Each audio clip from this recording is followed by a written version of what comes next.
The palace trembled, its foundations groaning in protest of the cataclysm that had passed.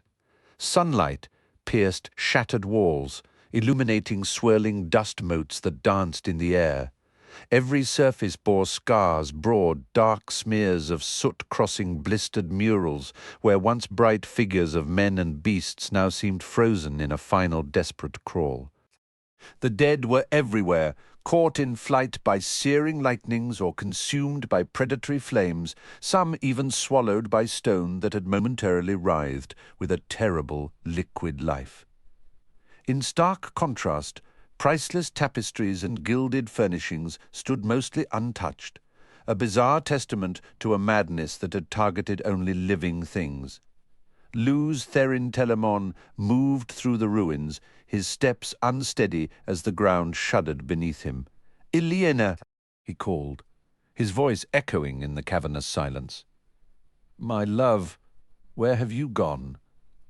The hem of his pale cloak, once regal in grey and scarlet, dragged through a dark pool as he stepped over a golden-haired woman, her expression eternally locked in horror. Where is everyone hiding? He paused before a mirror hanging crooked from a marred wall. The man staring back was a stranger, handsome features now gaunt and etched with deep lines, hair more white than brown. He absently touched the symbol on his cloak, a circle divided into black and white by a sinuous line. It felt important, but the memory slipped away like smoke. All that remained was the hollow echo of his own voice in the dreadful quiet. Luz Therin's low chuckle swelled into a full, echoing laugh that rolled through the desolate corridors. "Iliena, my heart, come and see this, my love. You must see." The air behind him wavered, coalescing into the form of a man who surveyed the scene with a fleeting grimace of disgust. Dressed entirely in black, save for the stark white lace at his neck and the silver adornments on his tall boots. He was not as tall as Luz Therin. He moved with precise care, holding his cloak clear of the fallen. Though the ground still trembled, his focus remained fixed on the man laughing before the mirror. "Dragon," he intoned, "I have come." The laughter ceased abruptly. Luz Therin turned, his expression unstartled. "A guest, do you possess the voice?" The singing approaches, and all may join, Iliena. "We have a visitor. Where are you, my love?" The dark-clad man's gaze flickered to the golden-haired woman's form, then back. "The taint has you fully, then. Can you even comprehend what you have done? That name, you must not speak it." Luz Therin flinched, raising a hand as if to block a blow. "It is perilous. Dangerous for you, not for me. What else lingers in that shattered mind? Remember, you fool? I will not allow you the comfort of oblivion. Remember." For a long moment, Luz Therin studied his own grimy hand, tracing the lines of filth. He wiped it on his stained coat and looked back, his voice hollow. "Who are you? What is your purpose here?" The other drew himself up, pride etched in his stance. "I was once named Elan Morin Tedronai. Now, betrayer of hope," Luz Therin breathed. A flicker of memory surfaced, but he turned his head away, refusing it. "You recall that much? Good. They gave me that name to curse me. Yet I shall make them kneel before it. What will you do with the name they will give you? After this day, men will name you Kinslayer. How will you bear it?" Luz Therin's eyes drifted down the shattered hall. "Iliena should be here to greet you," he murmured, then called out more loudly. "Iliena, where have you gone?" The floor shuddered. The woman's body shifted slightly. He did not see it. Elan Morin's lip curled in disdain. "Look at you once! You stood foremost among the servants. You wore the ring of Tamerlin and summoned the 9 rods. Now, a broken shell. But this is not enough. You bested me in the Hall of Servants. You thwarted me at Parandison. But the tide has turned. I am the greater now. Your final moment will be drenched in the understanding of your absolute defeat." If I permit you a final moment at all, I cannot think where Eilina has wandered. She will scold me soundly if she believes I've been discourteous to a guest. I hope you enjoy talk, for she certainly does. Consider yourself warned, her curiosity is boundless. You may find yourself confessing all your secrets before she's done. With a sweep of his black cloak, Elan Morin stretched his fingers. A shame for you, he mused, that none of your Aes Sedai linger here. My own skill in healing was always modest, and I now channel a different strength. Yet even the most gifted among them could grant you only moments of clarity if you did not lash out and destroy her first. What I offer will suffice for my aims. A cruel smile touched his lips. But the healing of the Dark One is not the balm, you know. Be healed, Luz Therin.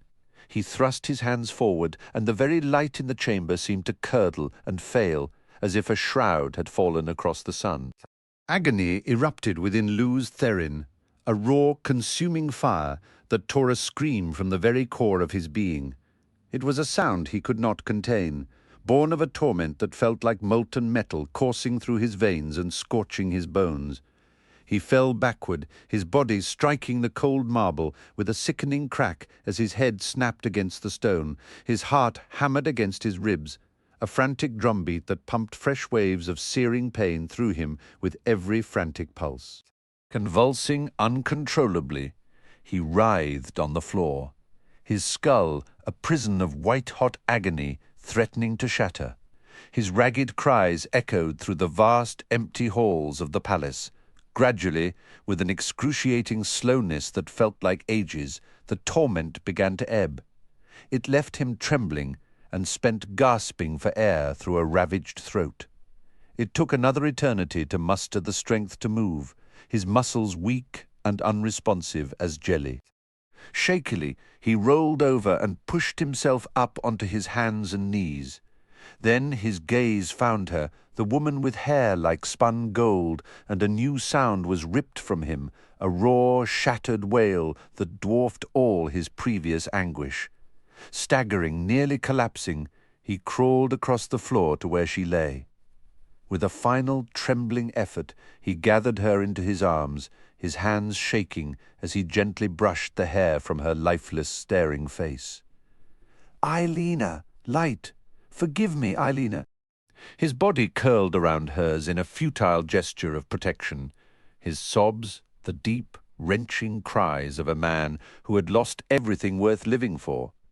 "Ilyena, no, it cannot be. She can be returned to you, Kinslayer." The voice was cold, cutting through his grief. "The great Lord of the Dark can restore her life if you will serve him. If you will pledge yourself to me." Luz Therin lifted his head, and the man clad in black actually took a step backward from the fury in that gaze.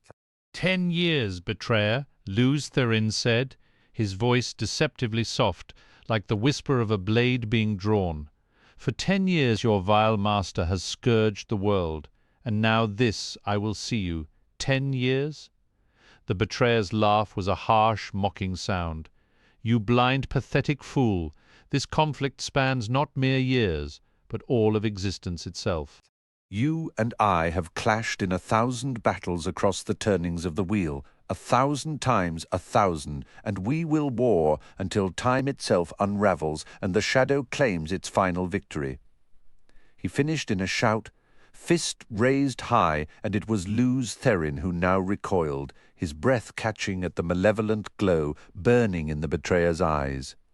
With infinite care, Luz Therin laid Ilyena down, his fingers lingering for a last tender moment in her hair. Tears clouded his sight as he rose, but his voice was cold, hardened steel. "For your other crimes, there can be no pardon, betrayer, but for Eilena's death, I will unmake you so utterly that not even your master can piece you back together. Prepare yourself to. Open your eyes, and remember, you dolt. Recall your pathetic assault upon the great Lord of the Dark. Remember his devastating reply." The words lashed out like whips. "Even now, your 100 companions are rending the world asunder, and their ranks swell daily. Whose hand truly slew Ileana Sunhair, Kinslayer? Not mine. Look around you. Whose hand struck down every soul who shared your blood, everyone who ever cared for you? Not my hand, Kinslayer. Remember, know the ultimate cost of defying Shaitan. A cold, sudden sweat traced paths through the grime on Luz Therin's face. The memories surfaced, murky and dreamlike, yet he knew its horrific truth with absolute certainty. His anguished howl reverberated off the walls. The cry of a man who had just learned his own soul was eternally damned by his own actions. He clawed at his face as if to tear the horrific vision from his eyes. Everywhere he looked, he saw the dead. They lay broken, burned, or partially fused with stone, lifeless faces he recognized, faces he had loved. Faithful servants, childhood friends, comrades from the long years of war, and his children, his own sons and daughters, lying like discarded toys, their games ended forever. All slain by his hand, their empty, accusing eyes seemed to ask a silent why. And his tears offered no reply. The betrayer's cruel laughter scourged him, overwhelming his cries. He could not endure the sight of those faces, the weight of the pain. He could not remain. In a final desperate act, he reached for the true source, for the tainted male half of the power, and he fled. Travelling away from the ruin he had made, he found himself in a desolate, flat expanse of land, utterly empty and silent. A wide river cut through the landscape, its path unnaturally straight, yet he knew with a terrible certainty that no other soul walked within 100 miles. He was utterly isolated, as alone as a living man could be, but there was no refuge from the past. Those eyes hunted him through the infinite tunnels of his memory, a pursuit from which there was no shelter. The eyes of his sons and daughters. The eyes of Ileana turning his face upward, he felt the wet tracks of tears on his skin. Light, forgive me. He held no faith that forgiveness was possible, not for the horrors he had wrought. Yet he screamed his plea into the vast emptiness anyway, begging for a mercy he was convinced he could never earn. He still held Sedin, the male half of the primal force that turns the wheel of time, and he could feel the vile corruption slicking its surface, the shadow's poisonous rebuttal, the stain that would doom all of humanity, and it was his fault. In his monumental arrogance, he had dared to think that men could rival the Creator himself, that they could repair a fracture in reality of their own making. What breathtaking, tragic pride! He drank from the true source like a man dying of thirst in a desert, gulping down far more of the one power than any single mind could safely hold. His flesh screamed as if it were burning from the inside out. Gritting his teeth, he strained to pull in even more, a frantic, suicidal attempt to draw it all into himself. "Light, forgive me, Ileana," he cried out, her name a final broken whisper. Then the world transformed.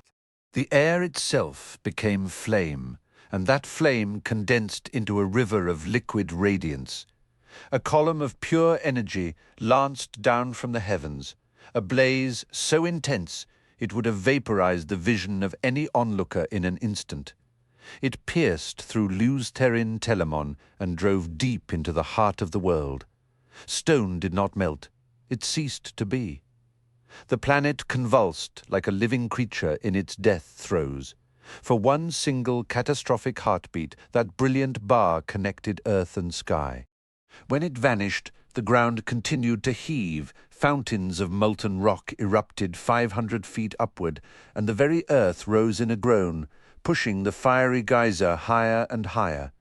Winds roared in from every point of the compass, howling as if to cheer the mountain's birth, snapping ancient trees like dry kindling in their frenzy to see it climb. Higher, ever higher. Eventually the winds faded to whispers, and the earth's tremors subsided into faint, resentful grumbles. No trace of Luz Therin Telemon remained. In his place, a new mountain clawed its way miles into the clouds, its shattered crown still vomiting rivers of fire. The once straight river had been brutally shoved into a wide curve, splitting around a newly formed long island in its center. The mountain's shadow stretched across the water, its dark shape falling upon the island like a foreboding hand. For a long while, the only sounds were the earth's distant grumbling complaints. Then, on that island, the air wavered and solidified. A man clad in black stood there, his gaze fixed on the fiery peak, now dominating the plain, his features contorted with a blend of fury and utter scorn. "You think it ends here, dragon?" he hissed into the settling dust. "This is no escape. This debt between us is eternal. It will not be settled until time itself unravels." With that, he was gone, leaving the mountain and the island in a silent, watchful standoff.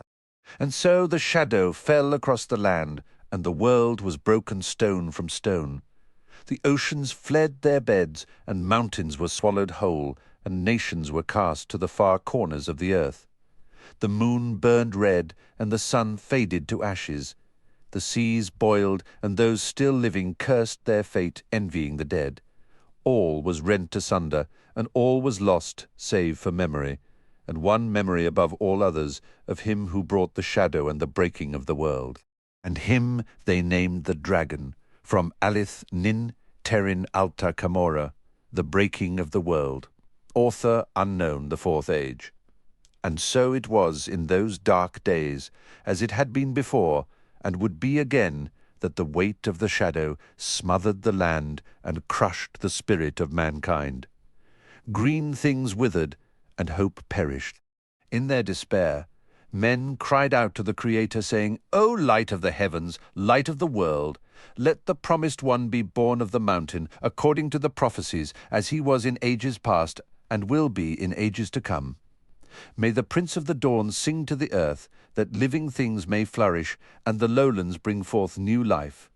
May the strength of the Lord of the morning guard us from the shadow, and the blade of righteousness be our shield. Let the dragon be born once more upon the currents of time.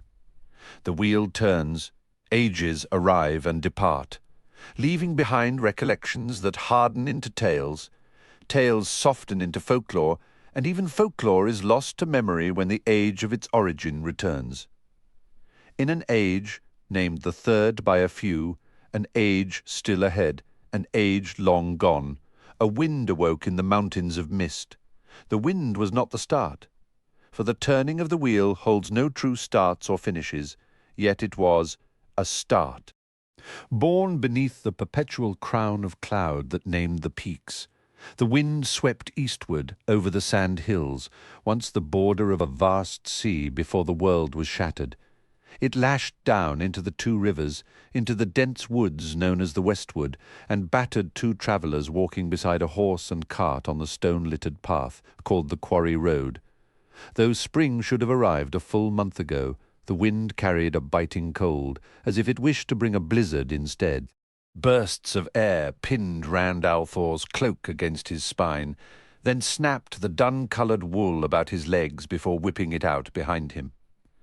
He longed for a thicker coat, or for having worn a second layer beneath his tunic. Half the time he tried to pull the cloak back, it snagged on the arrow quiver bouncing at his hip. Holding the cloak with one hand was hardly useful anyway.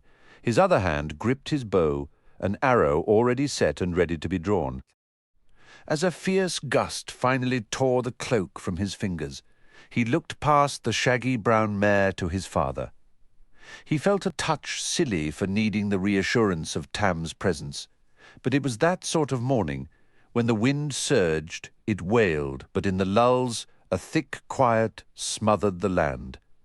The faint groan of the cart's axle seemed thunderous by contrast. No bird call came from the woods, no squirrel chatter from the branches. Not that he truly anticipated any, not this spring.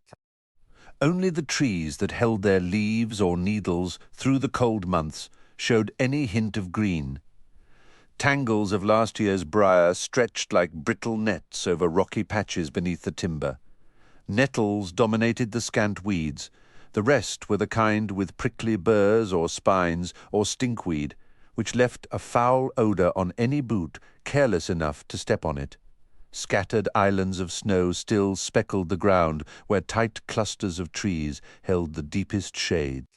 Where sunlight did filter through, it offered neither warmth nor vigor. The wan sun hung in the eastern trees, but its glow was a cold, shadow-tinged grey. It was an uneasy morning, ripe for grim thoughts. Absently, his fingers brushed the arrow's nock. It was prepared to be drawn to his cheek in a single fluid motion, just as Tam had trained him. Winter had been brutal enough on the farms, harsher than even the eldest villagers could recall, but it must have been far worse in the high mountains, judging by the packs of wolves driven down into the two rivers. Wolves had been slipping into sheep pens and gnawing through barn walls to reach the livestock. Bears had stalked the flocks as well, creatures not glimpsed in these parts for years. Being out after dusk was no longer safe. Men had become the hunted as often as the sheep, and the threat did not always wait for nightfall. Tam moved with a steady pace on Bela's far side, using his spear as a staff, disregarding the wind that snapped his brown cloak like a flag. Every so often he gave the mare's flank a light tap, a reminder to keep plodding forward. With his solid frame and broad, calm face, he stood as a firm anchor in that uncertain morning, a fixed stone within a slow, drifting dream. Though the years had etched lines into his sun-weathered face and salted his hair with far more grey than black, Tam Althor possessed an unshakable solidity. He moved down the road with a stubborn determination that seemed to say floods could rage around him without ever moving his feet.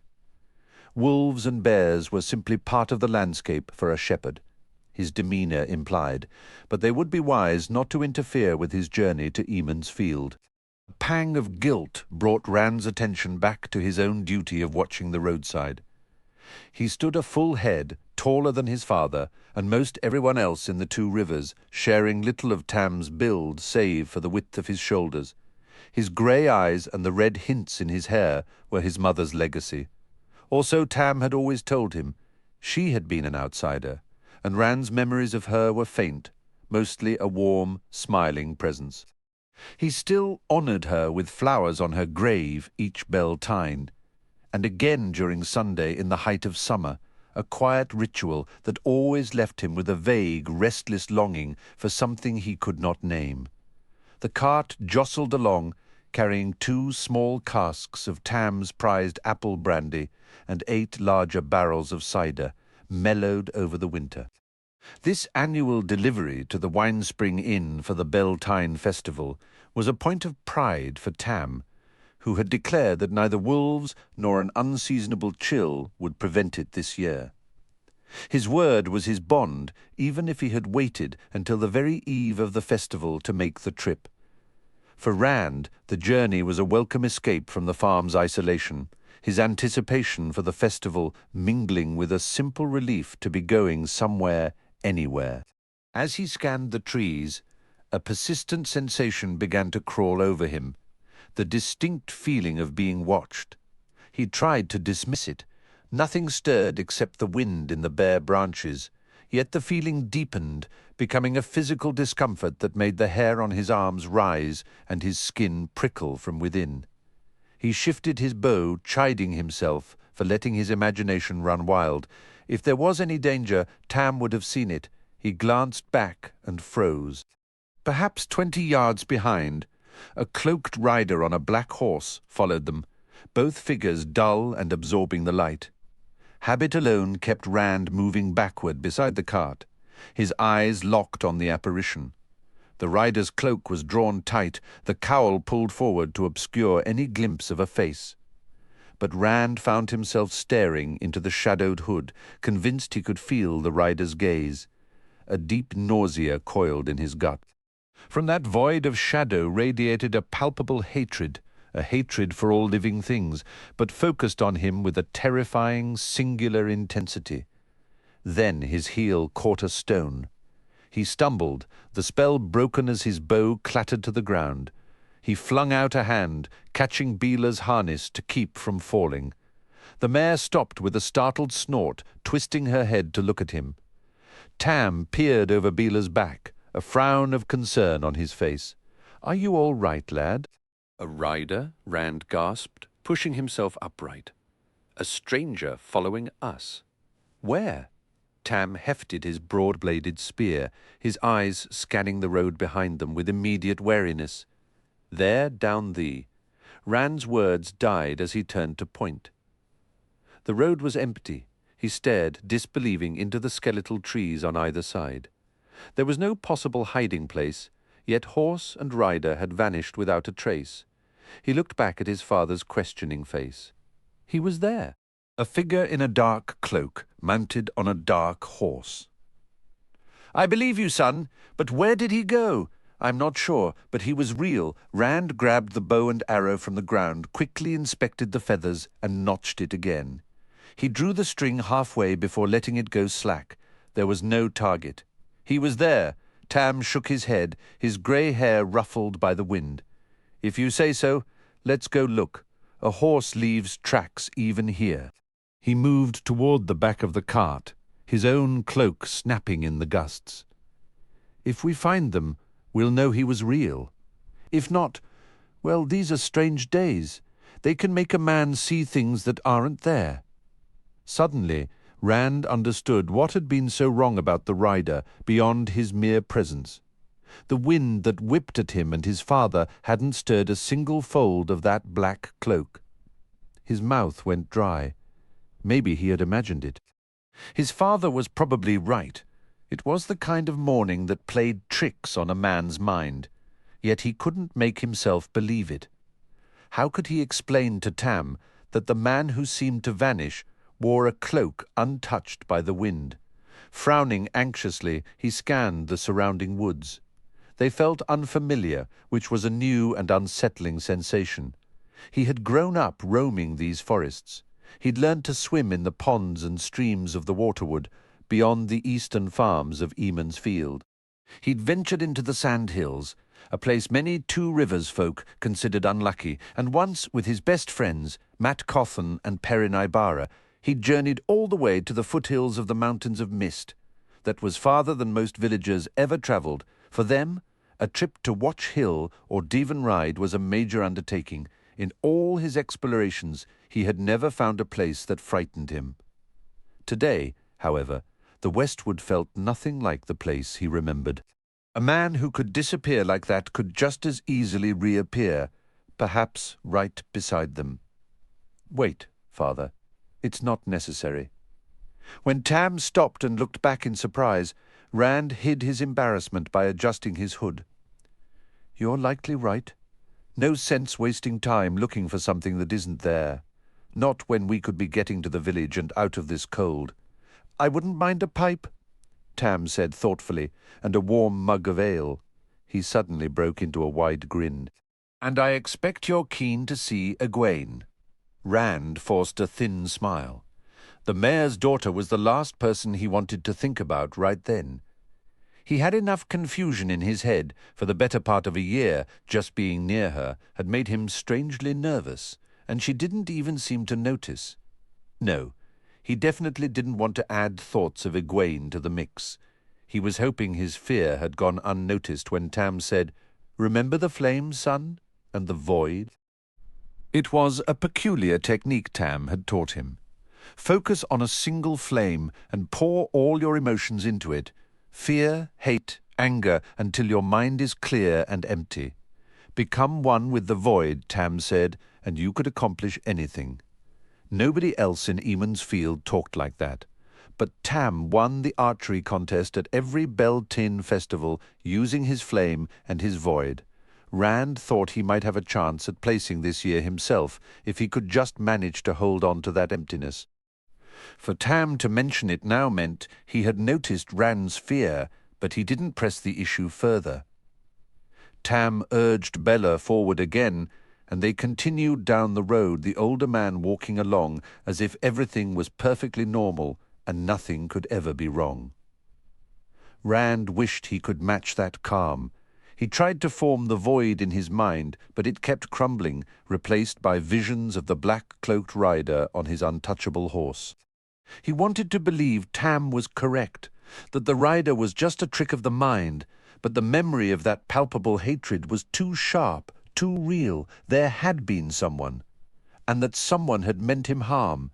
He kept glancing over his shoulder until the familiar thatched roofs of Eamon's Field rose around him, their peaks sharp against the sky. The village hugged the edge of the westwood, where the forest thinned to a scattering of trees standing right among the sturdy timber houses. The ground eased downward to the east. Beyond the village, a patchwork of farms, hedgerows, and pastures stretched toward the distant tangle of the waterwood, broken here and there by small copses. The western land was just as rich, with pastures that stayed green most seasons, yet only a scattering of farms dared the westward. Those, too, faded away miles before the land rose into the sand hills, let alone the brooding mountains of mist, which loomed above the tree line, visible from the village on a clear day. Some claimed the soil was too stony, though stones were hardly rare in the two rivers, while others called it cursed ground. A handful muttered there was no sense in living any closer to those peaks than absolutely necessary. Whatever the truth, it took a certain stubborn breed to farm the westward. Once the cart passed the first houses, packs of shrieking children and barking dogs swarmed around it. Bella plodded forward, unbothered by the youngsters darting under her nose, chasing hoops or one another. For months there had been little laughter or play. Even when the cold broke, fear of wolves kept them indoors. It seemed the nearing Beltane festival had reminded them how to be children again. The adults were caught up in the festive spirit as well. Shutters were thrown wide, and in nearly every window a woman stood, apron tied and hair braided under a kerchief, airing out bedding or beating dust from mattresses. Leaves or no leaves on the branches, no self-respecting goodwife would let the festival arrive before her spring cleaning was done. Rugs hung from lines in every yard, and children not fast enough to join the street games took out their energy whacking the carpets with wicker beaters. On roof after roof, men clambered over the thatch, eyeing winter's damage and wondering if they'd have to call on old Sen Bui for repairs. Tam stopped several times to exchange a few words with neighbors. Having been isolated on the farm for weeks, he and Rand were a source of news. Few from the deeper westward had been in lately. Tam spoke of winter storms growing worse each time, of lambs born dead, of fields that should be green, lying brown and barren, and of dark ravens gathering where songbirds used to flock. It was grim talk amid the bustle of festival preparations, met with solemn nods and sighs. The story was the same everywhere. Most of the men just shrugged and said, "We'll manage, with the light's help." A few even cracked grins and added, "And if the light's feeling stingy, we'll manage anyway." That was the Two Rivers way. Folk who watched hail flatten their crops or wolves take their lambs, then got up and started over, no matter how many times it happened, didn't give in easily. Those who couldn't bear it had mostly packed up and left long ago. Tam wouldn't have halted for Wit Congar if the man hadn't stepped right into the street, forcing them to stop or run him down. The Congars and the Coplins, so intermarried, it was hard to tell where one family ended and the other began, were known from Watch Hill to Devon Ride, and probably as far as Taran Ferry as perpetual grumblers and stirrers of trouble. "I need to get these to Bran Alvere, Wit," Tam said, gesturing to the barrels, but the scrawny fellow stood his ground, face pinched with discontent. He hadn't been up checking his roof. Though the thatch clearly needed old Sen Bui's touch instead, he'd been lounging on his front steps, watching the world go by. He never seemed prepared to begin anew, nor to complete what he'd begun in the first place. Most of the Coplins and Congars were much the same, if not worse. "What are we going to do about Nineve Althor?" Congar pressed. "We can't have a wisdom like that for Eamon's Field." Tam let out a weary breath. "That's not our concern, Wit. The wisdom is women's business. Well, we'd better make it our business, Althor. She promised a mild winter and a strong harvest. Now you ask her what the wind's saying, and all she does is glower and stomp away. "If you asked in your usual manner, Wit," Tam replied evenly, "you're fortunate she didn't crack you with that stick she carries. Now, if you'll excuse me, this brandy, Nine Valmiara, is too young to be wisdom, Althor. If the women's circle won't act, the village council must. What business is the wisdom of yours, Wit Congar?" A woman's voice thundered. Wit flinched as his wife strode from the house. Daisy Congar was twice his width, all hard edges and sharp looks, without a soft spot on her. She planted her fists on her hips and glared. "You meddle in women's circle affairs, and you'll be eating your own cooking, which you won't do in my kitchen. You'll wash your own clothes and make your own bed, and you won't be doing it under my roof." "But Daisy," Wit whimpered, "I only meant, if you'll excuse us, Daisy," Tam cut in. "Wit, may the light shine on you both." He urged Bella forward, guiding her around the wiry man. Daisy was fixed on her husband now, but any moment she might recall just who Wit had been speaking with. That was precisely why they hadn't accepted any offers to stop for a bite or a warm drink. Whenever they spotted Tam, the goodwives of Eamon's Field perked up like hounds on a scent. Every last one of them knew the ideal match for a widower with a prosperous farm, even one out in the westwood. Rand kept pace with Tam, maybe even quicker. He'd been ambushed more than once when Tam wasn't nearby, trapped with no polite escape. Pinned on a stool by the kitchen fire, he'd be plied with pastries, honeycakes, or meat pies. All the while, the goodwife's gaze measured him as precisely as any merchant's tools, remarking that what he was eating couldn't compare to her widowed sister's cooking or her cousin's. Tam wasn't getting any younger, she'd say. It was admirable he'd loved his wife so deeply, a good sign for the next woman in his life, but he'd grieved long enough. Tam needed a good woman. It was plain fact, she'd insist, that a man simply couldn't manage without a woman to look after him and keep him out of mischief. Worst were those who paused thoughtfully right about then, asking with exaggerated nonchalance exactly how old he was now. Like most Two Rivers folk, Rand had a deep, stubborn streak. Outsiders sometimes claimed it was the defining trait here that they could give lessons to mules and teach stones a thing or two. The goodwives were generally kind, decent women, but he despised being pushed, and they made him feel like he was being herded with prods. So he walked briskly, wishing Tam would hurry Bella along. Soon the lane widened into the green, a broad stretch at the village's heart. Normally lush with grass, this spring it showed only scattered fresh green patches amid stretches of yellowed, dead grass and bare, dark earth. A small flock of geese waddled about, eyeing the ground keenly but finding little worth pecking, while someone had tied a milk cow to graze on the meagre growth.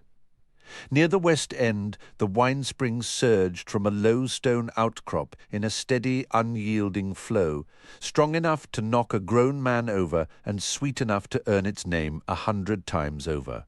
The wine spring water, born from the spring, flowed eastward with growing speed, its banks lined with willows past Master Thane's mill and into the tangled streams of the waterwood. Crossing the clear water at the green were 2 narrow footbridges and 1 broader, sturdier span built for wagons.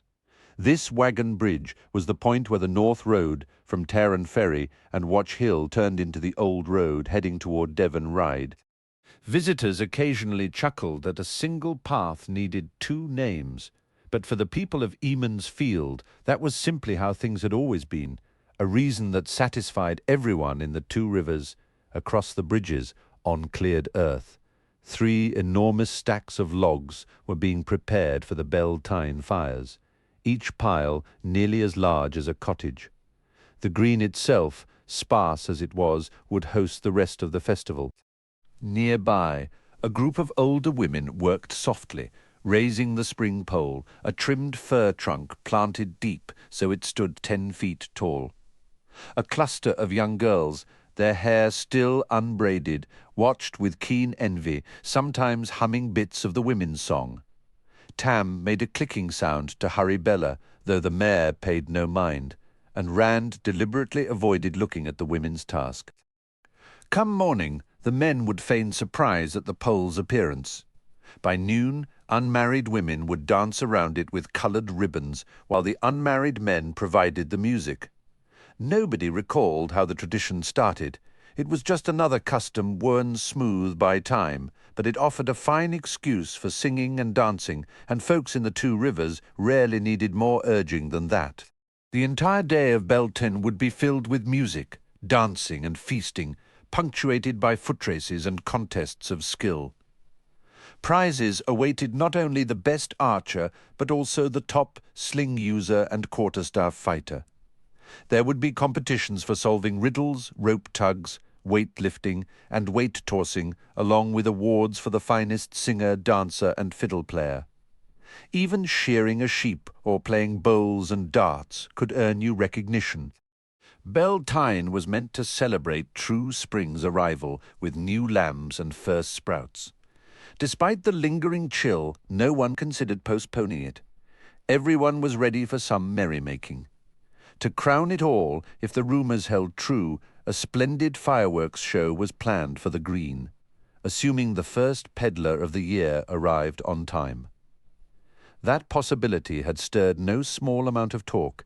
It had been a full decade since the last such display, an event still vividly remembered. The Winespring Inn anchored the green's eastern end, snug against the wagon bridge. Its ground floor was built of river rock, resting on an older stone foundation some claimed was quarried from distant mountains. The whitewashed second story, where innkeeper and Mayor Brandlewyn Alvere lived with his wife and daughters, overhung the lower floor on all sides.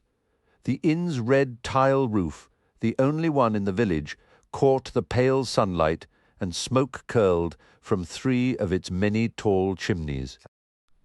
South of the inn, away from the stream, lay the mossy remnants of a much larger stone foundation, said to be part of the original building. Now a massive oak tree grew within it, its trunk 30 paces around and its limbs as thick as a man's body. During the warm months, Bran Alvere would arrange tables and chairs beneath the sprawling branches of the tree, which offered a leafy canopy where villagers could relax with a cool drink, catch a refreshing breeze, and chat or maybe set up a game of stones. "We've arrived, son." Tam moved to take Bella's reins, but the mare halted in front of the inn before his fingers could even brush the leather. "She knows the route better than I do," he laughed. As the wagon's final groan settled, Bran Alvere emerged from the inn. He moved with a surprising lightness for a man of his considerable size, which was nearly twice that of anyone else in Eamon's Field. A broad grin spread across his round face, framed by a thin ring of grey hair. Despite the lingering chill, the innkeeper wore only his shirt sleeves, covered by a pristine white apron. On his chest rested a silver pendant shaped like a pair of balance scales. This medallion, along with the official set of scales used to weigh the coins of merchants coming from Baerlon to trade for wool or tabac, was the badge of the mayor's office. Bran typically only wore it for merchant dealings or during festivals and celebrations. He had it on a day early, but that evening was winter night, the night before Beltane, when everyone would visit from house to house almost until dawn, exchanging little gifts and sharing a bite and a drink at each stop. After such a long, hard winter, Rand figured, Bran likely thought winter night was reason enough not to wait until the actual holiday. "Tam," the mayor called out, bustling toward them. "The light be good. It's a relief to finally see you. And you, Rand, how are you holding up, lad?" "I'm well, Master Alvere," Rand answered. "And yourself, sir?" But Bran's focus had already swung back to Tam. "I was starting to fear you wouldn't bring your apple brandy this season. You've never cut it so close before." "I don't much care for leaving the farm unattended these days, Bran," Tam responded. "Not with the wolves acting as they are. And this endless weather." Bran let out a frustrated sigh. "I wish folks would talk about something besides the blasted weather. Everyone complains, and then people who ought to know better act as if I can fix it." I just spent half an hour explaining to Mistress Aldonell that I can't do a single thing about the storks. What she expected me to do, I've no idea. He shook his head in exasperation. A bad sign, a rough voice declared. No storks making nests on the rooftops for Beltane. Sen Bui, looking as twisted and dark as an ancient tree root, strode up to Tam and Bran and leaned on his tall, equally gnarled walking staff. He tried to pin both men with a sharp look. There's worse coming, you can be sure of that. Have you taken up fortune-telling then, reading the signs? Tam asked, his tone dry. Or do you listen to the wind now, like a wisdom? Heaven knows we've had enough wind, some of it starting right here. Laugh if you want, Sen grumbled, but if it doesn't warm up soon for the seeds to take, more than one root cellar will be bare long before harvest. Come next winter, there might be nothing left alive in the two rivers but wolves and crows. If there even is a next winter, maybe we'll just stay stuck in this one forever. What in the light are you going on about? Bran said sharply. Sen shot them a sour look. I've little good to say about Nini Valmera. You know that, for one, she's too young to. Never mind. The women's circle appears to dislike the village council so much as discussing their affairs, though they meddle in ours whenever it suits them, which is most of the time, it seems. Ten, Tam interrupted, is there an actual point to this? This is the point, Althor. Ask the wisdom when the winter will end. And she turns her back and walks off. Maybe she doesn't want to tell us what she hears on the wind. Maybe what she hears is that the winter won't end at all.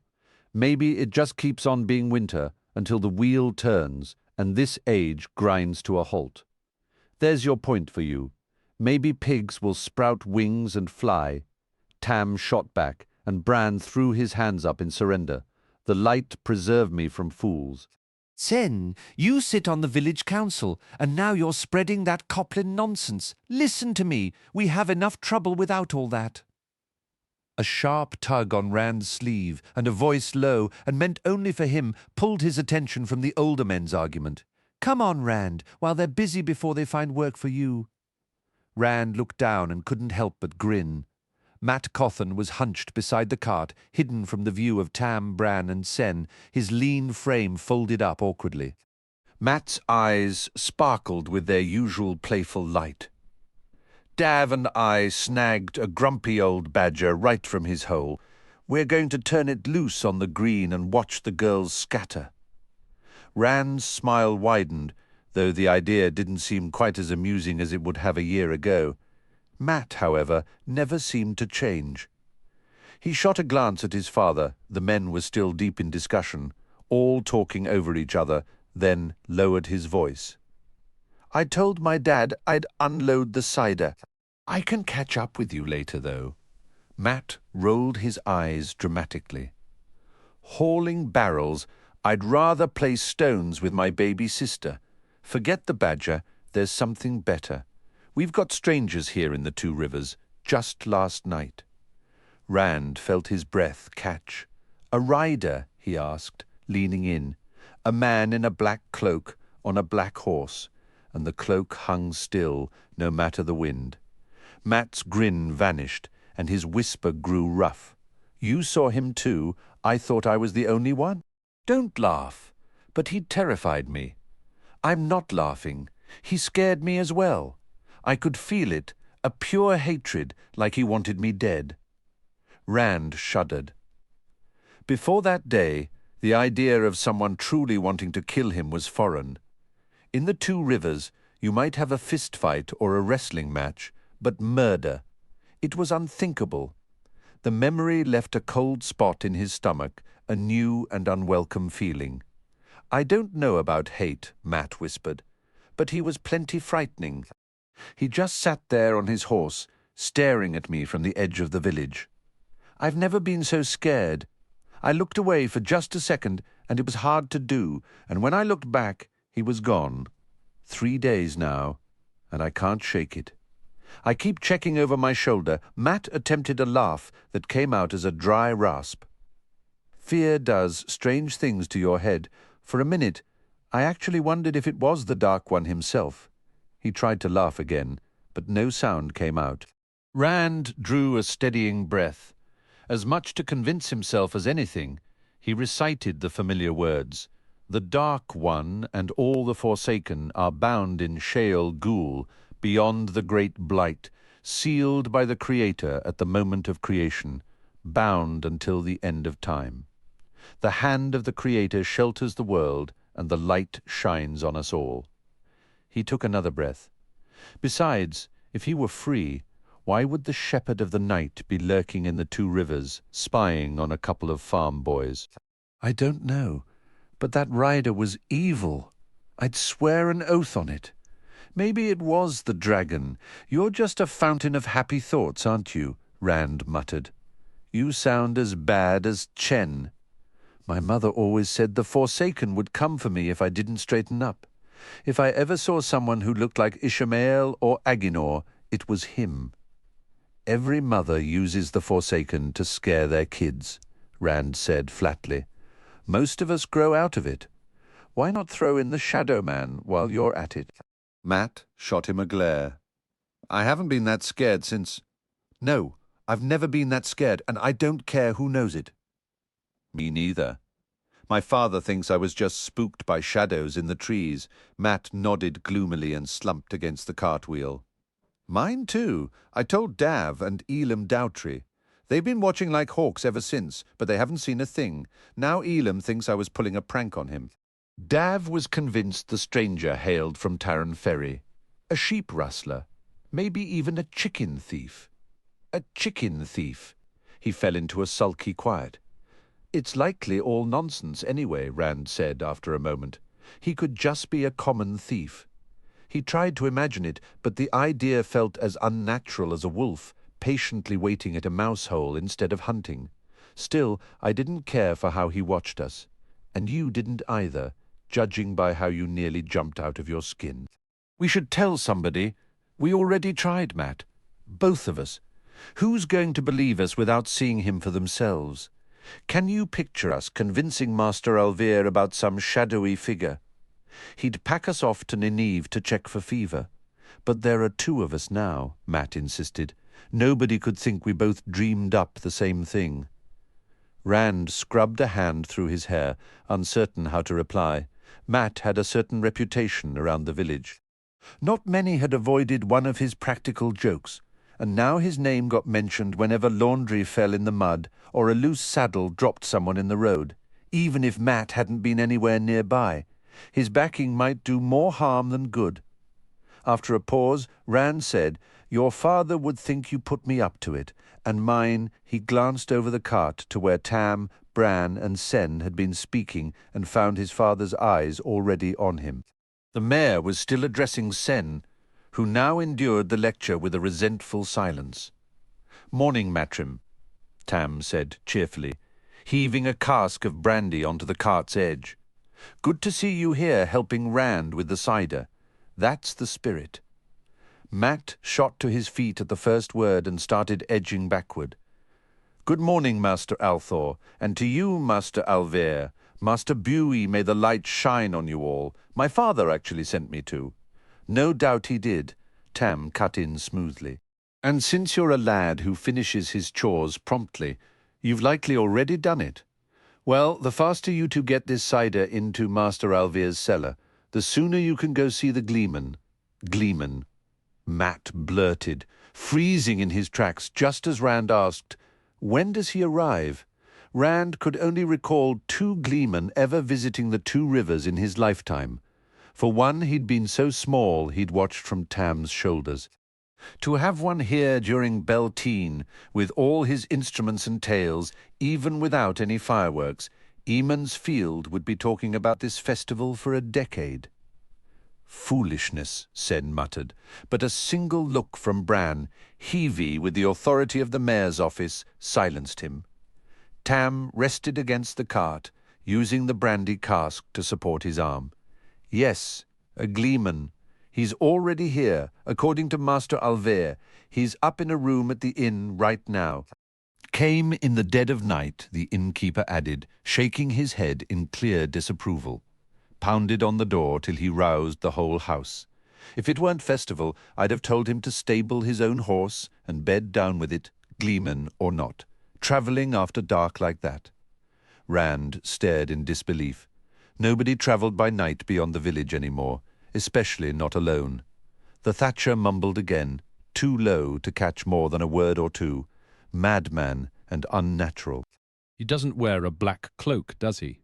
Matt asked abruptly. Bran's belly shook with a chuckle. "Black? His cloak is like every gleeman's cloak I've ever heard of. More patches than solid cloth, and colours you wouldn't believe." To his own surprise, Rand let out a loud laugh, a pure, relieved sound. The idea of that menacing rider in black being nothing but a gleeman was absurd, but he quickly covered his mouth, embarrassed. "You see, Tam," Bran said, a smile in his voice.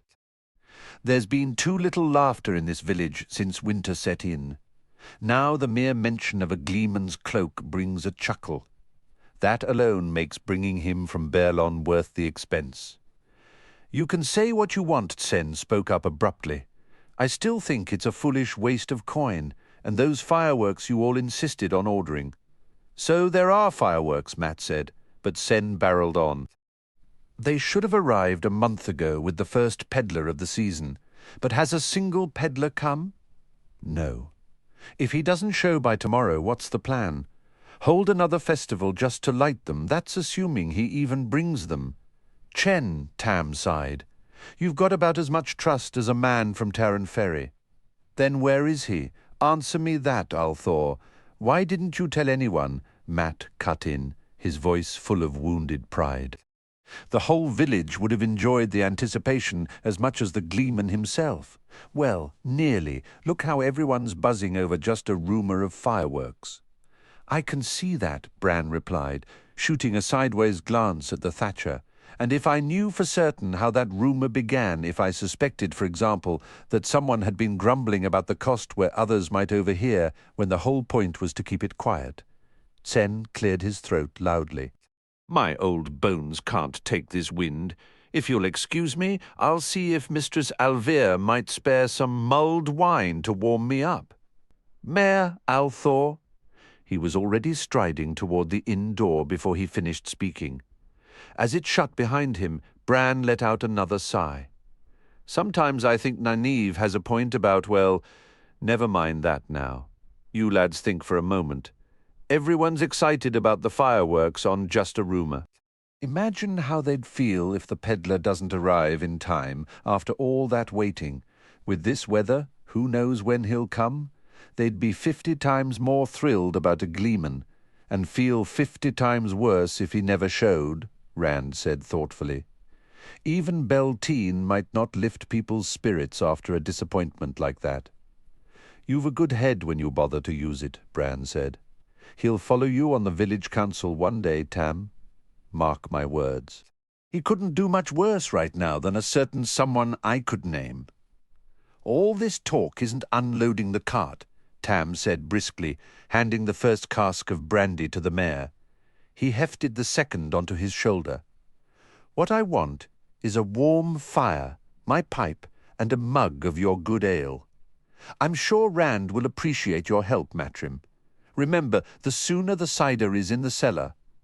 As Tam and Bran vanished into the inn, Rand looked at his friend.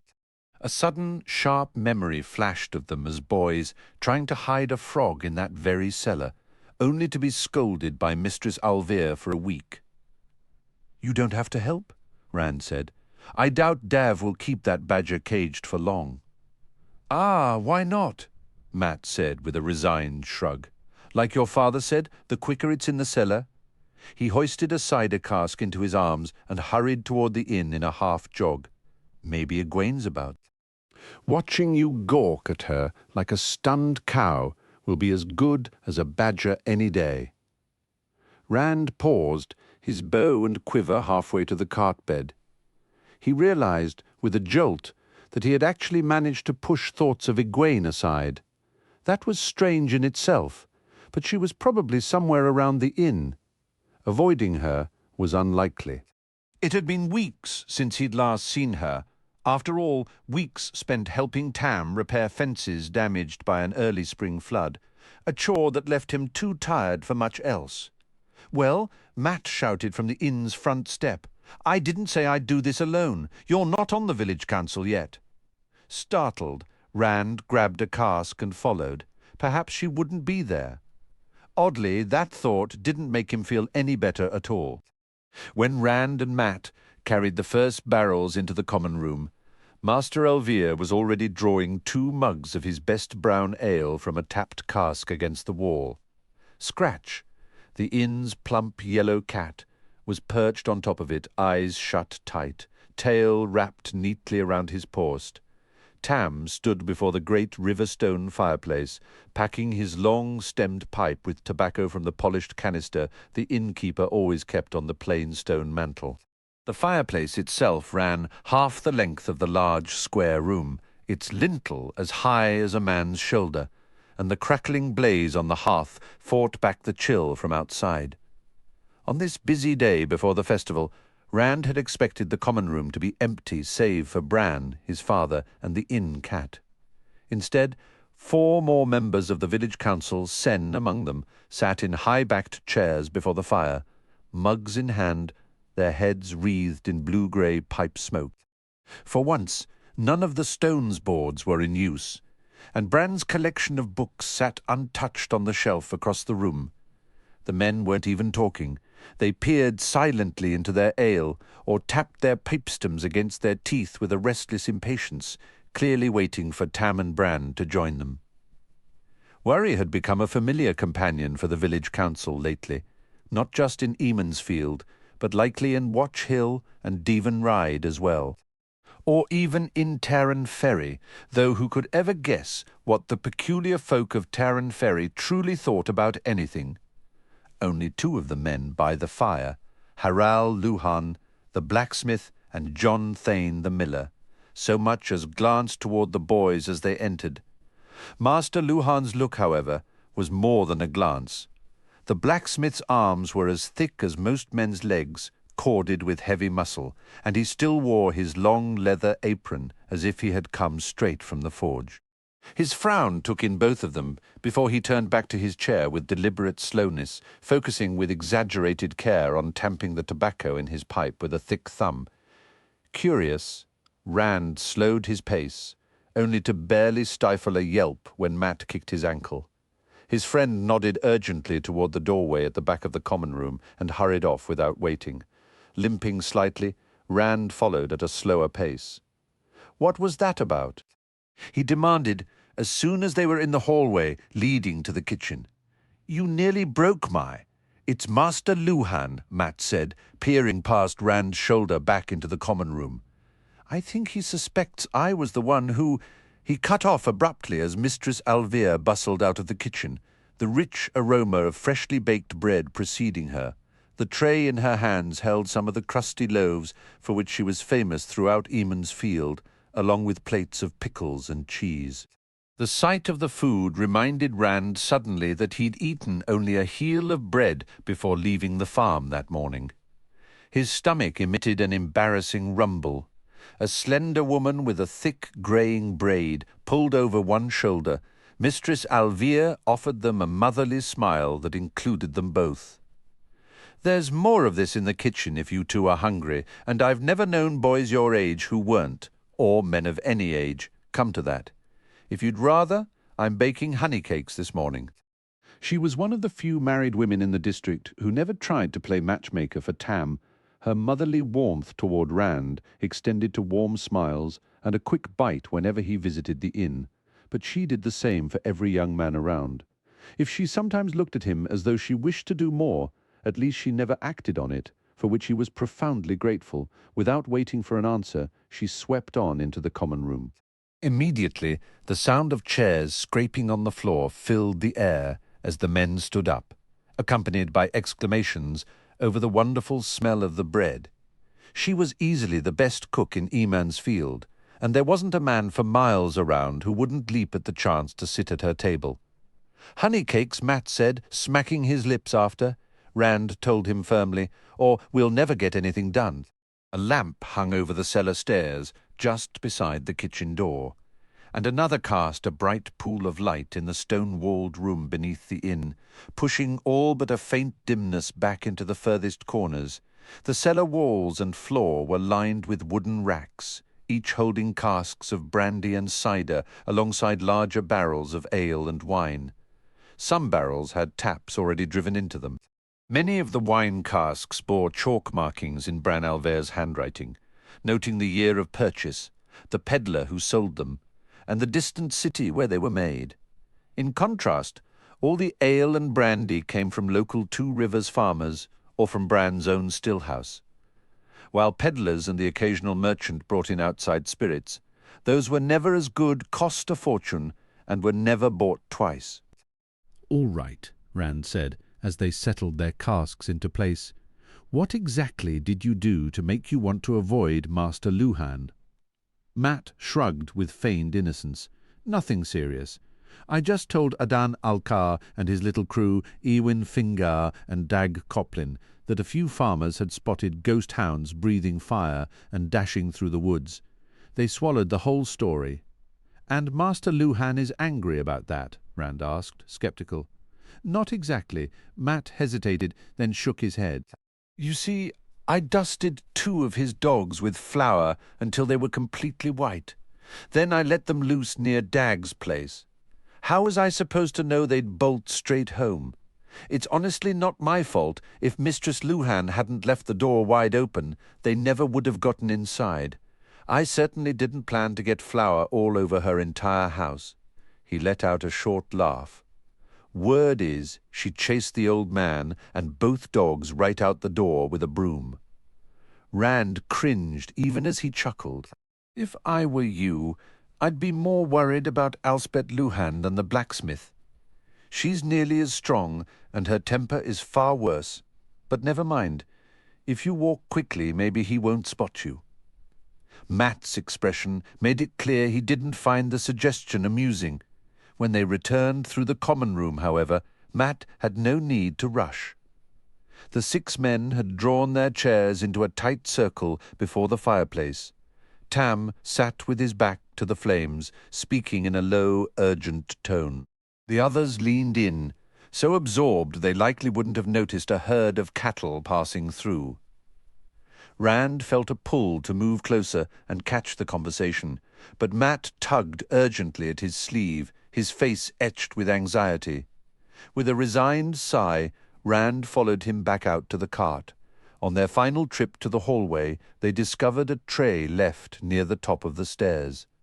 The sweet, rich aroma of hot honey cakes filled the air. 2 mugs and a pitcher of steaming mulled cider sat beside them.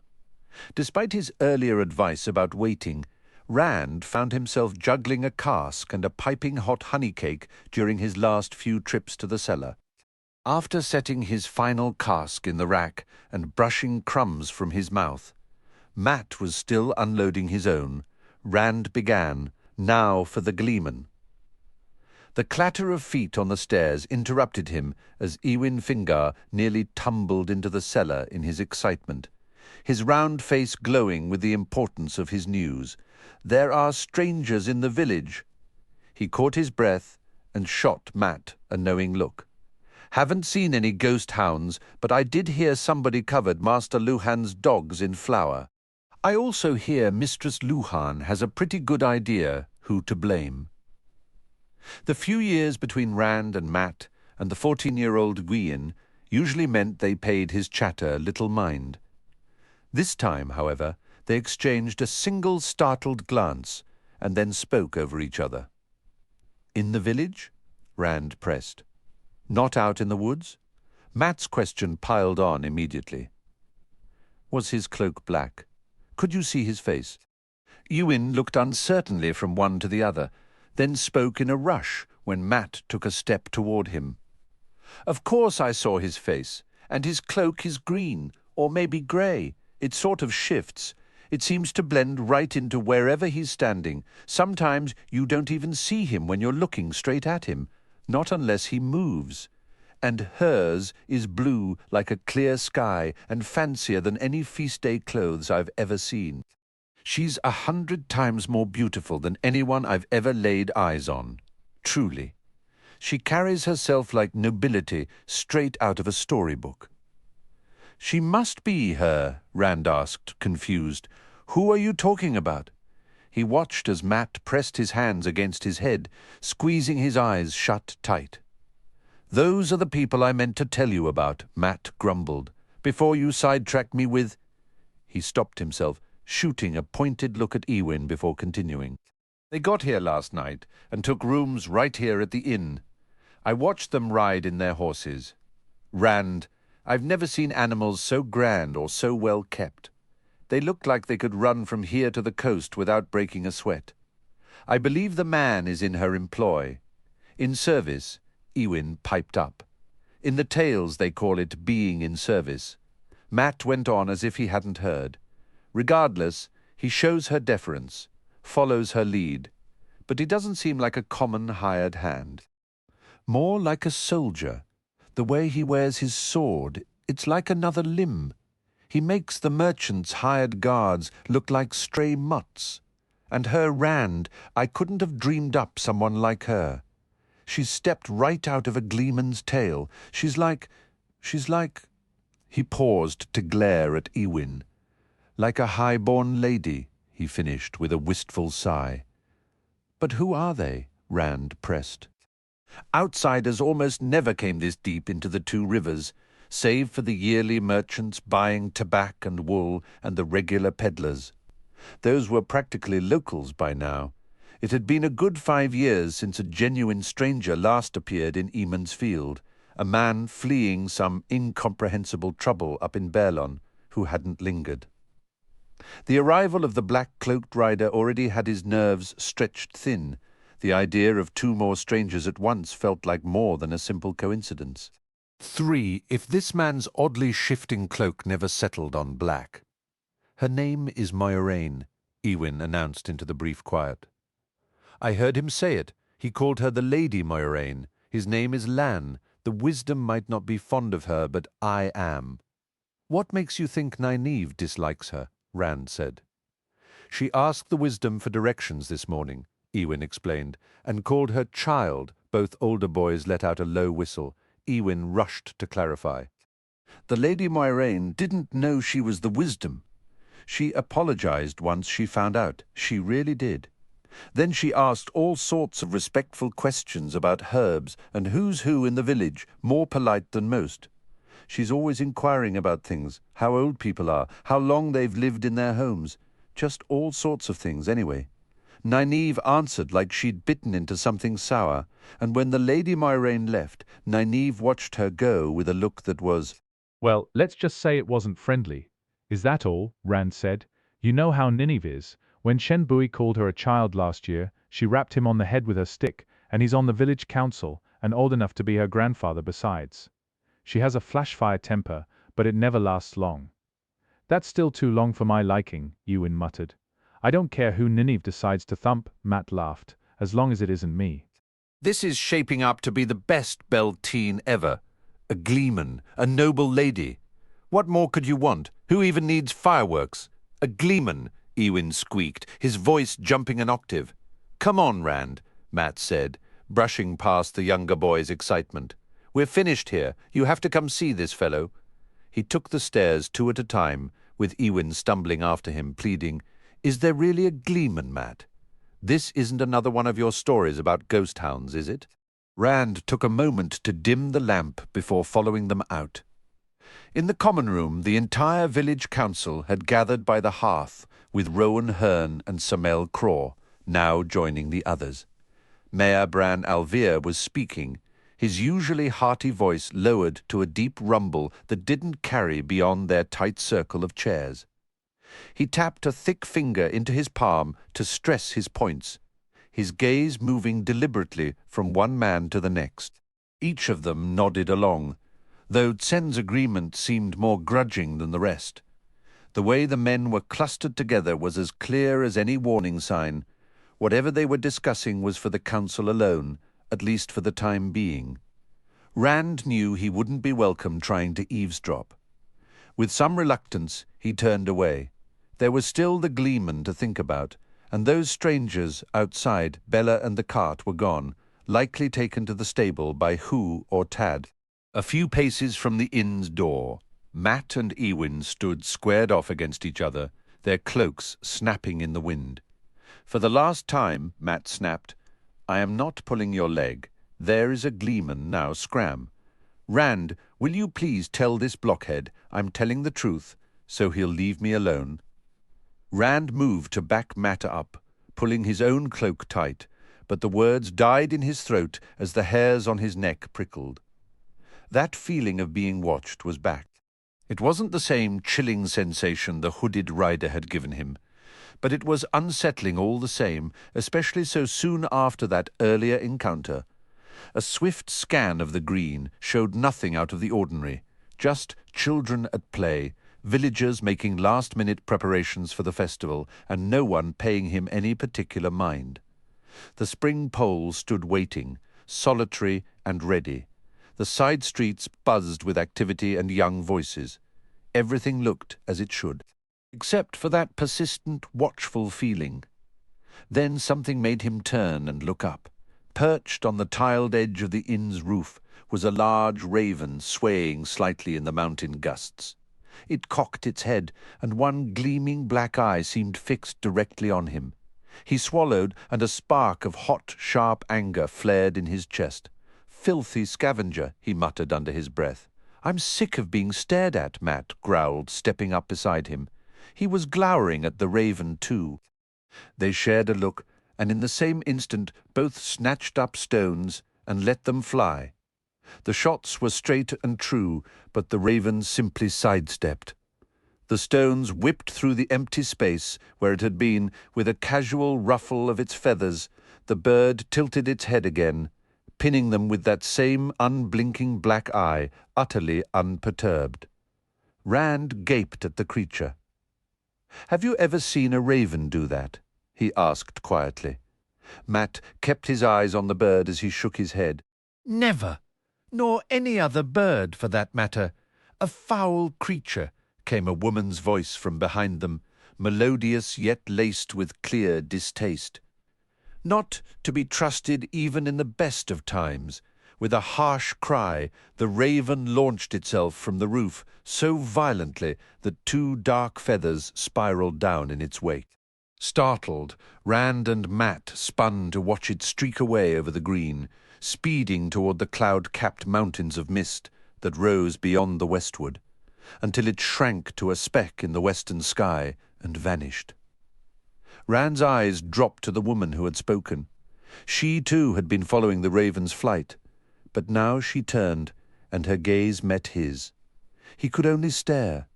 This had to be the Lady Moiraine. She was everything Matt and Ewin had claimed, and more. Hearing she'd called Nynaeve child, he had imagined someone older, but she defied any easy guess at age. At first glance, she seemed as young as Nynaeve, but the longer he looked, the more he sensed a depth of years behind her calm eyes. There was a knowing depth in her large, dark eyes, a maturity that felt ancient and impossible for someone so youthful. For a heartbeat, he felt as if he might fall into those deep pools and never find his way out. It was no wonder Matt and Ewin had called her a lady straight from a gleeman's story. She carried herself with a natural grace and an air of command that instantly made him feel clumsy and oversized. Though she stood only as high as his chest, her presence was so commanding that her stature seemed perfectly correct, while he felt like an awkward giant. She was utterly unlike anyone he had ever encountered. Her face was framed by the wide hood of her cloak, her dark hair falling in soft curls around her shoulders. He had never seen a grown woman with her hair unbound. Every girl in the Two Rivers waited eagerly for the women's circle to grant her the right to wear a braid. Her attire was equally foreign. The cloak was a rich sky-blue velvet, its edges thickly embroidered with silver in patterns of leaves and vines. Her dress, a deeper shade of blue, shimmered faintly as she moved, adorned with slashes of cream. A heavy gold chain rested at her throat, while a finer, delicate chain in her hair held a small, glittering blue stone centered on her forehead. A wide belt of woven gold circled her waist, and on her left hand was a gold ring shaped like a serpent consuming its own tail. He had never seen such a ring, though he recognized the symbol of the great serpent, an ancient emblem of eternity. Ewin had said she was dressed finer than anyone on a feast day, and he was right. No one in the Two Rivers ever wore anything remotely like it. "Good morning, mistress. I mean, Lady Moiraine," Rand managed, his face flushing at his own stumble. "Good morning, Lady Moiraine," Matt echoed, only slightly more composed. She smiled then, and Rand found himself desperately searching for some task, any errand that would let him remain near her. He knew the smile was meant for all of them, yet it felt as if it were for him alone. It truly was like watching a gleeman's tale unfold. Matt wore a dazed, foolish grin. "You know my name," she said, sounding genuinely pleased, as if her brief visit wouldn't be the sole topic of village gossip for the next year. "But you must call me Moiraine, not Lady. And what are your names?" Ewin jumped forward before the others could speak. "I'm Ewin Fingar, my lady." "I told them your name. That's how they know. I heard Lan say it, but I wasn't eavesdropping. No one like you has ever come to Immen's Field before. We have a gleeman here for Beltane, too, and tonight is winter night. Will you come to my house? My mother makes the best apple cakes." "I shall have to see," she replied, resting a hand on Ewin's shoulder. Her eyes sparkled with amusement, though her expression remained otherwise serene. "I do not know how well I could compete with a gleeman, Ewin. But you must all call me Moiraine." She looked expectantly at Rand and Matt. "I'm Matrim Cothan Moiraine?" Matt said, attempting a stiff, jerky bow. He straightened quickly, his face turning red. Rand had been considering a similar gesture the kind men made in stories, but after Matt's attempt, he simply stated his name. At least he didn't trip over his words this time. Moiraine's gaze shifted between him and Matt. Her smile, a subtle curve of her lips, now reminded Rand of the secretive look Egwene sometimes wore. "I may have some small tasks needing attention while I am in Emond's Field," she said. "Perhaps you would be willing to assist me?" She laughed lightly as their eager agreements tumbled over one another. "Here," she said, and Rand was surprised to feel a coin pressed into his palm, her hands closing his fingers firmly around it. "No need," he started, but she dismissed his objection with a wave, giving Ewin a coin before pressing one into Matt's hand, just as she had with Rand's. "Of course there is," she insisted. "You can't be expected to labor without something in return. Think of this as a pledge. Keep it with you so you remember you've promised to come when I call. A bond has been formed between us now." "I won't ever forget." Ewin chirped eagerly. "We'll speak again soon," Moiraine told them. "And you can share your stories with me." As she began to turn away, Rand found his voice. Moiraine, he ventured. She paused, glancing back over her shoulder, and he had to gather his courage before continuing. "Why have you come to Emond's Field?" Her expression didn't change, yet he immediately regretted asking, though he couldn't say why. He hurried to explain. "I don't mean to be disrespectful. It's just hardly anyone comes into the Two Rivers, except merchants and the occasional peddler when the snow's clear from Baerlon. Almost no one. Certainly no one like you.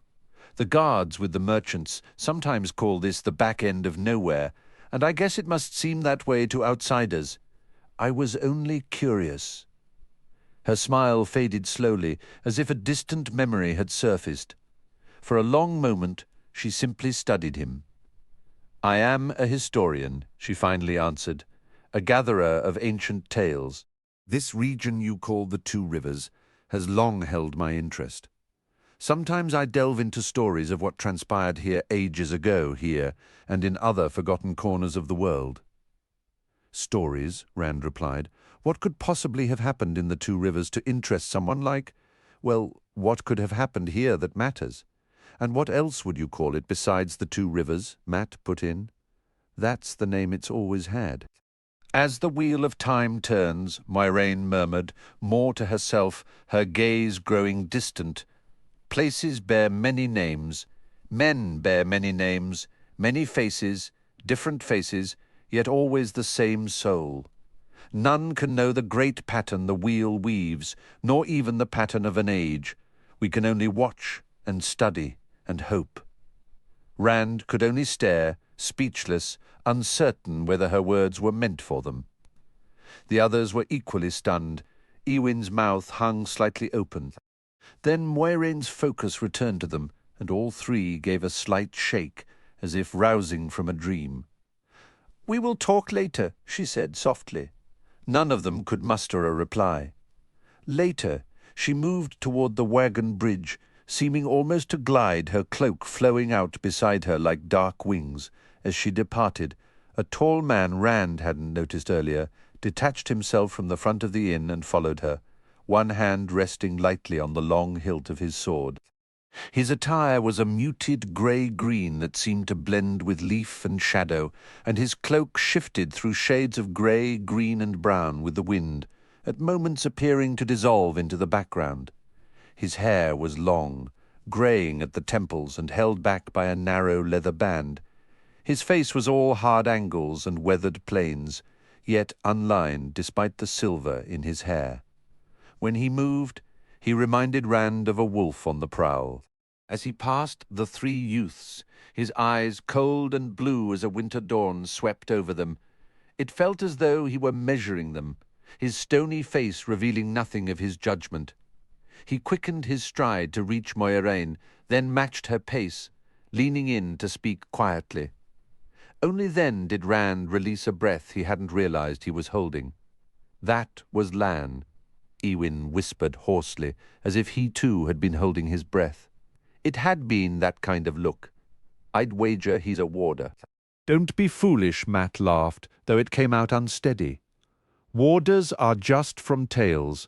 Warders are known for their ornate swords and armour, decorated with gold and jewels, and they spend their days far to the north in the Great Blight, battling evil creatures like Trollocs and other dark forces. He could still be a warder, Eowyn insisted stubbornly. Did you spot any gold or jewels on him? Matt retorted with a dismissive wave. Do we have Trollocs here in the Two Rivers? We have sheep. I can't imagine what might have happened in this quiet place to draw someone like her attention. Something might have, Rand replied thoughtfully.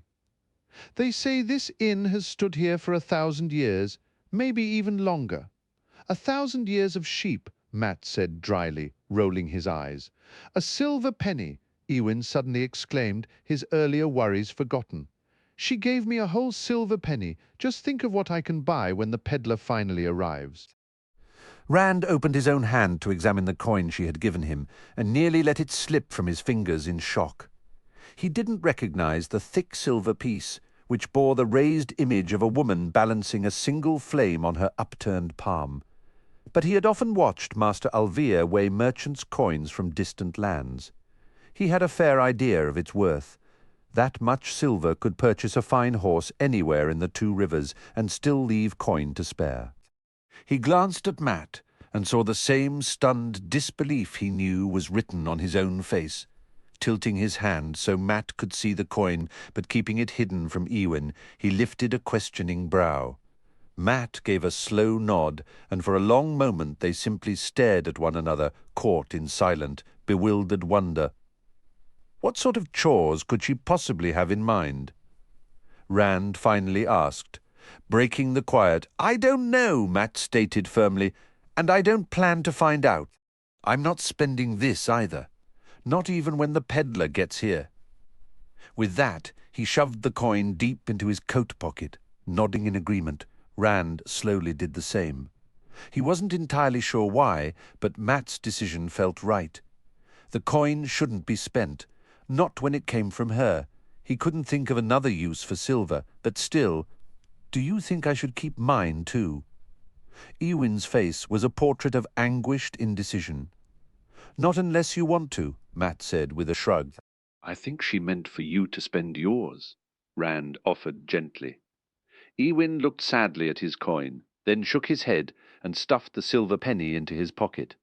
"I'll keep it," he announced, though his tone was mournful. "Well, there's still the Gleeman to look forward to," Rand said, and the younger boy's spirits lifted visibly. "If he ever wakes up," Matt added with a smirk. "Rand," Ewin asked, his voice full of doubt, "is there really a Gleeman?" "You'll see for yourself," Rand answered with a laugh. It was obvious Ewin wouldn't believe it until he saw the man with his own eyes. He has to come down eventually. Just then, shouts and cheerful noise carried across the wagon bridge. When Rand turned to look, his laughter returned in full. A bustling crowd of villagers, from elderly folk with grey hair to toddlers just learning to walk, was escorting a tall, rounded wagon toward the bridge. It was a huge wagon, pulled by a team of 8 horses, with its canvas cover hung all around with bundles that dangled like clusters of grapes. The peddler had finally arrived, first strangers and a gleeman, now fireworks and a peddler. This was shaping up to be the best bell teen ever. The door of the inn burst open even before the team came to a full stop amid the jangle of harnesses. Out came the village council, led by Master Alvear and Tam, ready to greet the newcomer. They moved forward with purpose, even old Sen Bui, while the rest of the villagers shouted excitedly for trinkets and supplies. The crowd reluctantly made a path, surging back together immediately, their calls for news rising above the pleas for goods.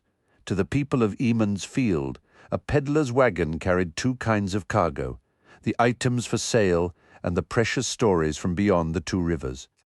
Some peddlers dumped their news carelessly, like discarding trash, while others made you pry every word from them. Padan Fain, however, was a performer. He relished the spotlight, stretching out his tails with a showman's flair, strutting before the crowd like a proud, scrawny rooster. Rand briefly wondered how Fain would react to a real gleeman stealing his thunder. Fain offered the village council and the gathered folk the same scant attention as he fussed with his reins. He offered casual nods and distant smiles, waving absently to those he considered friendly, though his camaraderie always felt oddly removed, a backslap that never truly connected. The villagers' pleas grew louder, but Fain made them wait, busying himself with small tasks on the driver's seat until the anticipation reached a peak he found satisfying. Only the council members remained silent, clinging to their dignity, though the thickening clouds of pipe smoke above them betrayed their strained patience. Matt dragged Rand through the press of bodies, weaving and pushing until they stood directly behind the council. Perrin Ibara's voice boomed over the noise to greet Rand. Though a head shorter, the curly-haired blacksmith's apprentice was built like a barrel, his arms and shoulders nearly as thick as Master Luhan's. He picked his way through the crowd with careful apologies, finally reaching his friends. "Bell, Tine, and a peddler at once," Perrin said, his eyes bright. "I'll bet we finally see those fireworks." "You haven't heard the half of it," Matt replied with a grin. Perrin looked suspiciously at Matt, then turned to Rand for explanation. "It's true," Rand shouted, gesturing at the noisy crowd. "I'll tell you everything later." Just then, Padan Fain rose to his feet on the wagon seat. The crowd fell silent so abruptly that Rand's shouted promise rang out alone in the quiet. All eyes turned to him. Fain, caught with his arm raised dramatically for his opening, fixed Rand with a piercing, annoyed stare. Rand felt his face burn, wishing he could shrink to avoid the attention. His friends shuffled awkwardly beside him. It had only been the previous year that Fain had begun to acknowledge them as men, and Rand feared this mishap might demote them back to children in the peddler's eyes. With a theatrical cough, Fain adjusted his heavy cloak. "No, not later," he announced, once again lifting his hand in a grand gesture, reclaiming the moment. "Let me tell you something," he announced, his arms sweeping wide to address the whole gathering. "You believe your problems here in the Two Rivers are unique? Think again. Trouble is brewing everywhere, from the frozen blight in the north to the stormy southern seas, from the western ocean all the way to the eastern deserts. And even further, you think your winter was cruel, cold enough to freeze your blood and splinter your bones. Please, that was a mild season compared to others up in the borderlands. They'd consider your winter a pleasant thaw, but spring is delayed, you say? Wolves are taking your livestock, maybe even threatening people. Well, spring is late across the land. Hungry wolves are everywhere, desperate enough to hunt anything with a pulse, be it sheep, cattle, or human. But listen closely, there are far darker threats than wolves or a long winter. There are those who would trade their own calamities for your so-called little troubles in a heartbeat." He paused, letting the weight of his words settle. What could possibly be worse than wolves killing animals and men? Sen Bui shouted, echoed by grumbles of agreement from the crowd. "Men killing men," the peddler answered, his voice dropping into a grave, ominous tone that sparked a wave of shocked whispers. "I speak of war. War has come to Gildan, war touched by madness. The snows of the Dullin forest are stained crimson. The air is thick with ravens and their harsh cries. Armies are marching there. Nations, powerful lords, and great houses are all sending their soldiers to fight and die. War." Master Alver repeated the word clumsily, as if it were foreign on his tongue. No one from the Two Rivers had any experience with such a thing. What reason could they possibly have for fighting a war? Fane's lips curled into a knowing grin, and Rand sensed he was mocking their sheltered lives and lack of worldly knowledge. The peddler leaned in toward the mayor as if to share a confidence, but his stage whisper was calculated to reach every ear. "They say the banner of the dragon has been raised. Men are gathering now, some to fight against it, and others to fight for it." A collective, sharp intake of breath swept through the room, and Rand felt a chill crawl down his spine despite himself. "The dragon," a voice wailed. "The Dark One is free in Gildan." "Not the Dark One," Haral Luhan corrected firmly, his voice a low rumble. "The dragon and the Dark One are not the same, and this is surely another false dragon." "Let's hear what Master Fane has to report," the mayor interjected, but it was too late to calm the rising panic. Voices erupted from all sides, a chaotic blend of fear and anger. "He's just as terrible as the Dark One. The dragon shattered the world, didn't he? He began it all. He brought on the age of madness. You know the old prophecies, when the dragon is reborn, your most peaceful dreams will feel like nightmares. He has to be a false dragon. He must be." "What does it matter if he's false? Remember the last man who claimed the title? He started a war too. Thousands died, isn't that right, Fane? He besieged an entire city.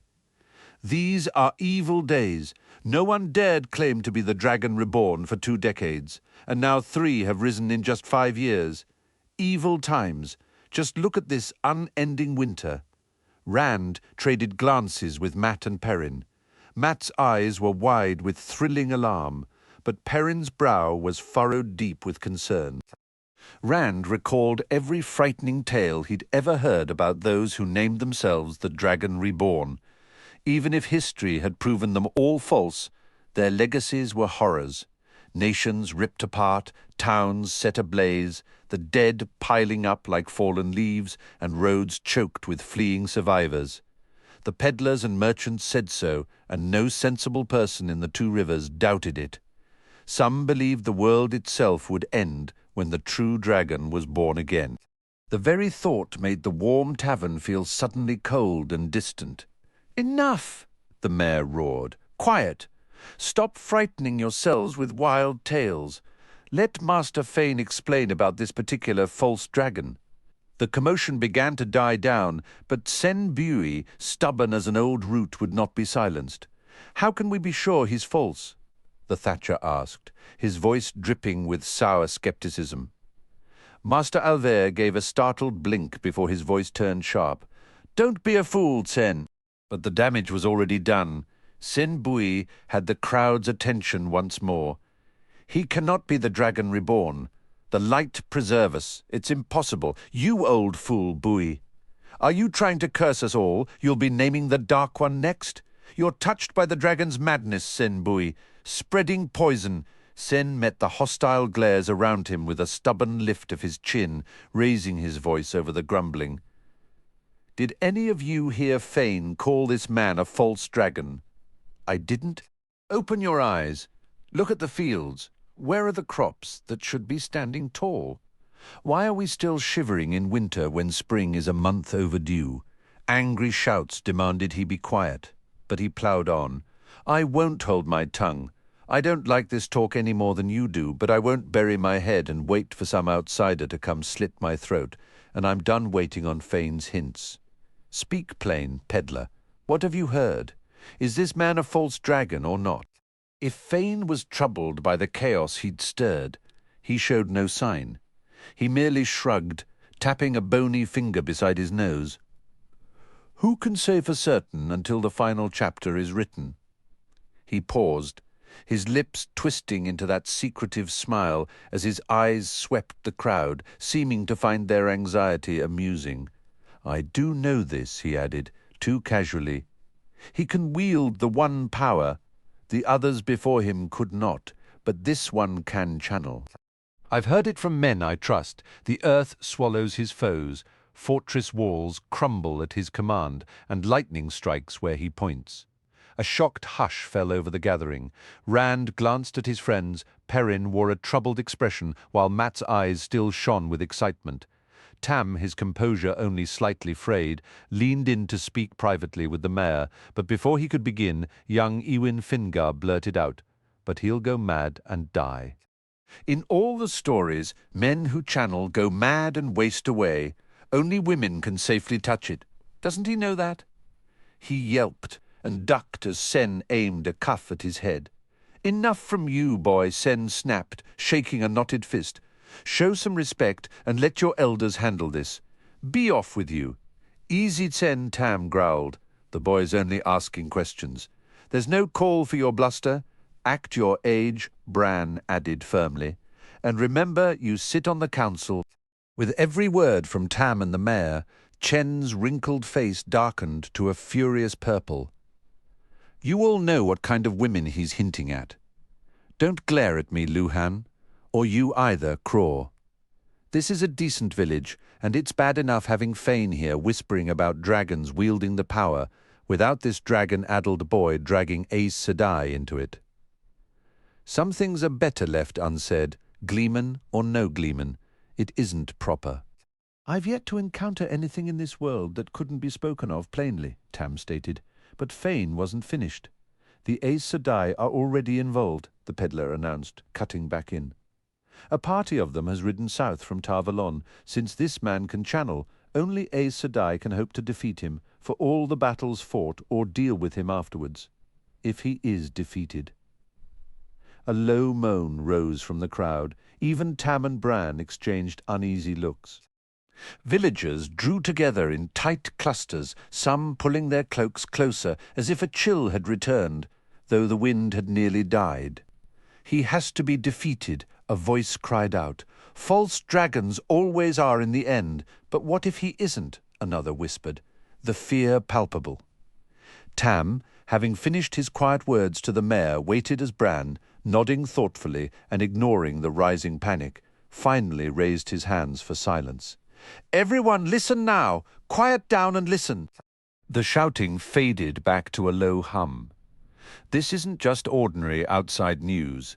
It needs to be addressed by the village council, Master Fane. If you'd come inside the inn with us, we have some things to ask you. A warm mug of spiced wine wouldn't be unwelcome right about now," the peddler answered with a laugh.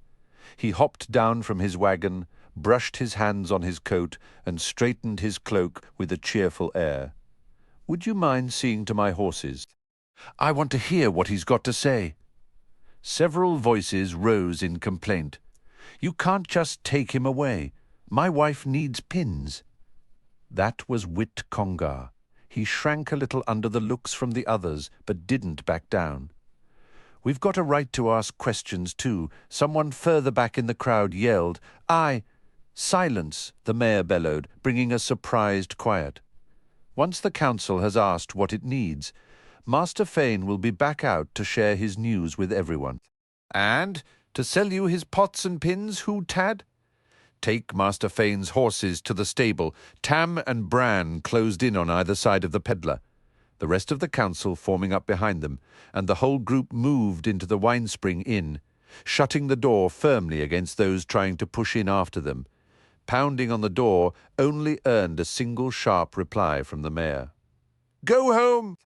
Folks lingered outside the inn, murmuring about the peddler's words and what they could mean, wondering what the council was asking and why they couldn't be inside to listen and pose their own questions. Some pressed their faces to the front windows, and a few even tried questioning Who and Tad, though it was unclear what the stablemen were supposed to know. The two stolid men just grunted in response and went on steadily unbuckling the team's harness. One by one, they led Fane's horses away, and after the last was gone, did not come back. Rand paid the crowd no mind. He settled on the edge of the old stone foundation, wrapped his cloak around himself, and fixed his gaze on the inn door. Gildan, Tar Valon. Just the names felt foreign and thrilling. They were places he knew only from peddlers' reports and tales swapped by merchants' guards. Aes Sedai wars, false dragons. That was the stuff of stories told late at night by the hearth, with a single candle casting odd shadows on the wall and the wind wailing against the shutters. All things considered, he thought he'd rather deal with blizzards and wolves, yet it had to be different out there, beyond the two rivers, like living inside a gleeman's story. An adventure. One long adventure. A whole life of it. Gradually the villagers drifted away, still muttering and shaking their heads. Wit Conga stopped to peer into the now empty wagon, as if he might find another peddler tucked inside. At last, only a handful of the younger people remained. Matt and Perrin wandered over to where Rand sat. "I don't see how a gleeman could top this," Matt said, his voice buzzing with excitement. "Do you think we might ever get to see this false dragon?" Perrin shook his shaggy head. "I don't want to see him.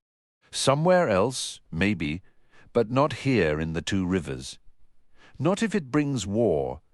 Not if it means Aes Sedai here either," Rand added. "Or have you forgotten who caused the breaking? The dragon may have started it, but it was the Aes Sedai who actually shattered the world." "I heard a tale once," Matt said thoughtfully, "from a wool buyer's guard. He claimed the dragon would be reborn when mankind needed him most, and that he'd save us all." "Well, he was a fool to believe that," Perrin stated firmly. "And you were a fool to listen. He didn't sound angry, he was slow to anger, but he often grew impatient with Matt's flighty ideas, and a hint of that edged his voice. I suppose he said we'd all live in a new age of legends afterward, too." "I didn't say I believed it," Matt objected. "I just heard it. Nynaeve heard it as well, and I thought she was going to skin the guard and me both." The guard insisted that many people secretly hold this belief, but they're too frightened to speak it aloud, fearing either the Aes Sedai or the Children of the Light. He clammed up completely after Nynaeve gave us a proper scolding. She reported him to the merchant, who dismissed the man on the spot. "And a good riddance," Perrin muttered. "The dragon as a saviour. That sounds like the kind of nonsense you'd hear from a Coplin. What sort of catastrophe would be so terrible we'd actually welcome the dragon's intervention?" Rand wondered aloud, a chill running down his spine. "You might as well beg for aid from the Dark One himself." "He didn't specify," Matt answered, shifting his feet uneasily. "And he said nothing about a new age of legends. He claimed the world would be ripped to pieces when the dragon returns." "Oh, that's a comforting salvation," Perrin said with heavy sarcasm. "Just what we need, another breaking to tidy things up."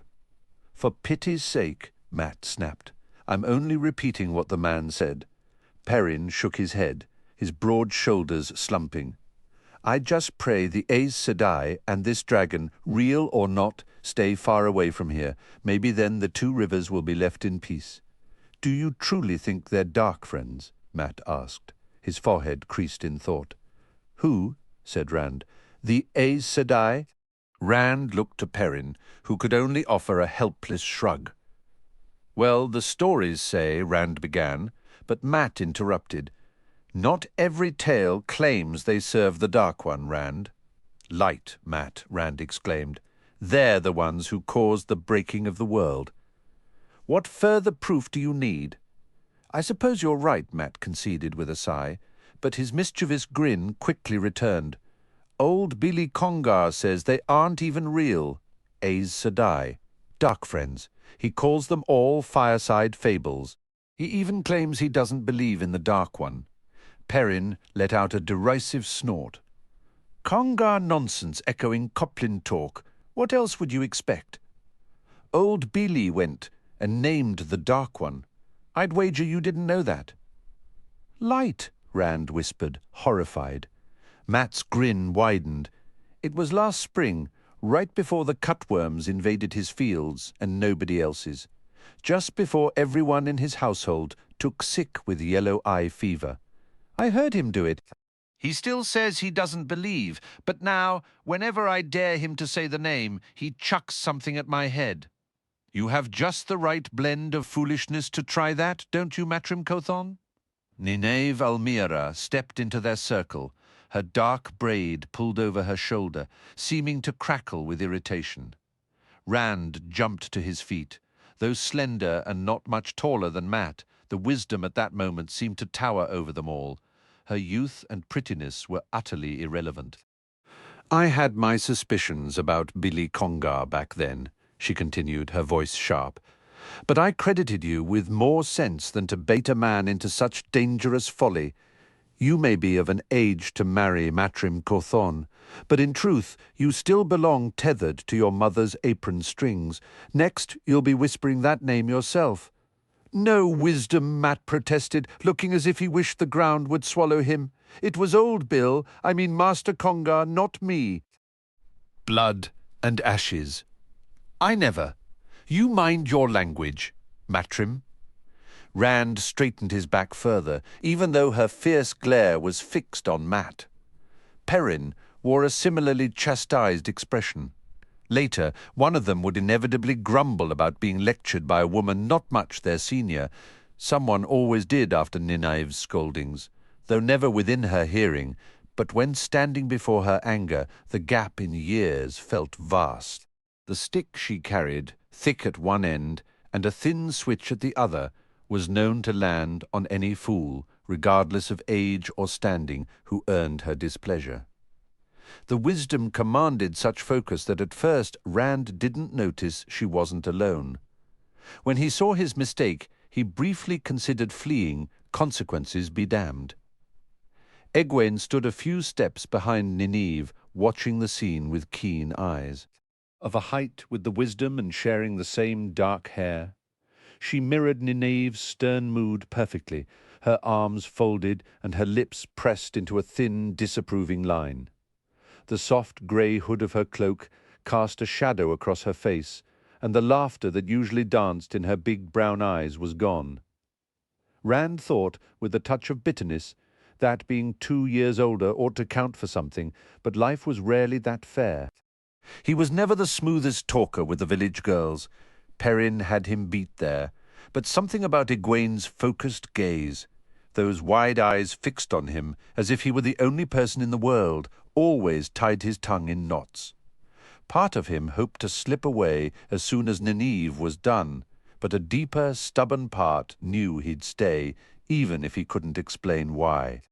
If you're finished gawking like a stunned sheep, Rand al'Thor, Nineve's voice cut in tart as green persimmons. Maybe you can explain why you three were flapping your jaws about something even half-witted bull calves should know to avoid. Rand jerked his attention from Egwene, who had begun to smile in a way that made his stomach flutter. Nineve's expression held the start of a knowing look too, until Matt let out a loud, braying laugh. The wisdom's smile vanished, replaced by a glare that choked Matt's laughter into a faint gurgle. "Well, Rand?" she pressed. Out of the corner of his eye, he saw Egwene's smile, lingering. What did she find so amusing? "It was the natural thing to discuss, Wisdom," he said quickly. "The peddler, Paden Fane, Master Fane, brought word of a false dragon in Keelden, and war, and Aes Sedai. The village council thought it serious enough to question him. What else would we be talking about?" Nineve shook her head, her braid swaying. "So that's why the peddler's wagon is sitting empty. I heard the commotion, but I couldn't leave Mistress Aelin until her fever broke. The council is grilling the peddler about Gildan, are they? Knowing them, they'll ask every wrong question and miss the right ones. It'll take the women's circle to get anything useful." With a firm tug on her cloak, she swept into the inn. Egwene did not follow. As the door shut, she stepped closer to Rand. The earlier frowns were gone, but her unblinking stare made him shift uneasily. He looked to his friends for help, but they were already backing away, grinning like fools as they deserted him. "You shouldn't let Matt drag you into his nonsense, Rand," Egwene said, her tone as solemn as a wisdom's pronouncement. Then abruptly she giggled. "I haven't seen you look that flustered since Sen B caught you and Matt in his apple orchard years ago." He shuffled his boots in the dirt and glanced over at Matt and Perrin, who were now gesturing excitedly about something. "Will you dance with me tomorrow?" The words tumbled out before he could stop them. He did want to dance with her, but he also dreaded the awkward, fluttering feeling. He knew it would bring the same discomfort he felt right then. The edges of her mouth lifted in a faint, private smile. "In the afternoon," she said. "I'll be busy in the morning." From the direction of his friends came Perrin's surprised shout. A gleeman, Egwene began to turn, but Rand touched her arm. Busy with what? Despite the chill, she pushed back her hood and, with a casualness that felt deliberate, drew her hair forward over her shoulder. The last time he'd seen her, it had hung loose below her shoulders, held back by a simple red ribbon. Now it was woven into a single long braid. He stared at that braid as if it were a live snake. Then his eyes darted to the spring pole standing alone on the green, ready for the next day's festivities. In the morning, unmarried women of marriageable age would dance around it. He swallowed, a cold realization settling in his chest. It had honestly never crossed his mind that she would come of age at the same time he did.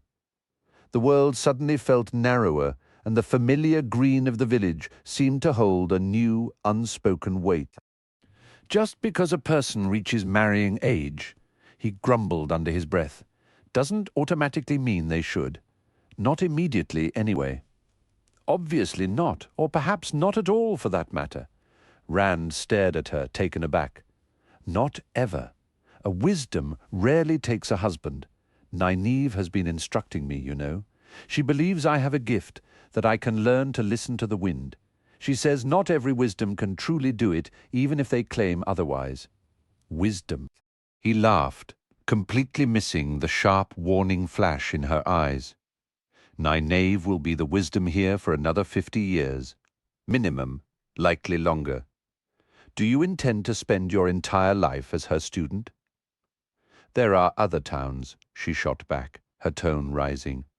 Nynaeve says the villages north of the Taran River always pick a wisdom from somewhere else. They believe it prevents her from playing favorites among the locals. His light-hearted mood vanished as quickly as it appeared. Outside the 2 rivers? I'd never get to see you again. And would you mind that? You haven't exactly shown any sign lately that you'd care either way. Nobody ever leaves the 2 rivers, he continued, almost to himself. Maybe someone from Terran Ferry might, but they're all odd anyway. Not really like proper 2 rivers folk at all. Egwene let out a frustrated breath. Well, perhaps I'm odd too. Maybe I want to see some of the places from the stories for myself. Did that ever cross your mind? Of course it has. I have daydreams too, but I understand the difference between fantasies and what's actually possible. And I don't. She snapped, her anger sudden and hot, before spinning around to turn her back on him. That isn't what I meant. I was talking about myself. Egwene. She yanked her cloak tightly around herself, creating a fabric barrier between them, and took several stiff steps away. He scrubbed a hand through his hair, utterly frustrated. How was he supposed to explain? This wasn't the first time she'd pulled meanings from his words that he never intended. In her current state, a wrong move would only make things worse, and he had a strong feeling that almost anything he said would be exactly that. Just then, Mat and Perrin returned. Egwene acted as if she hadn't noticed their arrival. They glanced at her uncertainly before huddling close to Rand. Moraine gave Perrin a coin as well, Mat said, exactly like ours. He hesitated before adding, and he saw the rider too. Where? Rand asked urgently. When did anyone else see him? Did you tell anybody? Perrin lifted his large hands in a calming motion. One thing at a time. I saw him at the edge of the village, watching the smithy, right at twilight yesterday. Gave me a real chill, he did. I told Master Luhan, but when he looked, there was nobody there. He said I was just seeing shadows. But he carried his biggest hammer around with him while we were banking the forge and putting the tools away. He's never done that before. So he believed you, Rand said, but Perrin only shrugged. I'm not sure. I asked him why he was carrying the hammer if all I saw was shadows, and he muttered something about wolves getting bold enough to come into the village. Maybe he thought that's what I saw, but he ought to know I can tell the difference between a wolf and a man on a horse, even in poor light. I know what I saw, and no one is going to convince me otherwise. I believe you, Rand stated firmly. Don't forget, I saw him too. Perrin gave a low, satisfied grunt, as if he hadn't been entirely certain of Rand's support. What are you all talking about? Egwene demanded abruptly, turning back to face them. Rand suddenly wished he had kept his voice down. He would have if he'd known she was listening. Mat and Perrin, now wearing foolish grins, stumbled over each other to tell her about their encounters with the rider in the black cloak. But Rand stayed quiet. He was certain he knew exactly what she would say when they finished. Nynaeve was right, Egwene announced to the sky as the two young men fell silent. None of you is ready to be out on your own. People do ride horses, you know. That doesn't turn them into monsters from a gleeman's fable. Rand nodded to himself. It was just as he had expected. She then turned her focus directly on him. And you've been spreading these silly stories sometimes. Rand al'Thor, you have absolutely no sense. The winter had already been unnerving enough without you adding to the children's fears. Rand's expression turned grim. I'm not the one spreading tales, Egwene. But I know what I saw, and it wasn't some farmer searching for a lost animal. Egwene took a sharp breath, ready to argue, but the inn door burst open, cutting her off. A man with wild, snow-white hair hurried out as if escaping something, the door slamming shut behind him. He whirled to glare at it, his posture stooped but his movements surprisingly quick for his apparent years. His cloak was a riot of fluttering patches in every imaginable colour and shape, sewn thickly onto a heavy garment. "It's the Gleeman," Egwene whispered, her voice tight with excitement. The man spun around, his patched cloak flaring dramatically. He wore a long coat with oversized sleeves and deep pockets. Thick white moustaches quivered above his mouth, and his face was deeply lined. He brandished a long, ornately carved pipe that trailed a thin line of smoke, fixing them all with a piercing stare from bright blue eyes under bushy white brows. Rand found himself captivated by those eyes. Everyone he knew in the Two Rivers had dark eyes, as did most merchants and travellers. The Congars and Coplins used to mock his own grey eyes relentlessly, until the day he'd finally had enough and bloodied Ewol Coplin's nose, earning a stern lecture from the wisdom. He wondered if there was a whole land where light eyes were common. Maybe the stranger Lan came from such a place. What kind of backwater is this? The gleeman boomed, his voice deeper and more resonant than any ordinary man's, seeming to fill the open air. The rustics up in that village told me I could reach here before nightfall, failing to mention that required leaving before lunch. After a frigid trek, dreaming of a warm bed, your innkeeper complains about the hour as if I were some vagrant, despite your village council pleading for my performance at this little festival of yours. And he never even mentioned he was the mayor. He paused just long enough to draw a furious breath, his glare sweeping over them. Then, when I come down for a pipe and an ale by the fire, every man in the room glares at me like I'm a bankrupt relative asking for a loan. Some old elder starts lecturing me on what stories I should tell, and then a mere girl orders me out, threatening me with a large stick when I don't jump fast enough. Since when is a gleeman treated this way? Egwene's face was a comical mix of awe at seeing a real gleeman and indignation on Nineveh's behalf. "Our apologies, Master Gleeman," Rand said, aware he was grinning like an idiot. "That was our wisdom, and that young woman," the gleeman interrupted, astonished. "A village wisdom. At her age, she ought to be dancing at harvest feasts, not predicting storms and mixing remedies." Rand squirmed, hoping Nineveh never caught wind of that opinion, at least not until after the festival performances. He noticed Perrin wince and Matt let out a low, silent whistle. They were clearly thinking the same thing. "The men were the village council," Rand continued. "I'm sure they meant no offence. It's just, we've just had news of war in Gildan, and a man there claiming to be the Dragon Reborn, a false dragon. Aes Sedai are travelling from Tar Valon. The council is debating whether we might be in any real danger here." "That's old news, even for Berlin," the gleeman replied dismissively. "And that town is practically the last place on earth to hear anything." He paused, his gaze sweeping over the village, and added with dry humour, "Well, perhaps the second to last place." Then his eyes settled on the wagon, now standing alone before the inn with its shafts resting in the dirt. "Ah!" I thought I recognized Padan Fain inside. Fain always had a knack for carrying bad news swiftly, and the worse it was, the faster he moved. "There's more raven in that man than human. Master Fain visits Eamon's Field often," Egwene said, a thread of disapproval finally weaving through her delight. "He's always quick with a laugh, and brings far more good tidings than ill." The gleeman considered her for a moment, then broke into a wide smile. "You are a lovely young woman. You ought to have rosebuds woven into your hair. Sadly, I cannot conjure roses from the air.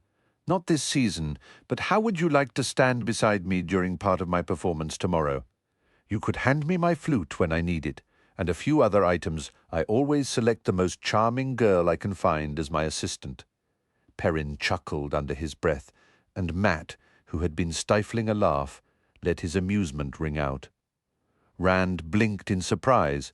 Egwene was glaring at him, though he hadn't even cracked a smile. She turned back with an overly calm tone. "Thank you, Master Gleeman.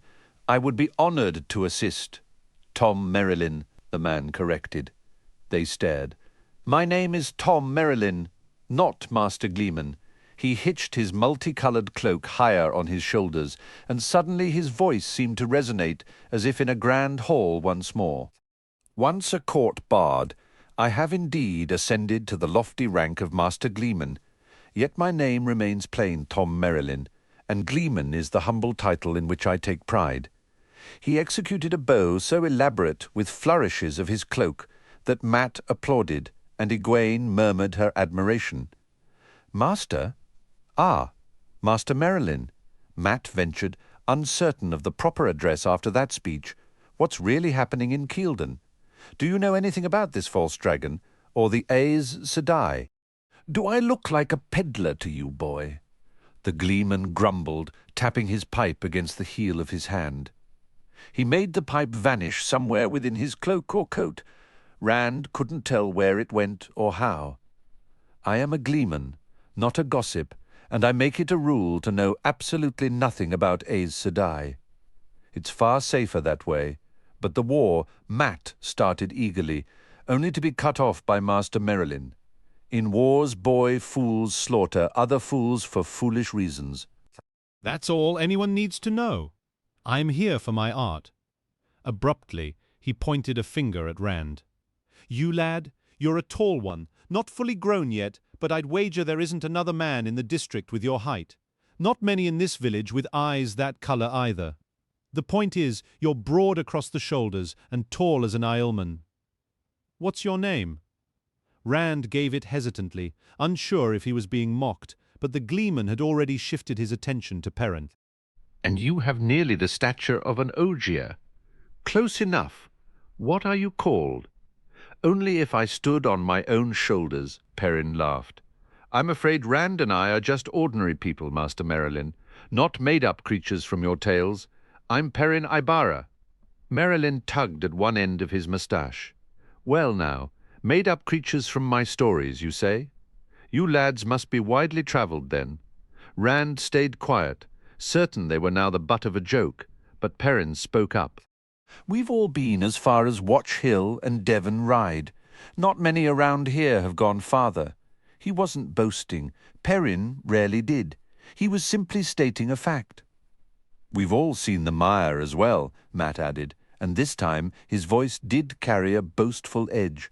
That's the deep swamp at the very edge of the waterwood. Nobody goes there. It's nothing but quicksand and sucking bogs, except for us, of course, and nobody goes near the mountains of mist either.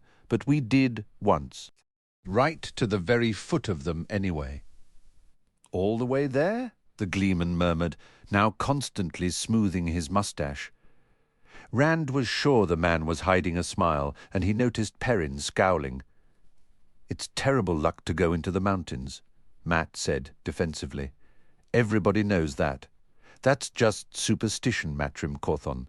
Egwene broke in, her tone sharp. Nynaeve says... She stopped abruptly, her cheeks flushing pink, and the look she shot Tom Merlin was considerably less friendly than before. It isn't proper to make fun. It's not. Her face grew even redder, and she fell silent. Mat blinked, as if he was only just beginning to understand the game that had been played on him.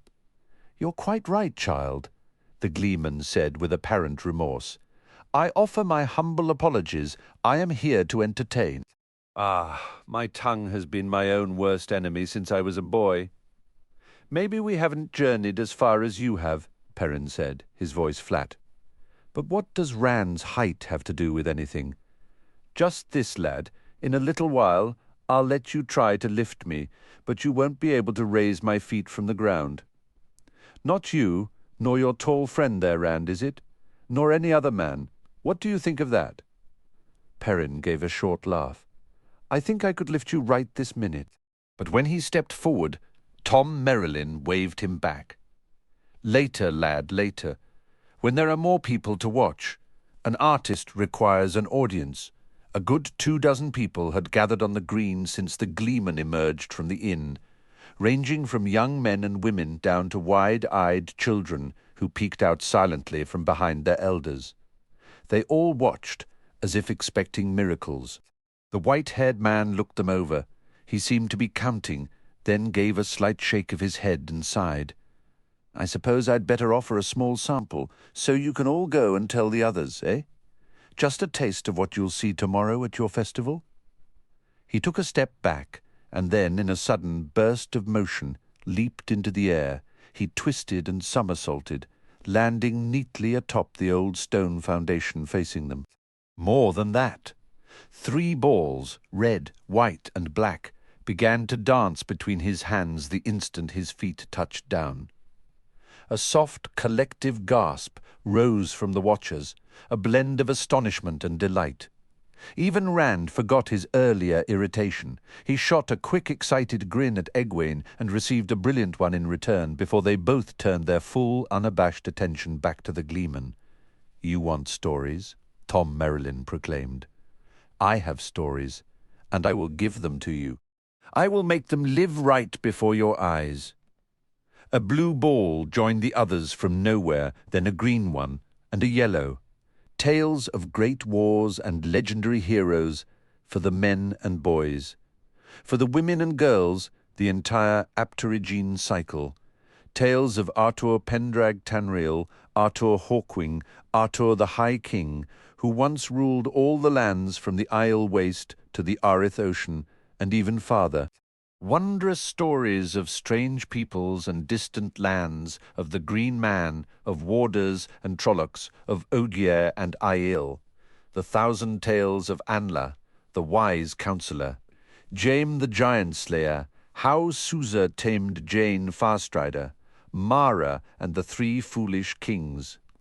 "Tell us about Len," Egwene called out suddenly. "How he flew to the moon in the belly of an eagle made of fire. Tell about his daughter Salia, walking among the stars." Rand glanced at her from the corner of his eye, puzzled. She had never much cared for stories about grand adventures and far-off travels. Her favourites were always the clever, humorous tales, or ones about women outsmarting those who thought themselves wiser than everyone else. He felt certain she had asked for the tales of Len and Salia just to nettle him, to remind him of the wide world he sometimes wondered about. Surely she could see that the world beyond the two rivers was no place for people like them. Dreaming of grand adventures was one thing, but living through them as they unfolded around you would be quite another. "Those are ancient tales," Tom Merrilin declared, and suddenly he was juggling 3 brightly coloured balls in each hand. Some claim they originate from the age before the Age of Legends, perhaps even older. Yet I possess every story, mind you, from ages that have passed and those yet to come. There were times when mankind commanded the heavens and the stars, and eras when humans lived as siblings to the beasts, ages filled with marvel and ages steeped in terror. Some concluded with fire falling from the sky, while others were doomed by ice and snow swallowing the land and sea. I hold them all, and I shall share them all. The saga of Mosk, the giant, wielding his lance of fire that could encircle the globe, and his endless wars with Queen Alspet, ruler of everything. The legends of Matarise the healer, the mother of the wondrous Ind. The balls now wove between his hands in 2 interlocking rings. His voice took on a rhythmic, almost musical quality as he turned slowly, his eyes scanning the gathered faces to measure their captivation. I will recount the closing of the Age of Legends, the tale of the dragon and his catastrophic attempt to unleash the Dark One upon humanity. I will speak of the time of madness, when the Aes Sedai fractured the world itself, of the brutal Trolloc Wars, where mankind fought monstrous hordes for dominion, and of the War of the 100 Years, a conflict of nation against nation that forged the lands we know today. I will narrate the exploits of men and women, noble and common, mighty and meek, the proud and the humble, the epic siege of the Pillars of the Sky, the humorous account of how Goodwife Cariel cured her husband of snoring, the tragic story of King Dareth and the fall of the House of. Without warning, both the stream of words and the juggling ceased. Tom merely plucked the balls from the air and fell silent. Unseen by Rand, Moiraine had joined the circle of listeners, with Lan a silent shadow at her shoulder. It took a second glance for Rand to even notice the warder. For a long moment, Tom regarded Moiraine from the corner of his eye, his body frozen, except for the subtle motion of making the balls vanish into his voluminous sleeves. Then he offered her a bow, his cloak sweeping wide. "Your pardon, but I gather you are not from these parts." "Lady," Eowyn whispered urgently. "This is the Lady Moiraine." Tom's eyes widened briefly before he bowed again, even deeper. "My apologies once more, my lady. No disrespect was intended." Moiraine made a slight, dismissive gesture. "None was taken, Master Bard. You may call me simply Moiraine. I am a traveller here, much like yourself, far from home and without familiar company. The world holds many dangers for a stranger. The Lady Moiraine collects stories," Eowyn added eagerly. "Stories about things that happened right here in the Two Rivers. though I can't imagine what around here is exciting enough for a tale. I trust you will find my stories to your liking. Moiraine. Tom watched her with unmistakable caution. He did not seem at all pleased by her presence. It made Rand wonder abruptly what sort of amusement a woman of her standing might expect in a city like Baerlon or Camelin. Surely even there they could offer nothing finer than a master gleeman. That depends entirely on the story, Master Bard, Moiraine replied evenly. Some tales I appreciate, and others I do not. Tom's next bow was his most profound yet, his long frame bending nearly parallel to the earth. I assure you none of my stories will give offence. All are crafted to delight and entertain, and you honour me too greatly. I am but a simple gleeman, that is all. Moiraine acknowledged his bow with a gracious nod. For an instant she appeared every bit the noble Lady Ewin had named, accepting a tribute from a subject. Then she turned away, Lan following close behind like a loyal wolf escorting a serene swan.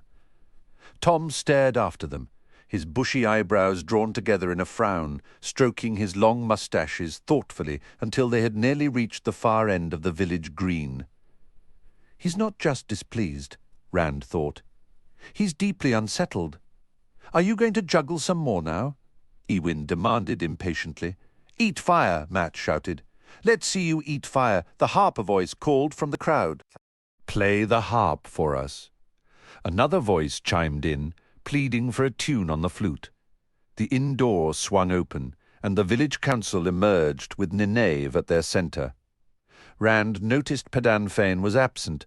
The peddler had likely chosen to stay inside by the fire with his spiced wine. Tom Merrilin, muttering something about needing a stiff drink, suddenly hopped down from the old stone foundation. He brushed past the departing councillors, ignoring the disappointed calls from the small crowd that had been watching his performance.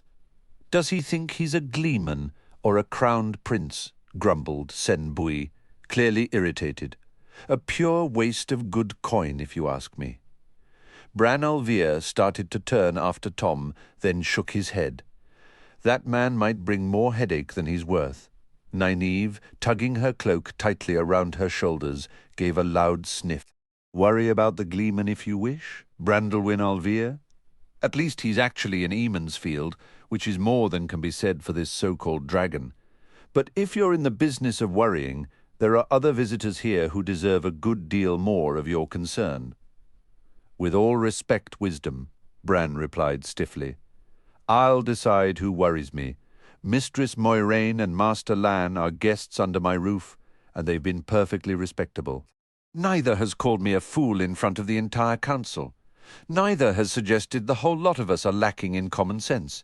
Then perhaps my earlier assessment was too generous by half." Nynaeve shot back. She turned and strode away without another word, leaving Bran speechless, his mouth opening and closing as he hunted for a retort. Egwene glanced at Rand as if to say something, then hurried off after the wisdom instead. Rand felt a knot tighten in his stomach. There had to be some way to convince her to stay, but the only method that came to mind was one he couldn't bring himself to suggest, even if she were willing. And she had made it painfully clear she was not willing in the slightest, which only made him feel more miserable. "That young woman needs a husband," Sen Bui growled, bouncing on the balls of his feet, his face deepening to a furious purple. "She's got no proper respect. We're the village council, not boys here to rake her yard, and I—" The mayor took a heavy breath through his nose and suddenly wheeled on the old thatcher. "Quiet! Sen! Stop carrying on like a black-veiled Isle raider." The skinny man froze mid-bounce, utterly stunned. Bran Alvear never lost his temper. The mayor glared. "Light burn me. We've got more important things to do than this nonsense. Or are you aiming to prove Nynaeve right after all?" With that, he stomped back into the inn and slammed the door hard behind him. The remaining council members exchanged uneasy looks, then drifted away in different directions, all except for Haral Luhan, who fell into step beside the fuming thatcher, speaking to him in low, calm tones. The blacksmith was the only one who ever managed to talk Sen down from a rage. Rand moved to join his father, and his friends followed. "I've never seen Master Olvere that angry," Rand said, which earned him a roll of the eyes from Mat. "The mayor and the wisdom rarely see eye to eye," Tam said calmly, "and today they agreed even less than usual. It's nothing new, you'll find. It's the same in any village." "What about the false dragon?" Mat pressed, and Perrin chimed in with a murmur of agreement. "And the eyes, Sedai? What did the peddler say?" Tam shook his head. Master Fane didn't know much more than he'd already shared. Battles won and lost. Towns captured, then recaptured. All of it still in Gildan, thank the light. It hasn't spread, or at least it hadn't by the last he'd heard. "Battles interest me," Mat declared, and Perrin added, "What did he say about the fighting?" "Battles don't interest me, Matrim," Tam said firmly, "but I'm sure Fane will be happy to give you all the gory details later. What does matter is that we shouldn't have any reason to worry about it here. The Council can't see any cause for Aes Sedai to pass through the two rivers on their way south, and as for coming back this way, they aren't likely to fancy a trek through the Forest of Shadows and a swim across the White River." The image was so absurd that Rand and the others couldn't help but laugh. The two rivers remained isolated for 3 clear reasons.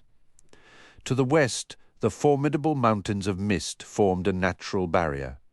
The east was sealed by the treacherous mire, while the southern border was defined by the White River, named for the frothing rapids, created by its churning rocks and boulders. Beyond that lay the Forest of Shadows. It was rare for any local to cross the White, and rarer still for them to return.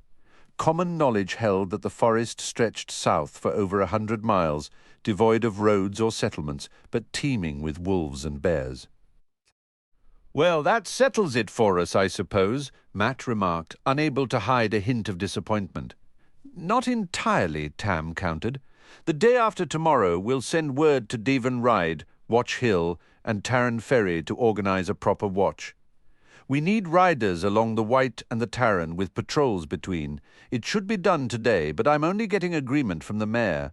The rest of the council can't fathom asking anyone to spend Beltane riding patrols across the countryside." "But I thought you said we didn't need to worry," Perrin said, prompting a shake of Tam's head.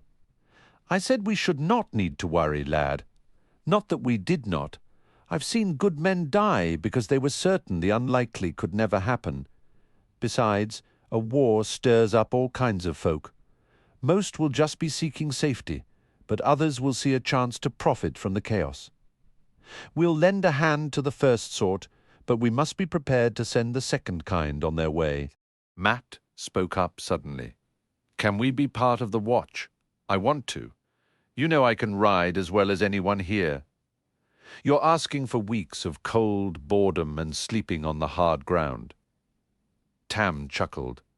"That's likely all it will be, and I pray that's all. We're far off any main path, even for refugees. But if your mind's set, you can speak to Master Alvera, Rand. It's time we headed back to the farm." Rand was taken aback. "I thought we were staying for winter night." "There's work that needs seeing to, and I need you with me. We don't have to leave for hours yet. I want to volunteer for the patrols, too." "We are leaving now," his father stated, a tone that allowed no debate. More gently, he added, "We'll be back tomorrow with plenty of time for you to speak to the mayor and for the festival. 5 minutes, then meet me at the stable." After Tam left, Mat turned to Perrin. "Are you going to join the watch with Rand and me?" "Nothing like this has ever happened here. Why, if we get posted to the Tarrant, we might even see soldiers, or who knows what. Maybe even the travelling people." "I expect I will," Perrin said slowly, "provided Master Luhan doesn't need me at the forge." "The war is in Gildan," Rand snapped, then forced his voice lower. "The war is in Gildan, and the Aes Sedai are only the light knows where, but none of it is here. That man in the black cloak is here, Or have you both forgotten him already? The others exchanged uneasy glances, the festive mood momentarily shattered by the reminder. "Sorry, Rand," Matt muttered, "but a chance to do something besides milking my father's cows doesn't come along every day." He straightened under their looks. "Well, I do milk them every single morning." "The Black Rider," Rand pressed. "What if he hurts someone? Maybe he's just a refugee from the fighting," Perrin offered, though he sounded uncertain. "Whoever he is," Matt said, "the Watch will find him." "Maybe," Rand conceded. "But he seems to vanish when he wants to. It would be better if they knew to look." "We'll tell Master Alvear when we volunteer," Matt proposed. "He'll tell the village council, and they'll tell the Watch." "The council," Perrin said with disbelief. "We'd be lucky if the mayor didn't laugh in our faces. Master Luhan and Rand's father already think the two of us are spooked by our own shadows." Rand sighed, the weight of the unspoken threat making the festive air feel thin and false. "If we're going to do this, we might as well do it now." Perrin gave Matt a sideways look. "Maybe we should look for other people who've seen him. We'll run into nearly everyone in the village tonight." Matt's frown only darkened, but he kept his mouth shut. They all knew Perrin was suggesting they find more trustworthy witnesses than Matt. "He won't be any more amused tomorrow," Perrin added, seeing Rand's hesitation. "And I'd feel a lot better if we had some company when we go to him. Honestly, I'd be happy if half the village came along." Rand gave a slow nod. He could practically hear Mayor Alvear's booming laugh already. Having more people on their side certainly couldn't hurt. If 3 of them had spotted the stranger, others must have seen him too. They had to have. "All right, tomorrow," he decided. "You two find whoever you can tonight, and tomorrow we go to the mayor after that." He trailed off, and the unspoken question hung in the air between them. What if they couldn't find anyone else? He saw it in their eyes, and he had no answer.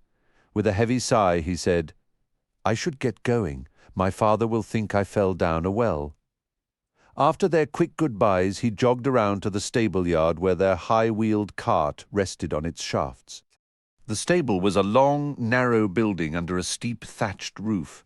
Inside, the dim light from the open doors at each end fell on rows of straw-covered stalls. The peddler's team occupied 8 stalls, and Mayor Alvear's powerful Duran draft horses, which he rented out for heavy hauling, filled 6 more. Only 3 other stalls were taken. Rand felt sure he could identify each horse.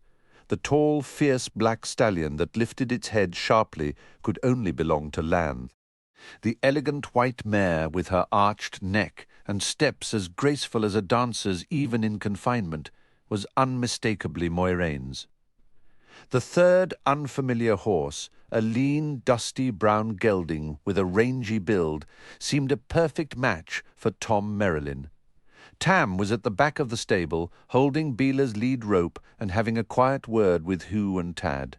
Before Rand had taken 2 steps inside, his father nodded to the stablemen and led Beela out, collecting Rand with a glance as he passed. They harnessed the shaggy mare in silence. Tam seemed lost in his own thoughts, so Rand kept quiet. He wasn't exactly eager to try convincing his father about the black-cloaked rider just yet, let alone the mare. Tomorrow would have to be soon enough. Once Matt and the others had hopefully rounded up more witnesses, if they found any. As the cart creaked into motion, Rand grabbed his bow and quiver from the back. He belted the quiver at his waist, a bit clumsily, as he half-trotted beside the cart. Once they passed the last houses of the village, he nocked an arrow, holding it half-raised and partly drawn. The woods around them were mostly bare and still, but his shoulders grew tense. The Black Rider could be upon them in an instant. If he wasn't already prepared, there might be no time to draw. He knew he couldn't hold the bowstring at tension for long. He'd crafted the bow himself, and Tam was one of the few men in the district strong enough to draw it fully to the cheek. He searched for something to distract himself from thoughts of the dark rider, but surrounded by the flapping cloaks and the whispering forest, it was difficult. "Father," he said finally. I don't really get why the council had to question Pedan Fain so long. He forced his gaze away from the trees and looked across Bella at Tam. It seems to me the decision you all made could have been reached right then and there. The mayor scared everyone half to death, going on about Aes Sedai and the false dragon being right here in the two rivers. People are strange, Rand. Even the best of them.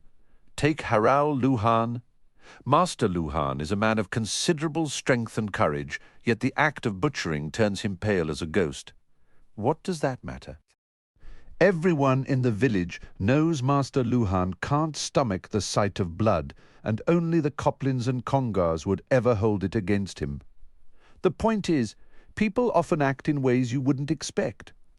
Let a hailstorm flatten their crops, a gale tear the roofs away, or wolves take half their livestock, and those same folks will just roll up their sleeves and start over.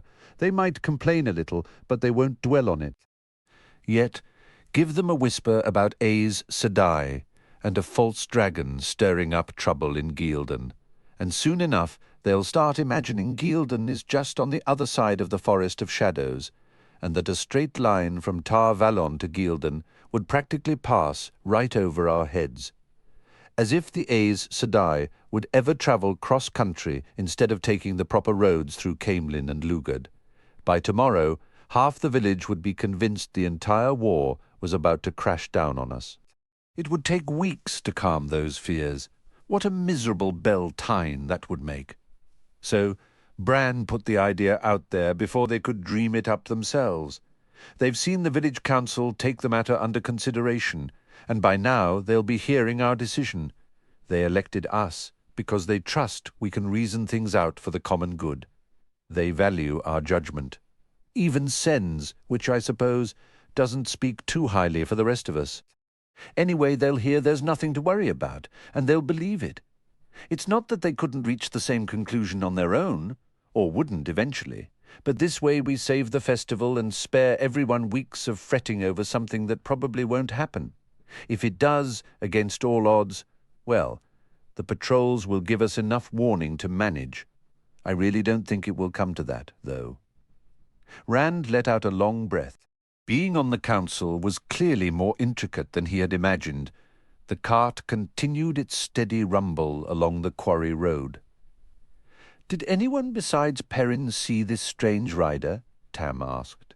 Matt did, but Rand stopped, staring at his father across Bela's back.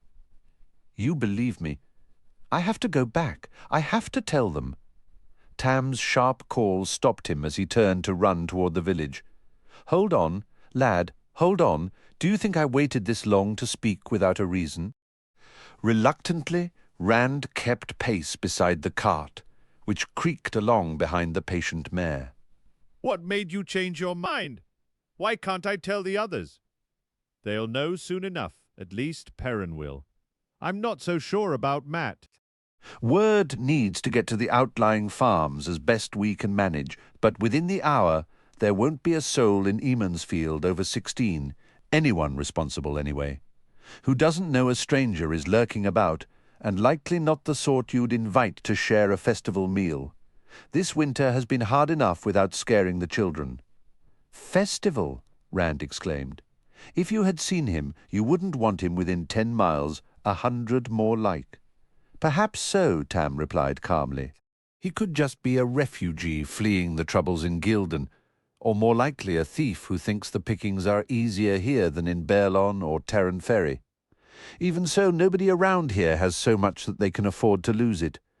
If the man is running from the war, well, that's still no excuse for frightening people. Once the watch is set, it should either find him or scare him off." "I hope it scares him off. But why do you believe me now when you didn't this morning?"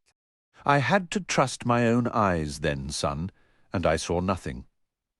Tam shook his greying head. "It seems only you young men have spotted this fellow. When Haral Luhan mentioned Perrin jumping at shadows, though it all fell into place. It got me thinking about how a quiet, steady lad like Perrin doesn't startle easily, not unless there's a real reason that, and the fact you both described the same cloaked figure, convinced me there's more to this than morning jitters. John Thane's eldest boys spotted him as well, along with Bandry, the son of Samel Craw, when 4 young men, all of them steady and reliable, claimed to have witnessed something. You begin to wonder if it might be real, even if you haven't seen it yourself. Sen was the only one who refused to believe it. Naturally, that's the reason we're heading back. With both of us gone from the farm, this stranger could be causing all sorts of trouble. If it weren't for the festival, I wouldn't return tomorrow either, but we can't let ourselves become prisoners in our own homes just because some shadowy figure is skulking around. I hadn't heard about Ban or Lem, Rand admitted. The rest of us planned to go to the mayor tomorrow, but we were afraid he wouldn't take us seriously either. Grey hair doesn't mean our minds have gone soft, Tam remarked with a dry chuckle. So you stay alert.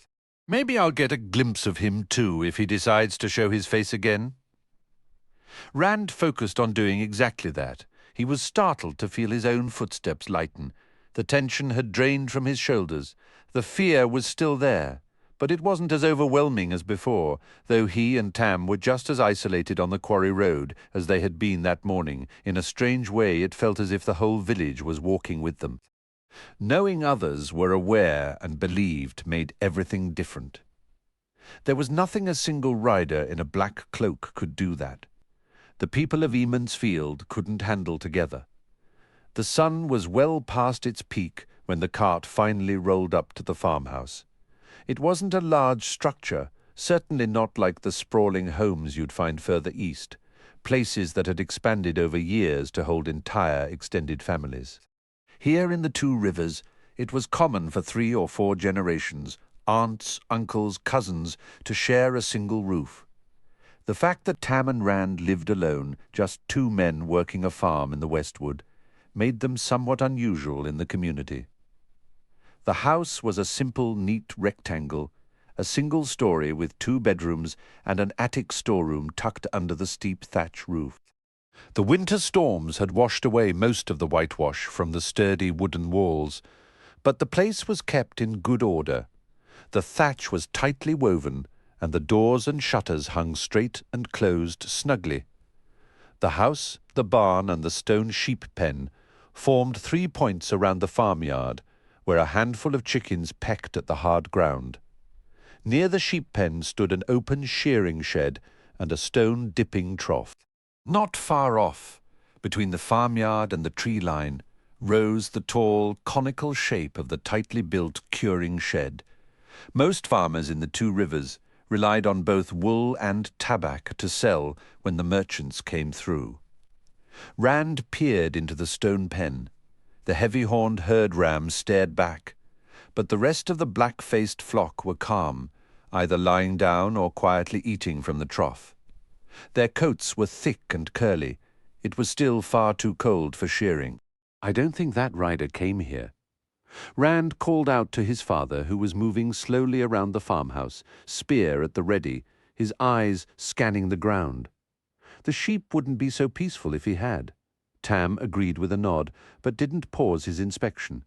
He completed a full circuit of the house, then did the same around the barn and the sheep pen, his gaze never leaving the earth. He even checked the smokehouse and the curing shed. Finally, he drew a bucket of water from the well, cupped some in his hand, sniffed it, and cautiously touched a drop to his tongue. He suddenly let out a short, sharp laugh and then drank the handful down. I suppose he didn't, Tam said to Rand, wiping his wet hand on his coat. All this talk of unseen men and silent horses has me looking at everything sideways, jumping at shadows. He poured the well water into a spare bucket and headed for the house, carrying the water in one hand and his spear in the other. I'll get a stew going for supper. Since they were already here, they might as well tackle a few overdue tasks. Rand winced, thinking back to the chaos of winter night in Eamon's Field, but Tam had a point. On a farm, work was never truly finished. The moment one chore was done, 2 more seemed to take its place. He hesitated briefly, then decided to keep his bow and quiver within easy reach. If that shadowy rider showed up again, he wasn't about to face him armed with nothing but a garden tool. First, he led Bella to the barn. After unhitching her and settling her into a stall beside their cow, he hung up his cloak and gave the mare a thorough rub-down with dry straw, then brushed her coat until it shone. Climbing the narrow ladder to the hayloft, he tossed down fresh fodder. He added a scoop of oats to her feed as well, though the supply was running low, and with winter clinging on, there might not be more for a long while. The cow, milked just before dawn, had given only a fraction of her usual amount. She seemed to be drying up as the cold dragged on. Enough feed remained to last the sheep another 2 days. They should have been out to pasture by now, but what passed for grass wasn't worth the name, so he topped off their water trough. Next, he checked the hens for eggs. Only 3. The birds were getting craftier at hiding them. He was just starting to hoe the vegetable patch behind the house when Tam came outside and settled on a bench near the barn to repair some harness, leaning his spear close by. Seeing that made Rand feel better about his own bow lying on his cloak just a few steps away. Not many weeds had broken through the soil, but what had come up were mostly weeds. The cabbages looked stunted, only a few bean and pea shoots poked through, and there wasn't a single beet in sight. They hadn't planted the full garden, of course, only a portion, hoping the cold might break in time for something to grow before their stores ran empty. The hoeing didn't take long, a fact that would have delighted him in years past. Now it just made him worry. What would they do if nothing sprouted this season? Not a comforting thought. And there was still firewood to split. It felt to Rand like years since there hadn't been firewood waiting to be split. But complaining wouldn't heat the house, so he fetched the axe, propped his bow and quiver against the chopping block, and set to work. Pine for a quick hot blaze, oak for a long steady burn. Soon he was warm enough to shed his coat. As the pile of split wood grew, he stacked it against the side of the house alongside the other stacks, most of which reached nearly to the eaves. Usually by this time of year the wood piles were dwindling, but not this winter. Chop and stack, chop and stack. He lost himself in the steady rhythm of the axe and the repetitive motion of piling wood. Tam's hand on his shoulder startled him back to the present. Grey twilight had settled in while he worked, and now it was fading swiftly into night. The full moon hung well above the trees, glowing pale and swollen, as if it might drop from the sky at any moment. The wind had turned sharper without his noticing, and ragged clouds raced across the darkening sky. "Let's get cleaned up, lad, and see about supper," Tam said. "I've already brought in water for a hot bath before bed." "Anything hot sounds good to me," Rand replied, grabbing his cloak and swinging it around his shoulders. His shirt was damp with sweat, and the wind, ignored during the heat of swinging the axe, now seemed determined to freeze it on his skin. He stifled a yawn, shivering as he gathered his gear. "And sleep, too. I might just sleep straight through the whole festival. Care to make a small wager on that?" Tam asked with a smile. Rand couldn't help but grin back. Even if he hadn't slept in a week, he wouldn't miss Beltane. Nobody would. The main room of the farmhouse was a haven of warmth and light. Tam had lit more candles than usual, and a lively fire danced in the large stone hearth, casting a cosy glow across the space. Dominating the room was a wide oak table, long enough to seat a dozen, though it had been years since that many had gathered around it. High-backed chairs surrounded it, and Tam's favourite cushioned reading chair was angled toward the flames. Rand's own preference was to sprawl on the thick rug before the fire with a book. The shelf by the door held a modest collection of volumes. Books were rare treasures in the Two Rivers, and peddlers rarely carried more than a few, which had to be shared among all who craved them. The room might not have the immaculate scrubbed appearance some farm wives insisted upon. Tam's pipe rack and a copy of the Travels of Jane Farstrider lay on the table. Another book rested on his chair cushion. A bit of harness awaited mending by the hearth, and a small pile of shirts needing darning occupied a bench, but it was clean and orderly. It had a comfortable, lived-in feeling that was nearly as soothing as the heat from the fire. Here, the cold and the strange fears of the outside world seemed distant. There were no false dragons here, no talk of Aes Sedai or wars, and certainly no ominous riders in black cloaks. The rich smell of stew simmering in the pot over the fire filled the air, making Rand's stomach growl with anticipation. His father gave the stew a stir with a long wooden spoon and sampled a taste. "Just a little longer," he said. Rand went to wash up at the basin by the door, though what he really wanted was a deep hot bath to thaw the lingering chill from his bones. That would have to wait until they could heat the big kettle. As he dried his hands, he noticed Tam rummaging in a cabinet. His father emerged with a large iron key. With a firm twist, he locked the heavy front door. Seeing Rand's puzzled look, Tam sighed. "Best to be safe. Maybe I'm just being fanciful, or maybe this bitter weather is getting to me, but—" He bounced the key in his palm thoughtfully. "I'll see to the back door," he said, heading toward the rear of the house. Rand was taken aback. In all his memory, neither door had ever been locked. No one in the Two Rivers locked their doors. There had never been a need until now. A sudden scraping noise came from the floor above, from Tam's bedroom. It sounded like heavy furniture being dragged. Rand frowned. Unless his father had taken a sudden urge to rearrange the room, he could only be pulling out the old chest he kept stored beneath his bed. Another thing that had never happened before, trying to shake off a creeping unease. Rand filled a kettle for tea and hung it over the fire, then began setting the table with the bowls and spoons he had carved himself. The front shutters were still open, and he glanced out occasionally, but full night had fallen, leaving only pools of moonlight and deep shadow. The dark rider could easily be out there watching, but he pushed the thought away. When Tam returned, Rand stared in utter astonishment. A wide belt was slung around his father's waist, and from it hung a sheathed sword. The black scabbard bore a bronze heron, and a matching heron was etched into the long hilt.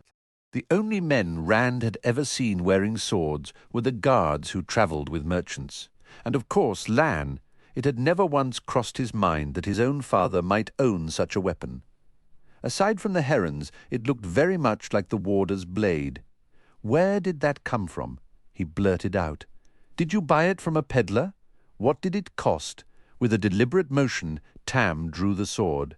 Firelight ran like liquid along the flawless, gleaming steel. It was nothing like the simple, utilitarian blades carried by guards. It held no jewels or gold, but to Rand it seemed magnificent. The sword had a gentle curve, its single edge keen and bright, with a heron engraved into the steel. The crossguard was short, fashioned to resemble intricate braiding.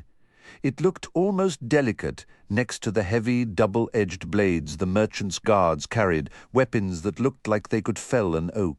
"I bought it years ago, far from this place," Tam explained, a distant look in his eyes. "Paid far too much for it, too. 2 coppers would have been an extravagance. Your mother never did approve. She was always the sensible one. I was young, and it felt worth the price back then. She often wished I'd get rid of the thing, and there have been plenty of times I've thought she was right, that I should just hand it off to someone else." The firelight danced along the blade, making it appear as if it were on fire. Rand was startled. He'd spent countless hours imagining what it would be like to own a sword. "Give it away. How could you part with a sword like this?" Tam gave a short laugh. "It's not much good for herding sheep, is it? You can't plough a field or bring in the harvest with it."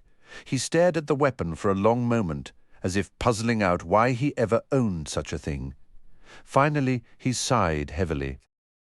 "But if I'm not just spooked by shadows, if our luck turns bad, maybe in the coming days we'll be thankful I kept it tucked away in that old chest." He slid the blade smoothly back into its scabbard and wiped his hand on his shirt with a frown. "The stew's ready. I'll serve it up while you make the tea." Rand nodded and fetched the tea canister, but his mind was racing with questions. Why would Tam ever buy a sword? He couldn't picture it. And where had it come from? How far away? Few people ever left the two rivers. He'd always vaguely known his father must have, since his mother was from outside, but a sword. He had a dozen questions ready for once they sat down to eat. The water for the tea was boiling violently. He had to wrap a cloth around the kettle's handle to lift it from the hook, the heat searing through the fabric instantly. As he stood up from the hearth, a tremendous thump struck the door, rattling the lock violently. Every thought of the sword and the scalding kettle in his grip vanished. "It must be a neighbor," he said, his voice unsure. "Maybe Master Dotry needs to borrow something."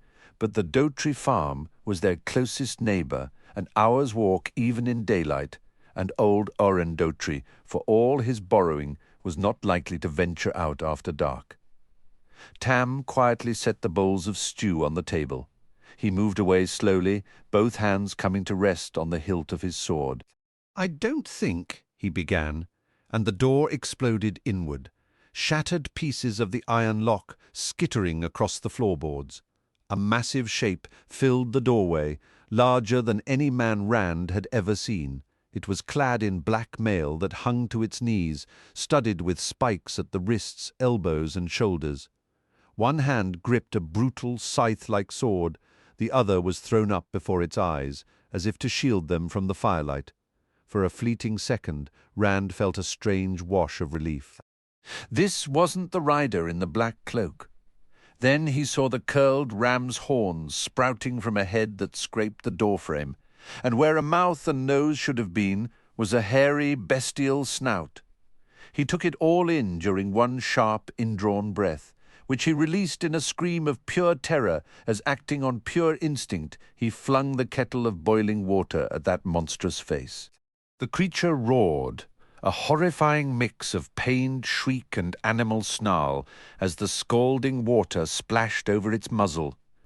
In the same instant, Tam's sword flashed, the roar cut off into a wet gurgle, and the huge form toppled backward. Before it had even finished falling, another was already trying to claw its way past. Rand caught a glimpse of a malformed head, crowned with spike-like horns, before Tam struck again, and now two enormous bodies were wedged in the doorway. He suddenly became aware that his father was shouting at him. "Run, boy, get to the woods and hide." The bodies in the doorway jerked as others outside tried to drag them free. Tam threw his shoulder against the heavy table. With a strained grunt, he heaved it over onto the tangled heap. "There are too many of them. We can't hold this door." Rand spun away from the room, a hot flush of shame burning his cheeks for obeying so instantly. He desperately wanted to stay and fight beside his father, but a cold, primal terror had seized him, and his legs carried him away of their own accord. He fled toward the back of the house, faster than he had ever run, the sounds of splintering wood and harsh shouts from the front door clawing at his heels. His hands found the heavy bar across the back door, but his eyes caught the glint of the iron lock, the one Tam had strangely secured tonight.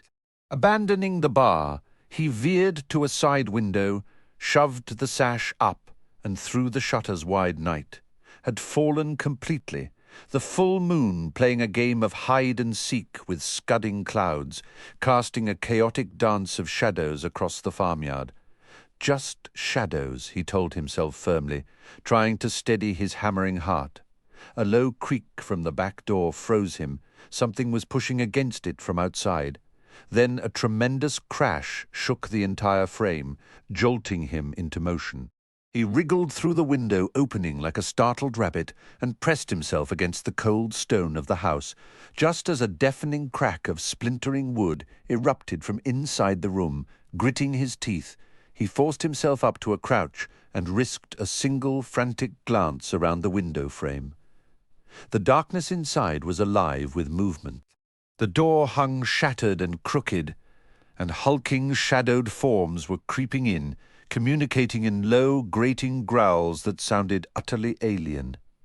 Their weapons, axes, spears, cruel, spiked things caught faint slivers of moonlight. The scrape of boots was mingled with an unsettling rhythmic clicking that reminded him of hooves on the hard floor. He tried to swallow, his mouth parchment dry. Drawing a ragged, burning breath, he shouted with all his might, "There in the back." The words emerged as a strained croak, but they were out. "I'm outside! Run, father!" With the final cry, he launched himself away from the farmhouse, not daring to look back. Enraged bellows in that guttural tongue erupted from the window behind him.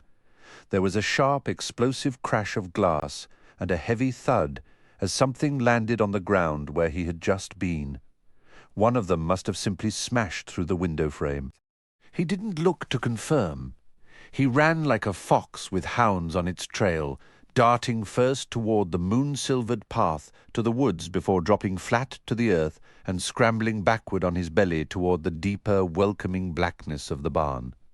Something long and wooden clattered across his back and shoulders. He flailed wildly, caught between fighting and fleeing, until his fingers recognized the smooth shape of the new hoe handle his father had been carving. "You absolute fool!" He cursed himself silently, lying still for a moment, trying to quiet his gasping breaths, a complete Coplin idiot. Finally he began crawling again along the rear wall of the barn, dragging the hoe handle with him. It was a pitiful weapon, but it was better than empty hands. Heart in his throat, he peered around the corner toward the house and yard. There was no sign of the creature that had pursued him. It could be anywhere now, stalking him. Perhaps it was creeping toward him at that very moment. To his left, the sheep in their pen bleated in frantic terror, milling in a confused circle. Then, from the front of the house, where lamplight still flickered in the windows, came the clear, ringing clash of steel on steel. Suddenly, one of those windows exploded outward in a shower of glass and splinters as Tam came hurtling through, landing in a crouch with his sword still gleaming in his hand. But instead of fleeing into the night, his father turned and sprinted toward the back of the house, toward where he had last heard Rand's voice, ignoring the monstrous shapes clambering out after him. Rand stared, stunned.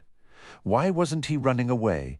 And then with a lurch in his gut, he understood Tam thought he was still back there. "Father!" he screamed, his voice breaking. "I'm over here!" In mid-stride, Tam whirled, but he didn't run toward Rand. Instead, he angled away, gesturing wildly with his sword as if to someone ahead of him in the darkness, and shouted, "Run, lad! Just run! Get down!" A dozen hulking shapes surged after him, their guttural shouts and piercing howls slicing through the night.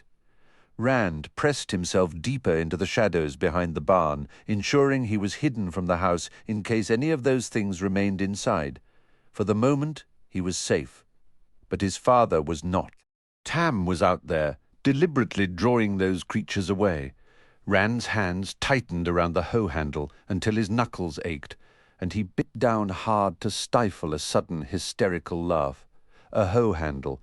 Confronting one of those monsters with this would be nothing like the playful quarterstaff bouts he used to have with Perrin back home. Yet he couldn't let his father face the pursuit alone. "If I move like I'm tracking a rabbit," he whispered into the cold air, "they'll never hear me." The unearthly cries echoed again, and he tried to swallow past a dry throat. Or more like a whole pack of rabid wolves. He slipped away from the barn toward the forest, gripping the makeshift weapon so tightly his hands throbbed. At first the enveloping trees were a comfort, hiding him from whatever had attacked their farm, but as he crept deeper, the shifting moon shadows played tricks. The darkness itself seemed to writhe and change. Trees took on a menacing posture. Branches twisted as if reaching for him. Were they just branches? He could almost hear low, guttural chuckles stifled in the gloom, things waiting patiently. The howls chasing Tam had faded, leaving a silence so profound that every creak of wind-rubbed limbs made him flinch. He crouched lower, moving with agonizing slowness, scarcely daring to breathe. Without warning, a hand clamped over his mouth from behind, and an iron grip seized his wrist. He thrashed wildly, his free hand clawing over his shoulder for purchase. "Easy, lad.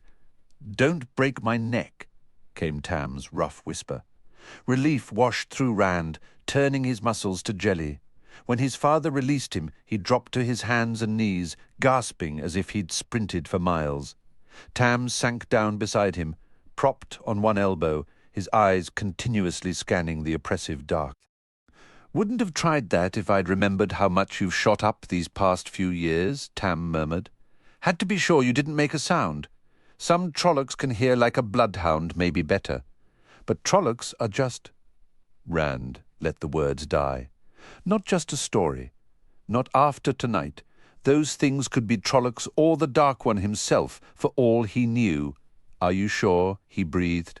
"I mean, Trollocs, I'm sure. Never saw one myself before tonight, but I've spoken with men who have. Maybe that knowledge will be enough to keep us breathing. Listen close. A Trolloc sees better than a man in the dark, but bright light blinds them, at least for a while. Might be the only reason we got away from so many. Some can track by scent or sound, but they're said to be lazy. If we can stay ahead long enough, they might just quit." That offered meagre comfort. In the stories they serve the Dark One and hate all men. If anything belongs in the shepherd of the night's flock, boy, it's Trollocs. They kill for the sheer joy of it, or so I've heard.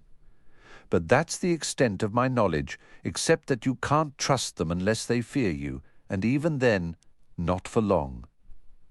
Rand shivered. He couldn't imagine wanting to meet anything a Trolloc was afraid of. A sudden sharp memory flashed of Tam teaching him to fish in the nearby creek, a world away from this terror. "Do you think they're still hunting us?" Maybe, maybe not. They don't strike me as clever. Once we hit the trees, I led the ones on my tail off toward the mountains without much fuss. Tam fumbled at his right side, then brought his hand close to his face. "Best to act as if they are, though. You're hurt. Keep your voice down. It's just a scratch. Nothing to be done about it now, anyway." At least the weather seemed to be turning warmer. He sank back with a weary sigh. Maybe spending the night outdoors wouldn't be so terrible after all. In the back of his mind, Rand had been clinging to fond thoughts of his coat and cloak. The trees broke the worst of the wind, but the gusts that slipped through still cut like a frozen blade. Hesitantly, he reached out and touched Tam's forehead, then winced. "You're burning up. I have to get you to Nynaeve in a little while, son. We don't have a little while. It's a long way in the dark." He scrambled to his feet and tried to pull his father up. A low groan, barely muffled by Tam's clenched teeth, made Rand quickly ease him back down. "Just let me rest, boy. I'm worn out." Rand struck his fist against his own leg, back in the snug farmhouse with a roaring fire and warm blankets. Plenty of water and willow bark. He might have been willing to wait for sunrise before hitching Bella to the cart and taking Tam into the village. Out here, there was no fire, no blankets, no cart, and no Bella. But all those things were still back at the house. If he couldn't carry Tam to them, maybe he could bring some of them to Tam. Provided the Trollocs were gone. They had to leave eventually, didn't they? He glanced at the hoe handle, then let it fall. Instead, he drew Tam's sword. The blade caught the pale moonlight with a dull gleam. The long hilt felt foreign in his grip. The weight and balance were all wrong. He swung it at the empty air a few times before stopping with a frustrated sigh. Swinging at nothing was easy. If he actually had to face a Trolloc, he'd probably just turn and run or freeze solid until one of those strange swords came swinging down and stop it. This isn't helping anything. As he began to rise, Tam's hand closed around his arm. "Where are you going?" "We need the cart," Rand said gently. "And the blankets?" He was startled by how easily he pulled his father's hand from his sleeve. Rest. I'll be back." "Be careful," Tam whispered. Rand couldn't see Tam's face in the moonlight, but he could feel his gaze. "I will." As careful as a mouse sneaking into a hawk's nest, he thought grimly. Moving like just another shadow, he slipped into the darkness. He remembered playing tag in these woods as a boy, stalking his friends, straining to stay silent until he could tap a shoulder. Somehow, he couldn't make this feel like a game. Creeping from tree to tree, he tried to form a plan, but by the time he reached the edge of the woods he'd made and tossed aside a dozen, everything hinged on whether the Trollocs were still there. If they were gone, he could simply walk up to the house and take what he needed. If they were still there, well, in that case, there was nothing to do but go back to Tam. He didn't like it, but he wouldn't do Tam any good by getting himself killed. He peered toward the farm buildings. The barn and the sheep pen were just dark shapes under the moon. Light, however, spilled from the farmhouse's front windows and through the open doorway. Just the candles father lit. Or are there Trollocs waiting inside? The reedy cry of a nighthawk made him jump violently, and he sagged against a tree, trembling. This was getting him nowhere. Dropping to his belly, he began to crawl, holding the sword awkwardly out in front. He kept his face so low his chin brushed the dirt all the way to the back of the sheep pen, crouched against the stone wall. He listened. Not a sound broke the night. Carefully, he raised himself just enough to peer over the wall. Nothing moved in the farmyard. No shadows shifted against the lit windows or in the doorway. Bella and the cart first, or the blankets and other supplies? The light decided for him. The barn was pitch dark. Anything could be waiting inside, and he'd have no warning until it was too late. At least he'd be able to see what was in the house. He started to lower himself again, then went perfectly still. There was no sound at all. Most of the sheep had likely settled, but a few restless ones remained awake in the deep night, their soft bleats and rustling movements breaking the silence. He could just discern their shadowy forms on the ground. One lay directly below him. Moving with deliberate quiet, he pulled himself up onto the stone wall and reached a hand toward the dim shape. His fingers brushed against coarse, curly wool, then met a chilling dampness. The sheep remained utterly still. A sharp gasp escaped him as he recoiled, nearly losing his grip on the sword as he dropped back to the earth outside the enclosure. They kill for sport. With a trembling hand, he wiped the wetness away in the dirt, a cold knot tightening in his stomach. He tried to convince himself fiercely that the danger had passed. The Trollocs had committed their violence and moved on. Repeating this like a mantra, he began to crawl across the farmyard, staying as low as possible while straining to watch every shadow. In that moment, he felt a profound envy for the simple, blind safety of a worm burrowing in the soil. Reaching the front of the house, he pressed himself against the wall beneath the shattered window and listened. The frantic pounding of his own heart was the only sound he could hear. Gathering his courage, he slowly raised his head to peer inside. Chaos greeted him. The stew pot was overturned in the cold ashes of the hearth. The room was a sea of splintered wood. Not one piece of furniture had been spared. The table leaned precariously, two of its legs reduced to jagged stumps. Every drawer had been ripped out and shattered. Every cabinet door hung broken from a single hinge. Their contents were scattered across the wreckage, all dusted with a ghostly white powder, flour and salt, from sacks slashed open and discarded. And among the ruins lay four monstrous, twisted forms, Trollocs. He recognized one by the thick ram's horns curling from its head. The others were a horrifying gallery of mismatched features, human-like faces grotesquely merged with muzzles, feathers, and matted fur. Their nearly human hands somehow made the sight more terrible. Two wore crude boots. The others ended in dark hooves. He stared, unblinking, until his eyes stung. confirming none of them stirred. They were dead, and Tam was still out there, waiting for help.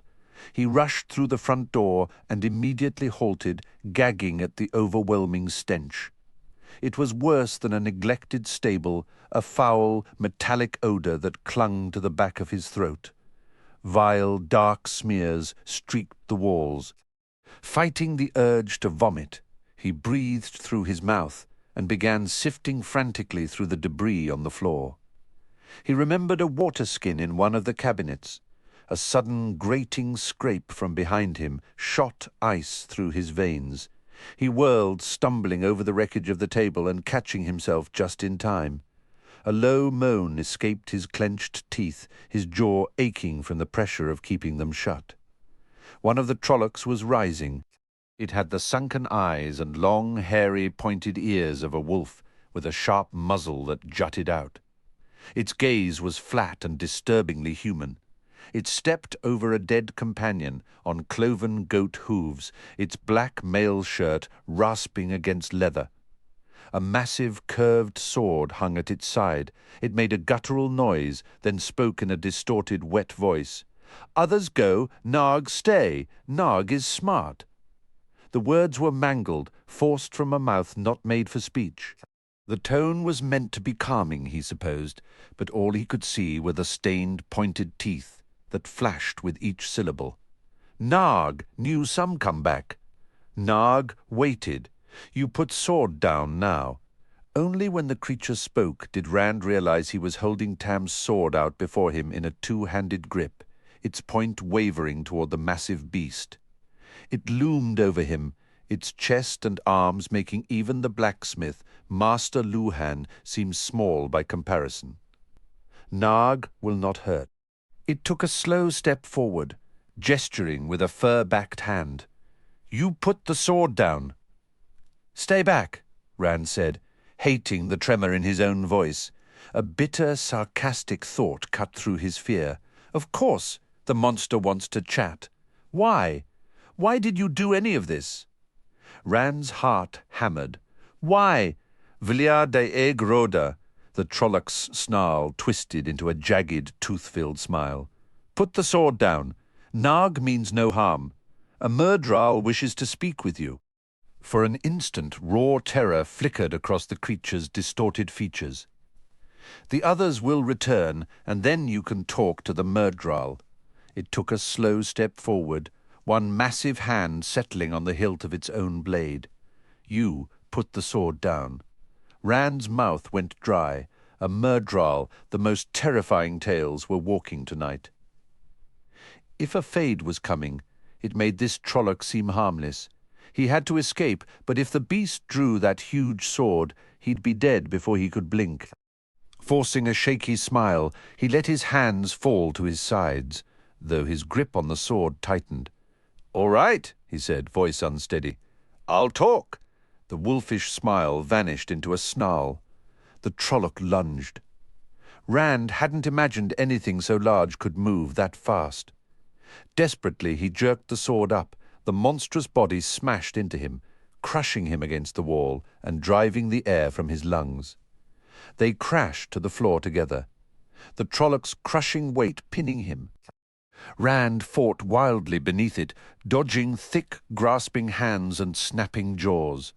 Suddenly the Trolloc shuddered and went still. Bruised and battered, half suffocated, Rand lay trapped in stunned silence. Then sense returned. He writhed out from under the heavy corpse. Tam's sword protruded from the center of the Trolloc's back. He'd managed to get the blade up in time. Blood coated Rand's hands and smeared in a dark stain across his shirt. His stomach lurched. He swallowed hard, fighting back nausea.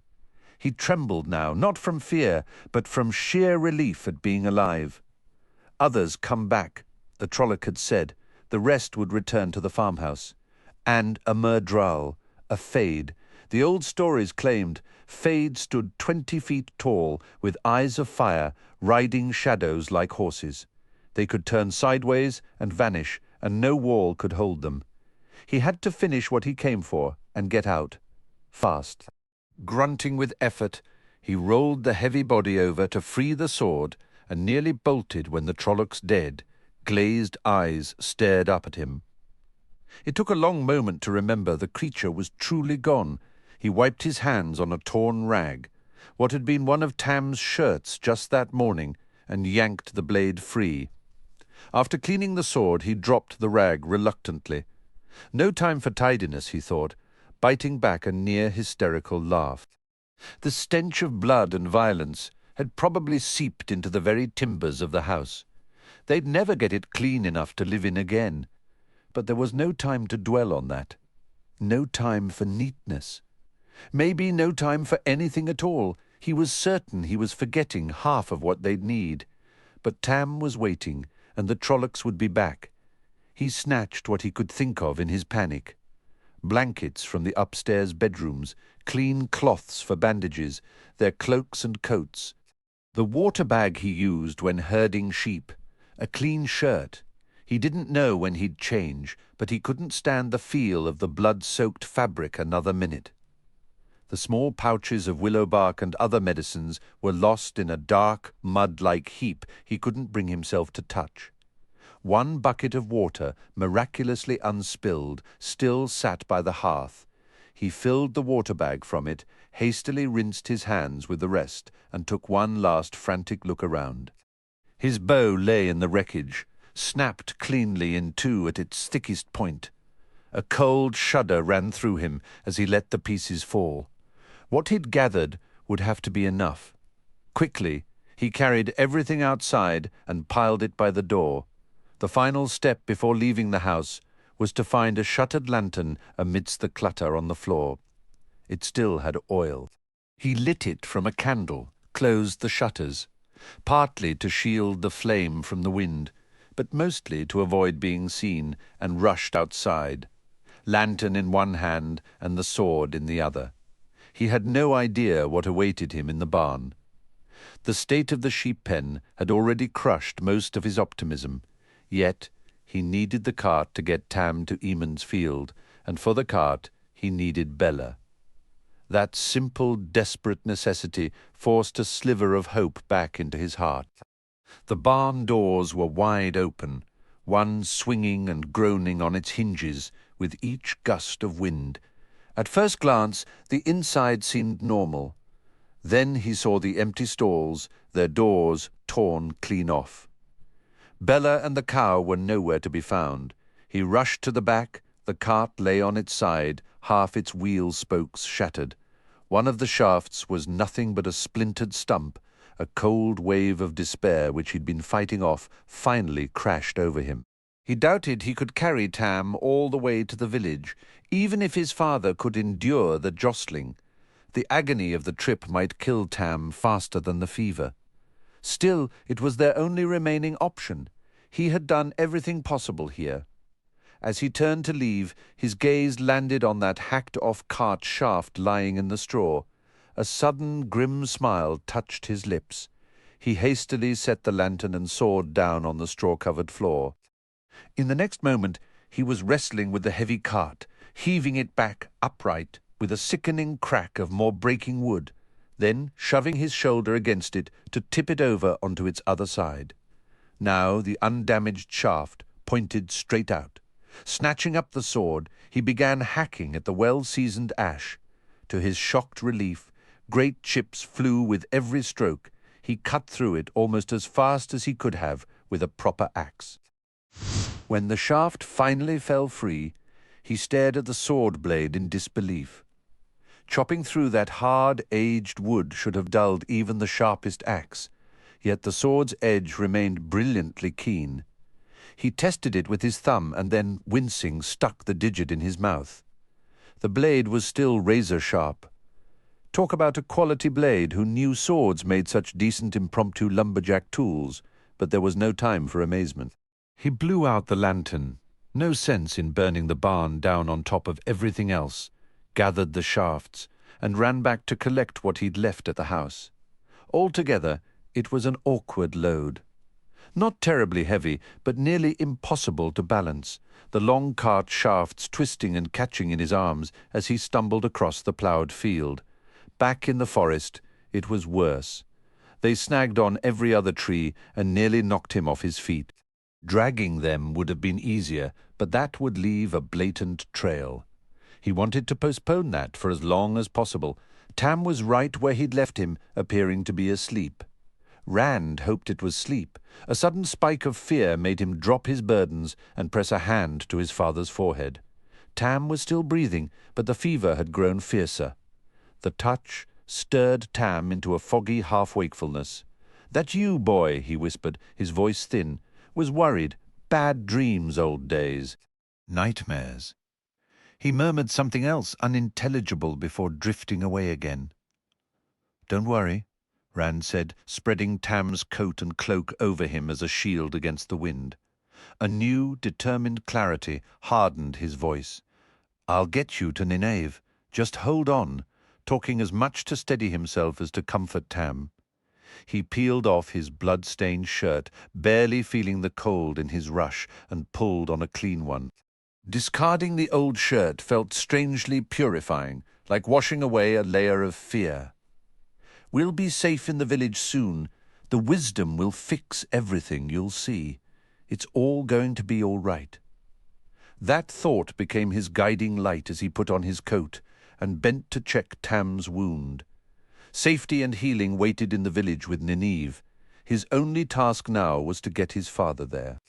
In the pale glow of the moon, Rand struggled to see clearly, but Tam's injury appeared to be nothing more than a shallow slash along his ribs, no longer than a man's hand. He shook his head, bewildered. He had witnessed his father shrug off worse wounds with little more than a pause to clean them frantically. He checked Tam from head to toe for a more serious injury to explain the raging fever, yet this single cut was the only mark he found. Despite its size, that lone wound was alarmingly severe. The flesh around it was fiery to the touch, even hotter than the rest of Tam's scorching body. A fever this intense could be fatal, or reduce a man to a hollow shell. Rand soaked a cloth from the waterskin and pressed it to his father's brow. He attempted to be careful while cleaning and bandaging the gash, but Tam's low mutters were broken by soft groans. The stark, skeletal branches surrounding them seemed to loom menacingly with every shift of the wind. Surely the Trollocs would move on when they failed to find them, returning to an empty farmhouse. He tried to convince himself, but the mindless destruction they had left behind made such hope feel dangerously naive. Believing those creatures would quit before slaughtering everything in their path was a foolish risk he couldn't take. Trollocs, by the light, actual Trollocs. Nightmarish beings from a Gleeman story, smashing their way out of the dark. And a fade. Light, protect me. A fade. He suddenly realized he was frozen, clutching the untied bandage ends. "You're standing here like a rabbit staring at a hawk's shadow," he thought with a spike of self-disgust. With an angry jerk of his head, he finished securing the bandage around Tam's chest. Knowing what needed to be done didn't erase the fear coiling in his gut. When the Trollocs returned, they would certainly scour the surrounding woods for any sign of their escape. The corpse of the one he'd killed would tell them their prey was nearby. And who knew what a fade was capable of? On top of it all, Tam's warning about Trolloc hearing echoed in his mind as if just spoken. He fought the irrational urge to clamp a hand over his father's mouth to silence the murmurs. Some track by scent. What in the light can I do about that? Nothing. Worrying over unsolvable problems was a luxury he didn't have. "You have to stay quiet," Rand whispered urgently into his father's ear. "They'll be back." Tam's voice was a dry, rasping thread. "You're still so beautiful, Kari, just as lovely as the day we met." Rand grimaced. His mother had been gone for 15 years. If Tam believed she was alive, the fever was worse than he'd feared. How could he enforce the silence that might keep them alive? A sudden tightness gripped his throat as a memory surfaced, not of her face, but of the gentle, sure touch of her hands. "Mother wants you to be quiet," he whispered, the lie feeling strange on his tongue. Carrie needs you to be still. Here, drink something." Tam drank thirstily from the waterskin for a few swallows before turning his head away, sinking back into low, incomprehensible murmurs. Rand could only pray they were too soft for any hunting Trolloc to hear. He worked quickly. Using 3 of the blankets, he wove a crude litter between the poles he'd cut from the cart. He would have to drag one end, but it was the best he could manage. From the last blanket, he cut a long strip with his belt knife, tying it between the shafts to serve as a harness. As gently as possible, he lifted Tam onto the makeshift carrier, each pain sound from his father feeling like a physical blow. The man had always seemed unbreakable, a force that nothing could hinder or harm. The sight of him now, so vulnerable, sent a cold dread through Rand that had nothing to do with the creatures in the woods. Seeing his father in such a state nearly stripped Rand of the small courage he had managed to hold on to. Yet he had no choice but to continue. That single thought was the only thing propelling him forward. He simply had to. Once Tam was settled on the makeshift stretcher, Rand paused before unfastening the sword belt from his father's waist. Securing it around his own felt strange and foreign. The belt, sheath and blade together weighed only a few pounds, but when he slid the sword home, it seemed to pull at him with a heavy, unnatural gravity. He shook his head, angry at his own imagination. This was no moment for childish fears. It was just a large blade, a tool. How often had he fantasized about wearing a sword and embarking on grand adventures? If he had managed to take down one Trolloc with it, surely he could defend against others. But he knew the truth. What happened back at the farmhouse was sheer luck. His daydreams had never included the reality of his teeth chattering from cold and fear, fleeing for his life in the dark, or his father hovering at death's door. With hurried hands, he tucked the final blanket around Tam and placed the waterskin and spare cloths beside him on the litter. Drawing a steadying breath, Rand knelt between the shafts and lifted the harness of blanket over his head. It settled across his shoulders.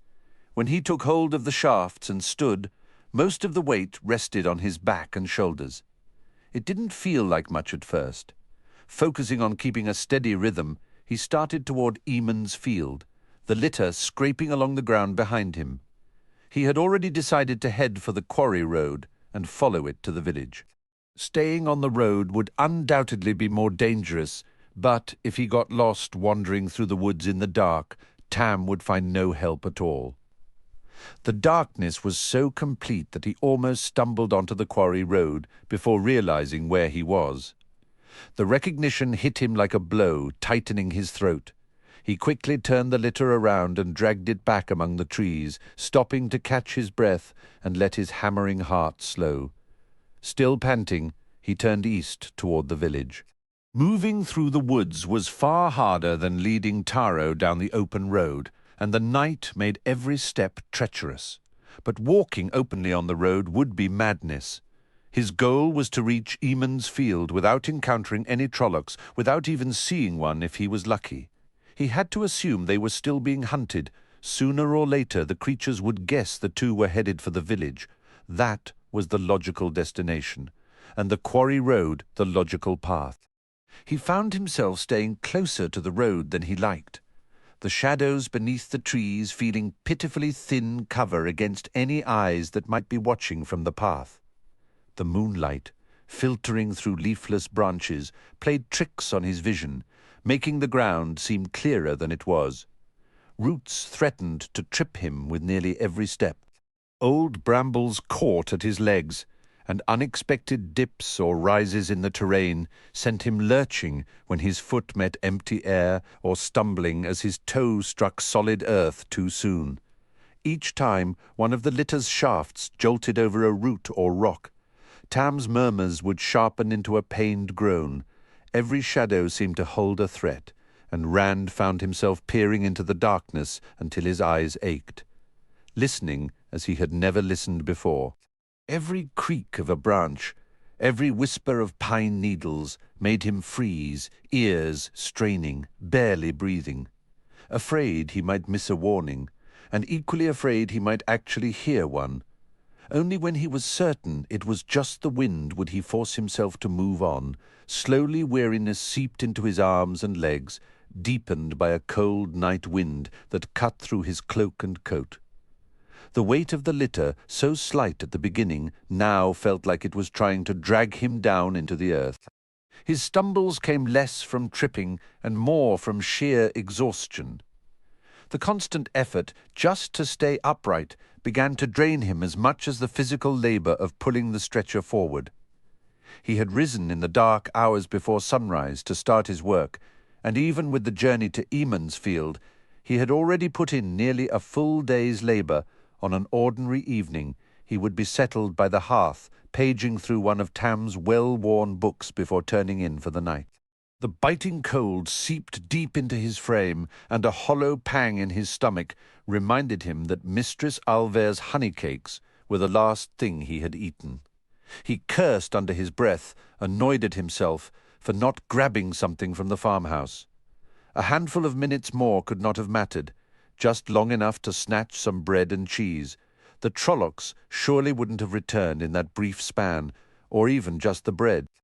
Of course, once they reached the inn, Mistress Alver would undoubtedly press a hot meal upon him, likely a heaping bowl of her rich lamb stew, and some of that fresh-baked bread, and plenty of steaming tea. They swept over the dragon wall like a raging torrent, Tam declared abruptly, his voice firm and bitter, and drowned the land in blood. How many perished for layman's pride? The words startled Rand so much he nearly lost his balance. Exhausted, he set the litter down and freed himself from the straps. The blanket strip had carved a fiery line across his shoulders. He shrugged to ease the stiffness, then knelt beside his father. Groping for the water-skin, he peered through the trees, straining in the faint moonlight to scan the road not 20 paces away. Only shadows shifted there, nothing but shadows. There's no flood of Trollocks now, father. Not here, anyway. We'll reach Emansfield soon and be safe. Here, take a drink. Tam pushed the water-skin aside with an arm that suddenly seemed possessed of its old strength.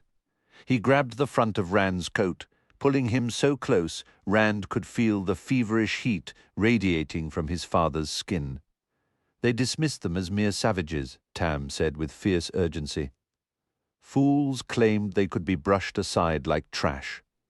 How many battles were lost? How many cities set ablaze before they finally faced the truth?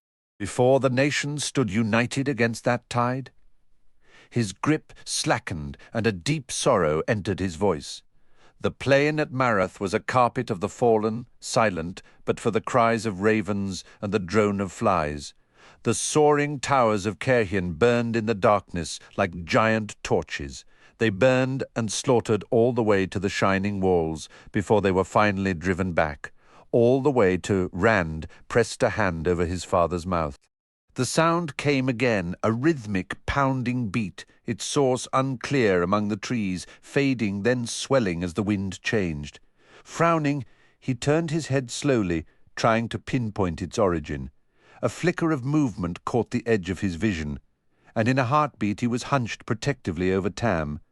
He was surprised to feel the sword's hilt already gripped tight in his hand, but most of his focus was locked on the quarry road, as if it were the only solid thing left in the world. Shifting shadows to the east gradually sharpened into the form of a horse and rider, followed up the road by hulking shapes that trotted to keep pace. The moon's pale light glinted on spear points and axe heads. It never crossed Rand's mind that these might be villagers coming to their aid. He knew what they were. He could feel it, a grating, visceral dread, like sand scraping against his bones, even before they drew near enough for the moonlight to reveal the horseman's hooded cloak, hanging perfectly still in the wind. Every shape was a silhouette of black in the night, and the horse's hooves struck the ground like any other, yet Rand knew this was no ordinary horse.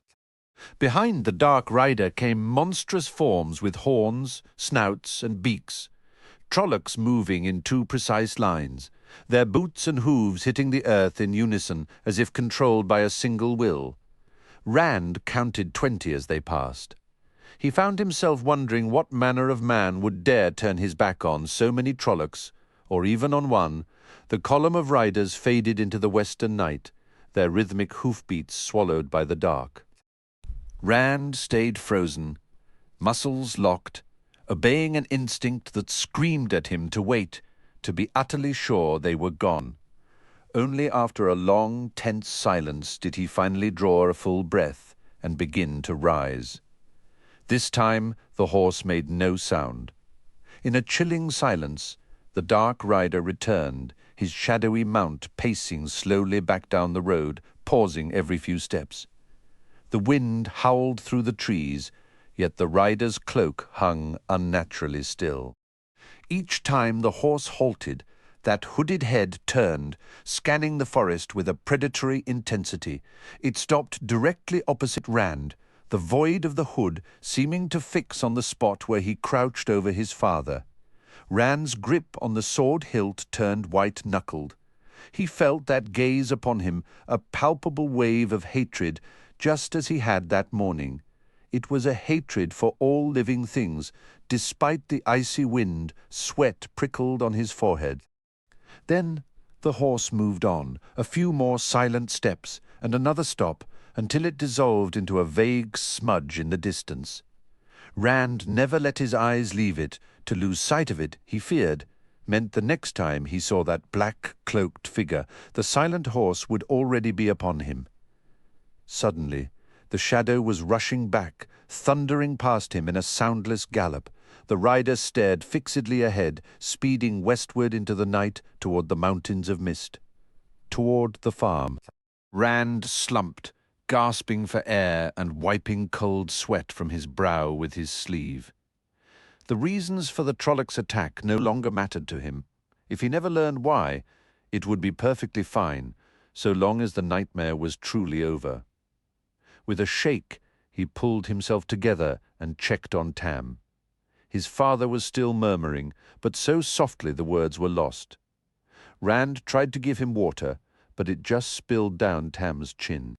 Tam coughed on the few drops that reached his mouth, then resumed his fevered muttering without pause. Rand dampened the cloth on Tam's forehead again, stowed the water skin, and scrambled back between the litter's shafts. He set off with a burst of frantic energy, as if freshly rested, but the false strength was fleeting. Fear had initially masked his exhaustion, but though the fear remained, the mask soon slipped away. Before long, he was back to stumbling forward, his world narrowing to the agony of his muscles and the simple, desperate act of placing one foot in front of the other without falling. To keep himself going, he fixed his mind on Eamon's Field. He pictured the village on winter night, every shutter thrown open, warm light spilling from the homes. He could almost hear the shouts of greeting as neighbours visited, the lively fiddles playing Jeem's Folly and Heron on the Wing. Harold Luhan, having indulged in one too many brandies, would inevitably start bellowing the wind in the barley in his bullfrog voice until his wife managed to quiet him. Old Senbi would be attempting to prove he could still dance as well as any young man. And Matt would undoubtedly have some scheme in motion, a plan that would go amusingly awry, leaving everyone knowing he was behind it, even if they couldn't prove a thing. The thought was almost enough to make him smile. After a while, Tam's voice rose again, thin and angry. Avendisora. They say it bears no seed, yet they brought a cutting to Kerhien, a sapling, a royal gift of wonder for the king. He was barely audible over the scrape of the litter. Rand trudged on, only half listening. They never make peace, never. But they brought a sapling, as a sign of peace. 100 years it grew, 100 years of peace, with those who make no peace with strangers. Why did he cut it down? Why? The cost of Avendazora was paid in blood. Blood for layman's arrogance. Tam's voice trailed back into feverish mumbling. Exhausted, Rand tried to make sense of it. The Tree of Life was said to possess incredible powers, but no tale he'd ever heard spoke of a young tree or a mysterious they. There was only the one guarded by the legendary Green Man. Just yesterday, thinking about such myths would have made him feel silly. They were just stories, or were they? Trollocs had been just stories yesterday, too. Perhaps every gleeman's tale and every fireside legend was as real as the news brought by peddlers. Maybe he would meet the Green Man himself one day, or an Ogier or a veiled Isle warrior. Tam's voice rose and fell again, sometimes a whisper, sometimes clear enough to catch words between ragged breaths. He spoke as if in a continuous thread, unaware of his own pauses. Wars are never cold, even in the deepest snow. It's the heat of effort, the heat of spilled life. Only the end brings a chill. I found a spot on the mountainside, away from the stench and the horror, and then a baby's cry. There women will fight beside the men. But why she was there? She gave birth alone before her wounds took her. She tried to cover the child. The wind stole the cloak. The infant was there, nearly frozen, crying in the snow. I couldn't leave it. We had no children of our own. I knew you'd love it as your own, Kari. Yes, my love, Rand. It's a strong name. A good name. Rand's legs gave way. He stumbled to his knees. Tam groaned at the jolt, and the harness dug painfully into Rand's shoulders, but he barely noticed. If a Trolloc had sprung from the brush, then he would have simply stared. He looked back at his father, who had subsided into incoherent whispers. Fever dreams, he told himself numbly. Fevers breed nightmares, and this was a night made for them even without illness. You are my father, he said aloud, reaching back to touch Tam. I am your. But the fever was clearly worse. Much worse. With a grim effort, he pushed himself back up. Tam murmured something else, but Rand shut his ears to it. He threw his weight against the harness, focusing every shred of his will on the next heavy step, and the next on reaching the safety of Eamon's Field. Yet the thought echoed, relentless in the back of his mind. He's my father. It was just a fever dream. He's my father. It was just a fever dream light above. Who am I? The first grey light of dawn was filtering through the trees when Rand finally became aware of it. He stared, surprised. It felt impossible that a single night had passed since leaving the farm for Eamon's Field. The quarry road by daylight was rough, but it was nothing compared to a night journey through the woods. It felt like days since he'd seen the ominous rider on the road, and weeks since he and Tam had sat down to supper. He could no longer feel the cloth cutting into his shoulders. In fact, he felt nothing there but a dull numbness, nor in his feet. The rest of him was a different story. His breath came in ragged, burning gasps that scorched his throat and lungs, and a hollow, twisting hunger made him feel sick. Tam had gone quiet some time ago. Rand wasn't sure how long the murmuring had stopped, but he didn't dare pause now to check on him. If he stopped, he knew he would never find the strength to start moving again. Tam's state was beyond his ability to change. The only chance for help lay in the village ahead. Warily, he attempted to quicken his steps, but his legs felt like lead, moving with a stubborn, plodding rhythm. The chill and the wind had faded into a dull background sensation.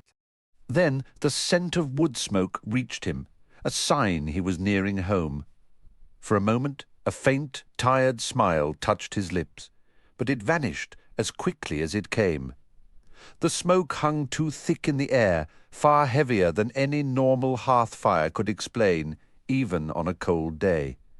His mind flashed back to the Trollocs on the road, those creatures coming from the east, from the direction of Eamon's Field itself.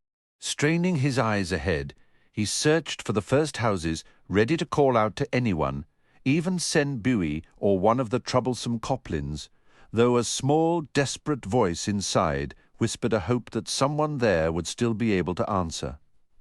Suddenly, a house emerged through the last of the bare trees, and it took all his will to keep his feet moving. That flicker of hope twisted into a sharp, cold despair as he staggered into the village. Where half the homes of Eamon's Field should have stood, there were now charred mounds of rubble. Soot-blackened brick chimneys rose like grimy fingers from heaps of blackened timber. Thin tendrils of smoke still curled from the ruins.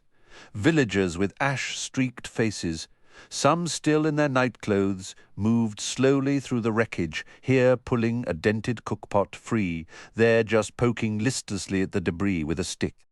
The little that had been saved from the flames was scattered haphazardly in the streets. Tall mirrors and polished sideboards and high chests stood in the dust alongside chairs and tables buried under bedding, cooking utensils, and pitifully small piles of clothing and personal items.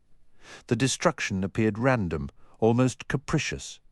In one row, 5 houses stood completely untouched, while in another spot a single surviving structure was surrounded by total desolation.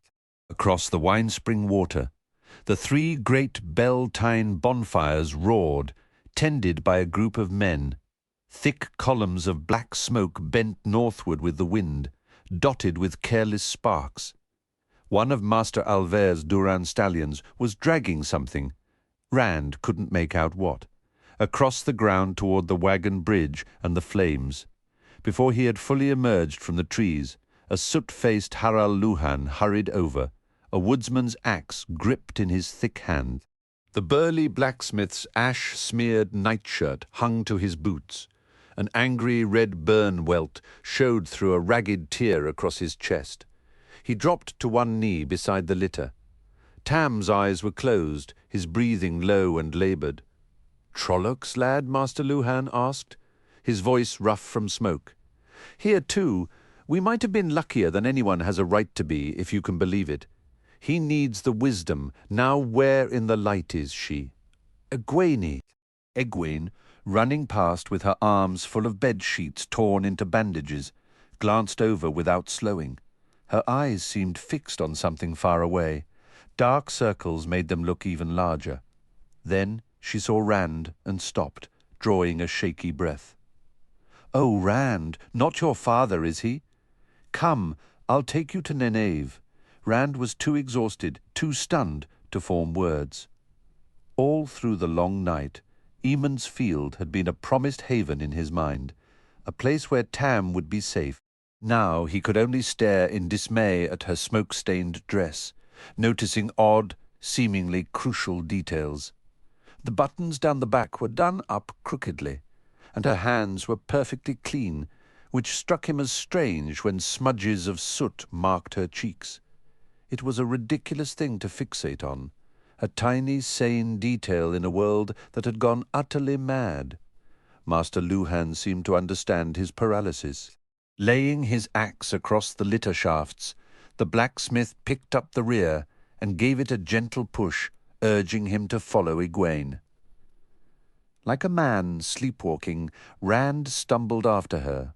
For a fleeting moment, Rand wondered how Master Luhan could be so sure the creatures were Trollocs, but the thought vanished as quickly as it came. If his own father could identify them, then the village blacksmith certainly could. "All the stories are real," he whispered, the words tasting like ash. "So it seems, lad," Harald Luhan replied, his voice heavy. "So it seems." Rand barely heard him. His focus was entirely on Egwene's retreating form ahead of them. He had gathered himself just enough to feel a flicker of impatience, wishing she would move faster, even though he knew she was deliberately matching the slow, burdened pace of the 2 men. She led them halfway across the village green, stopping finally at the Calder house. Its whitewashed walls were streaked with soot, and the edges of the thatched roof were charred black. The homes on either side were gone, reduced to foundation stones and smouldering heaps of ash and blackened timber. One had belonged to Beryn Thane. The other was the house of Abel Cawthon, Mat's home. Not even the chimneys were left standing. "Wait here," Egwene instructed, fixing them with a look that demanded acknowledgement. When they merely stood in silence, she muttered something sharp under her breath and hurried inside. "Mat," Rand managed to ask, his voice tight. "Is he?" "He's alive," the blacksmith said, lowering his end of the litter and straightening with a groan. "I saw him not long ago. It's a pure wonder any of us are. The way they attacked my house and the forge, you'd think I had the Queen's crown jewels locked inside. My Ulsbet brained one with a cast-iron skillet. She took one look at the ashes of our home this morning and went stalking through the village with the biggest hammer she could dig from the forge wreckage, just in case any of those cowards tried to hide. I'd almost pity the creature if she finds one." He nodded toward the Calder house. Mistress Calder and a few others took in the wounded who had no home left. "Once the wisdom has seen to Tam, we'll find him a proper bed." The mayor offered the inn, but Nineve said the injured would heal better if they weren't all crammed together. Rand sank to his knees, shrugging off the blanket harness. With numb, clumsy hands, he fussed with Tam's covers. His father didn't stir or make a sound, not even when Rand's awkward movements jostled him, but he was still breathing. "My father." The rest was just the fever talking. "What if they come back?" he asked, the question flat and hollow. "The wheel weaves as the wheel wills," Master Luhan said, though he sounded uneasy saying it. "If they come back, well, they're gone for now. So we pick up the pieces. We rebuild what's been torn down." He sighed, his strong face sagging as he rubbed the small of his back. For the first time, Rand saw the deep weariness in the heavy-set man, a fatigue that likely surpassed his own. The blacksmith gazed out at the village, shaking his head slowly. "I don't suppose today will be much of a Beltane celebration, but we'll make it through. We always have." Abruptly, he hefted his axe, and his expression hardened with resolve. "There's work waiting. Don't you fret, lad. The wisdom will see to him, and the light will see to us all, and if the light falters, well, we'll just see to ourselves. Remember, we're Two Rivers folk." Still kneeling, Rand watched the blacksmith walk away, then finally truly looked at the village around him. Master Luhan was right, he thought, and felt a strange lack of surprise at the scene.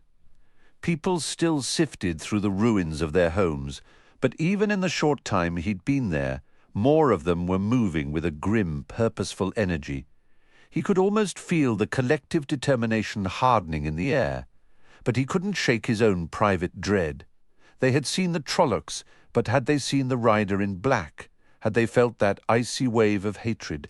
Just then, Nineve and Egwene emerged from the Calder house. Rand tried to spring to his feet, but his body betrayed him, resulting in a stumbling lurch that nearly sent him face first into the dirt. The wisdom dropped to her knees beside the litter without sparing him so much as a glance. Her face and the simple dress she wore were smudged with more grime than even Egwene had accumulated, the same shadowed rings beneath her eyes, speaking of a sleepless night. Yet her hands, like Egwene's, were scrubbed clean. She leaned over Tam, her fingers gently feeling his forehead before she carefully lifted his eyelids to look. With a deepening frown, she drew back the blanket and cloak, easing the bandage aside just enough to examine the wound. Rand tried to catch a glimpse, but she had already replaced the padded cloth, her movements swift and practiced.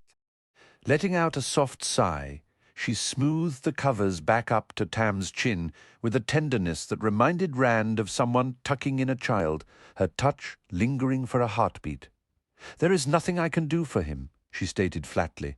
She braced her hands on her knees to push herself upright. "I'm sorry, Rand." For a long moment, he simply stood there, the words not fully landing as she turned toward the house. Then he lunged forward, catching her arm and turning her to face him. "He's dying," he choked out, the words raw. "I know," she replied, her tone utterly plain, and the sheer finality of it made his knees weaken. "But you have to try something," he pleaded, his voice rising. "You have to. You're the wisdom." A flash of anguish crossed her features, but it was gone in an instant, replaced by that weary, resolute look. Her eyes like dark hollows. Her voice was stripped of all feeling, firm and steady. "Yes, I am the wisdom. I know the limits of my herbs and my skill, and I know when we've passed them. Do you truly believe I would hold back if there was any chance?" "I cannot help him, Rand. I cannot. And there are others waiting, people I can still help. I got him here as fast as I could," he muttered, the words barely audible. Even amid the village's wreckage, there had been this one solid hope. The wisdom would know what to do. With that gone, he felt scraped, utterly empty. "I know you did," she said, her voice softening. She reached out and touched his cheek, her hand cool. "This is not your fault. You did everything possible. I am sorry, Rand, but others need me now. I fear our real troubles are only just beginning." He stared blankly at the spot where she had been long after the farmhouse door had shut behind her. His mind refused to form any coherent thought except the single crushing one: she will not help. He was jarred back a step as Egwene collided with him, her arms wrapping tightly around his middle. The force of her embrace would have made him grunt on any ordinary day, but now he just gazed silently over her head at that closed door, the symbol of his vanished hope. "I'm so sorry, Rand," she whispered, her voice muffled against his shirt. "By the light, I wish there was something I could do." Numbly, he brought his arms up to hold her. "I know, I have to find a way, Egwene. I don't know how, but I can't just stand here and let him." His voice cracked, and she held him even tighter. "Egwene!" Nineve's shout sliced from the house, and Egwene flinched. "Egwene, I need you in here, and wash your hands again." She pulled herself from Rand's arms. "She needs me, Rand." "Egwene!" He thought he heard a stifled sob as she whirled away from him. Then she was gone, and he was alone beside the makeshift stretcher. For a long moment, he just looked down at Tam's still form, feeling nothing but a vast, hollow helplessness. Then, abruptly, his expression hardened, a new, stubborn determination settling in. "The mayor will know what to do," he declared aloud, gripping the litter's poles once more. "The mayor will know." Bran Alvear always had an answer. With a weary, dogged persistence, he started toward the Winespring Inn. As he went, another of the Durran Farm's draft horses plodded past, its harness straps looped around the ankles of a large blanket-draped form. Coarse, hairy arms trailed in the dirt, and one corner of the blanket had folded back to reveal a twisted goat-like horn. The Two Rivers was never meant for stories to wake in such terrible flesh and blood form. If Trollocs belonged anywhere, it was in the wide, dangerous world beyond the mountains, a place for Aes Sedai and false dragons and every other nightmare from Gleeman's tales to stalk the land. Not here. Not in the Two Rivers. Not in Eamon's Field. People called out to him as he moved across the green, some from the shattered remains of their homes offering assistance.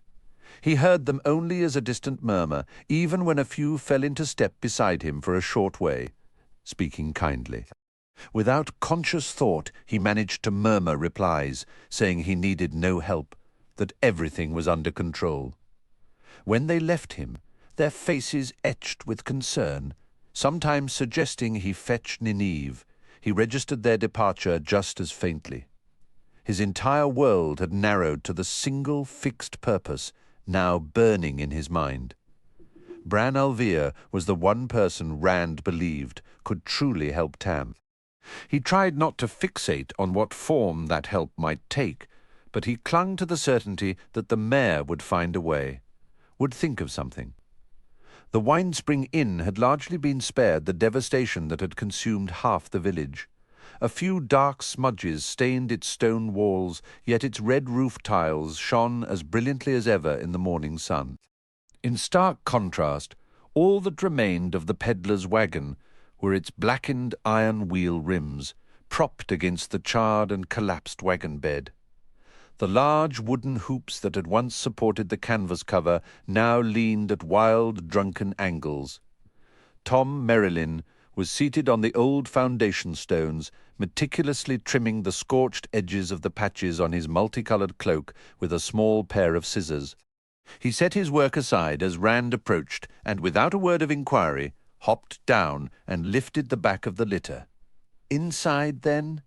Naturally. Don't fret, lad. Your wisdom will see to him. I've observed her working through the night. She has a capable hand and a keen skill. It could be far worse. Some were lost. Not many, perhaps, but even one is too many for my taste. And that old fellow Fane just vanished into thin air, which is perhaps the most troubling outcome of all. Trollocs aren't known for leaving leftovers. You should be grateful to the light that your father is still here and alive for the wisdom to tend to. Rand forced the words away. He is my father, reducing Tom's voice to an insignificant buzz, no more noticeable than a fly's persistent drone. He couldn't endure another ounce of sympathy or another hollow attempt to lift his spirits. Not now. Not until Bran al'Vere told him what to do. Abruptly, his eyes caught on something scratched into the wood of the inn door. A single curving line with a charcoal teardrop balanced precariously on its point.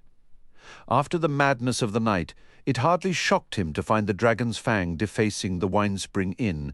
Who would want to accuse the innkeeper or bring bad luck upon the place was beyond him.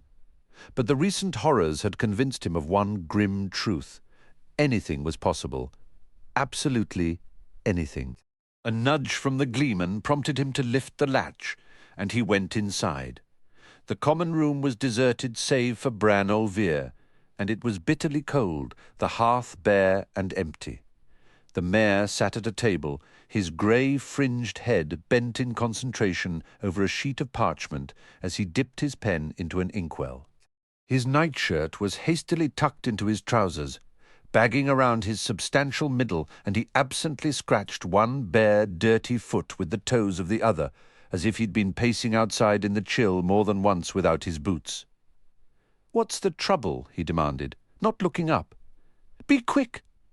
I've 24 things needing doing this very minute, and half of them are already late, so I've little time and less patience. Well, spit it out." "Master al'Vere," Rand said. "It's my father."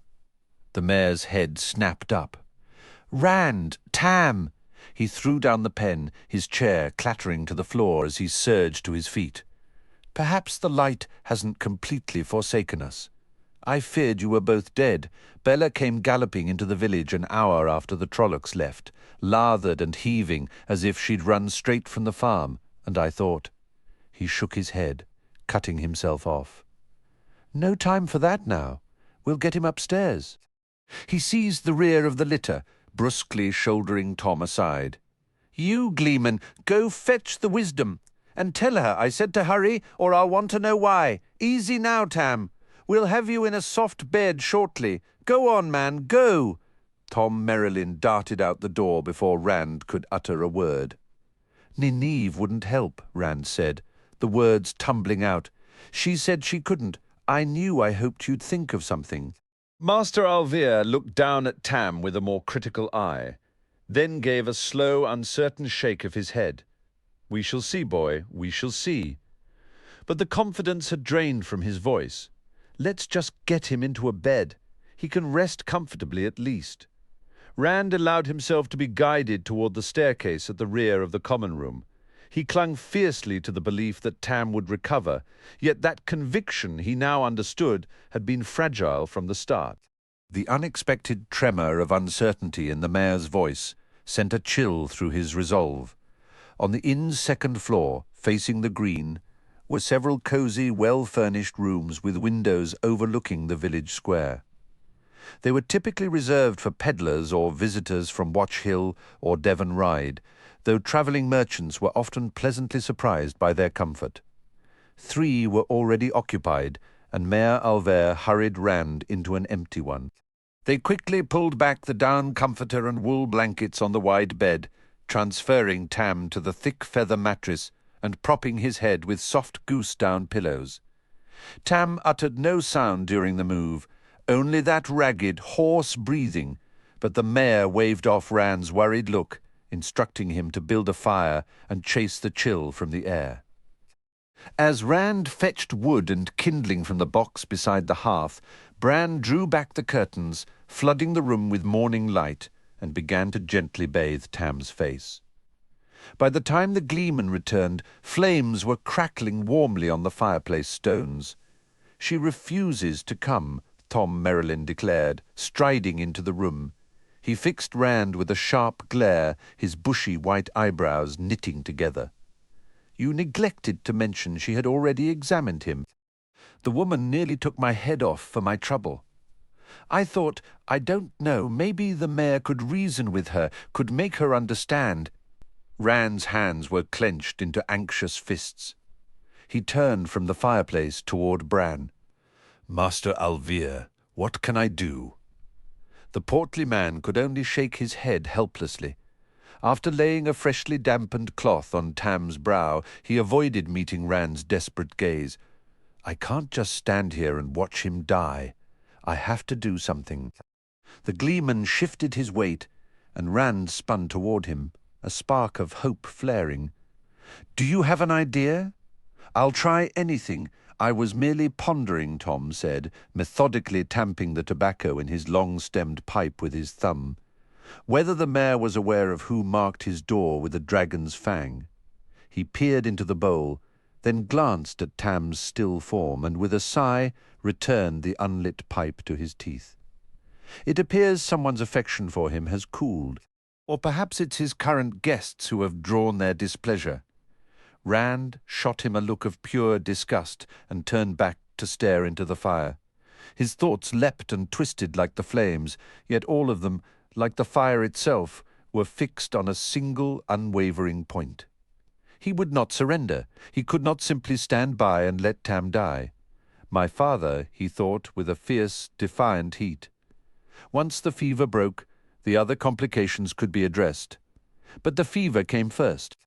The question was how a sudden reckless idea flickered in his mind, a memory of an old story Tam once told about a fever-breaking tea made from willow bark.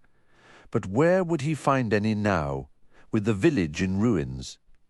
Bran Alvir's mouth tightened as he observed Rand's rigid back, and the glare he'd directed at the gleeman would have given a grizzly bear second thoughts. Tom, however, merely waited with an air of expectation, as if he had noticed nothing amiss. "It was likely the work of a congar or a coplin," the mayor said at last, his voice heavy. "Though the light alone knows which one. They're a plentiful bunch, and if there's ill to be said of a person, or even if there isn't, they'll say it. They make old Sen Bui sound positively eloquent. That wagon load that arrived just before first light," the gleeman asked. "They hadn't so much as caught a whiff of a trolloc. All they wanted to know was when the festival would begin, as if they were blind to half the village lying in ashes." Master Alvier gave a grim nod. "One branch of the family, but none are much different. That fool Dal Coplin spent half the night demanding I eject Mistress Moiraine and Master Lan from the inn, even from the village itself, as if we would have any village left at all without them." Rand had only been half listening, but this last comment pulled him from his dark thoughts. What did they do? Why? She summoned ball lightning from a clear, starry sky. Master Alvier replied, sent it streaking straight into the trollocs. "You've seen what it does to an oak tree. The trollocs fared no better." "Moiraine," Rand said, his voice thick with disbelief. The mayor gave a slow, heavy nod. Mistress Moiraine and Master Lan, that sword of his was a blur. Honestly, the man himself is the weapon. He was everywhere at once, or so it seemed. I'd still call it a tall tale if I couldn't walk outside and see the proof. He scrubbed a hand over his smooth scalp. It was winter night. We were all visiting, arms full of gifts and sweet cakes, heads a bit fuzzy from the wine. Then the dogs started growling, and those two came bursting from the inn, sprinting through the village and shouting about Trollocs. I thought they'd had one too many. Trollocs here. Then, before anyone could blink, those monsters were right in the streets with us, cutting people down, setting roofs ablaze, howling enough to turn your blood to ice. He let out a disgusted grunt. We scattered like startled birds until Master Lan showed us how to stand our ground. "Don't be so hard on yourself," Tom said. "You held up as well as anyone could. Not every Trolloc out there fell to just the two of them. Right, well..." Master Alvear shook himself as if coming out of a daze. It's still near impossible to believe an Aes Sedai in Eamon's Field, and Master Lan is her warder. An Aes Sedai, Rand's voice was a hushed whisper. "She can't be. I spoke with her. She didn't seem... She isn't like... Did you expect her to wear a sign?" the mayor asked with a dry chuckle. Aes Sedai stitched on her cloak with a little warning underneath. Abruptly, he smacked his own forehead. "An Aes Sedai. I'm a forgetful old man, Rand. There might be a chance for your father if you're brave enough to take it. I can't order you to do it, and I don't know if I'd have the courage myself." "A chance," Rand said, a spark of hope cutting through his fatigue. "I'll take any chance if it helps him." "Aes Sedai can heal, lad," the mayor said urgently. "You've heard the tales. They can mend what ordinary medicine cannot. Gleeman, you of all people should have remembered. Your stories are full of them." "Why didn't you say something?" "I'm a visitor here," Tom replied, his fingers twitching toward his cold pipe. "And Goodman Coplin isn't the only one who wants no part of Aes Sedai. It was better the idea came from you." "An Aes Sedai," Rand muttered, trying to reconcile the woman who had smiled kindly with the sinister figures from legend. The stories claimed their help was often a trap, a sweet poison or bait with a hidden hook. Suddenly, the coin Moiraine had given him felt like a live coal in his pocket. It took all his will not to tear it out and fling it through the window. The legends were probably overblown, of course, all that ominous music and dramatic lighting for what was likely just a very powerful, slightly eccentric librarian. But the fear was real. "No one wants to get mixed up with them, son," the mayor said gently. "It's the only chance I see, but it's no light choice. I can't make it for you. Yet I've seen nothing but good from Mistress Moiraine. Moiraine Sedai, I should say. Sometimes," he added, with a meaningful glance at Tam's still form, "you have to grab a rope, even if you're not sure where it's tied." "Some of the tales are embellished," Tom said, the words seeming pulled from him against his will. "Some of them. And anyway, boy, what's your alternative?" "There isn't one," Rand sighed.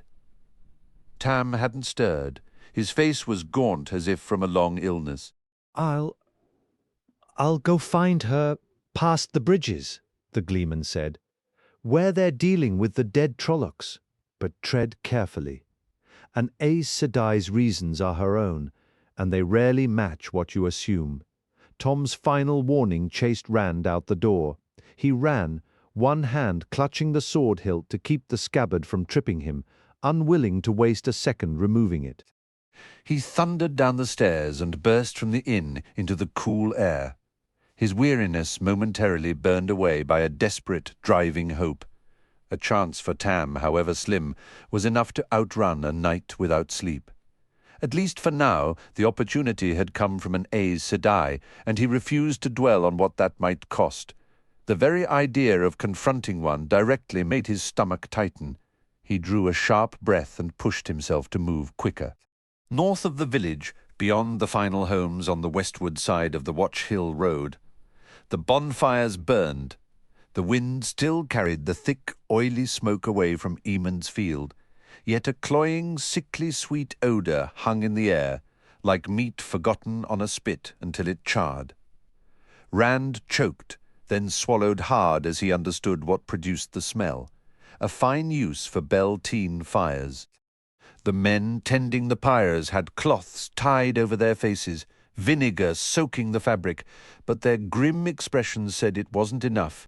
Even if the vinegar masked the stench, they knew what they were handling. 2 men were unhitching the harness straps of a big Duran from a Trollocs ankles. Lan crouched beside the corpse, having pulled back the blanket to reveal the creature's shoulders and its grotesque goat-snouted head. As Rand jogged up, the warder pried a metal badge from the spiked shoulder of the black male shirt, a blood-red enamel trident. "Cobal!" Lan declared. He tossed the badge once in his palm and caught it with a low growl. "That makes 7 bands accounted for." Moraine sat on the ground a short distance away, her legs crossed. She looked weary. A walking staff carved with intricate vines and flowers lay across her knees, and her dress was rumpled as if worn for days. 7 bands, she said, her voice heavy.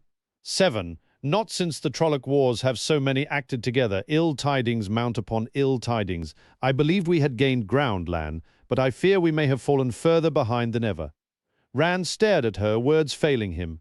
An Aes Sedai. He had tried to prepare himself to believe she would look no different now that he knew what she was, and to his surprise she didn't. She was less pristine, certainly, with stray wisps of hair escaping and a faint smudge of soot on her nose, but not fundamentally changed. Surely there should be some sign, some mark, to set an Aes Sedai apart. Then again, if outward appearance mirrored the inner self, and if the tales were true, she ought to resemble a Trolloc more than this strikingly dignified woman who sat in the dirt without losing her composure. And she could help Tam, that overrode everything else, cost be damned. He drew another breath. Mistress Moiraine, Moiraine Sedai. Both turned to look at him, and he froze under her gaze. It was not the calm, smiling look he remembered from the green. Her face was tired, but her dark eyes were sharp, piercing, a hawk's eyes. Aes Sedai, the world's breakers. Puppeteers who pulled strings and made thrones and nations dance to tunes only Tar Valon knew.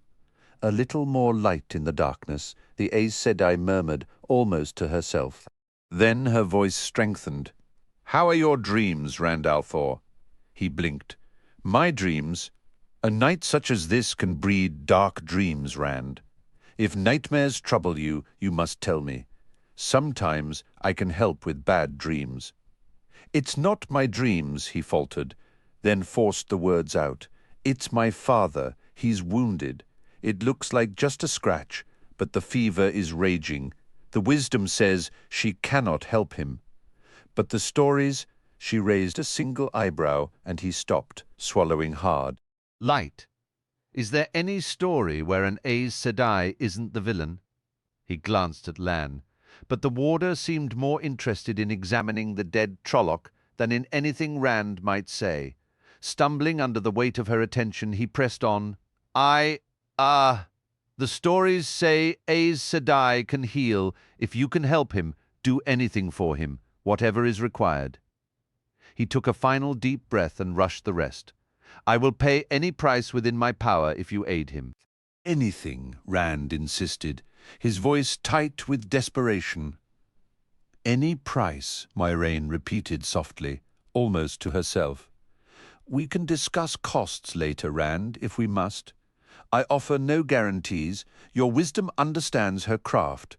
I will do what is within my power, but even I cannot halt the turning of the wheel." "Death finds everyone in time," Lan stated, his tone grim. "Only those who swear to the shadow seek to avoid it, and that is a bargain only a fool would make." Moraine let out a soft sigh. "Must you always be so bleak, Lan? We have a sliver of hope to celebrate tonight, a small one, but it is something." Using her staff for support, she rose. "Lead me to your father, Rand. I will offer him every aid I possess. Too many in this village have refused my help entirely, clinging to their fearful tales." She added the last part with a dry, knowing look. "He's at the inn," Rand said, already moving. "This way, thank you." He hurried ahead, his anxiety pulling him forward until he realized he was leaving them behind.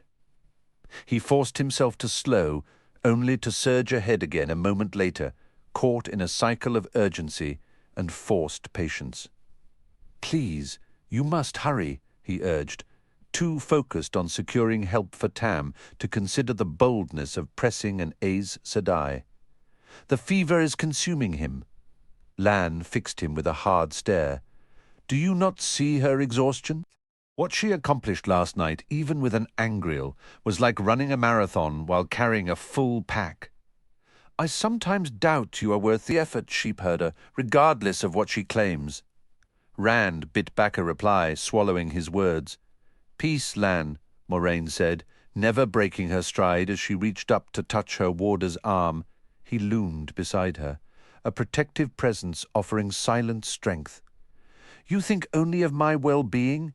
Is it so strange that he thinks of his father's?" Lan's scowl deepened, but he held his silence. "I am moving as quickly as I can, Rand. You have my word." The intensity in her gaze contrasted with the absolute command in her voice. Not gentle, but utterly assured. Rand did not know which aspect to trust.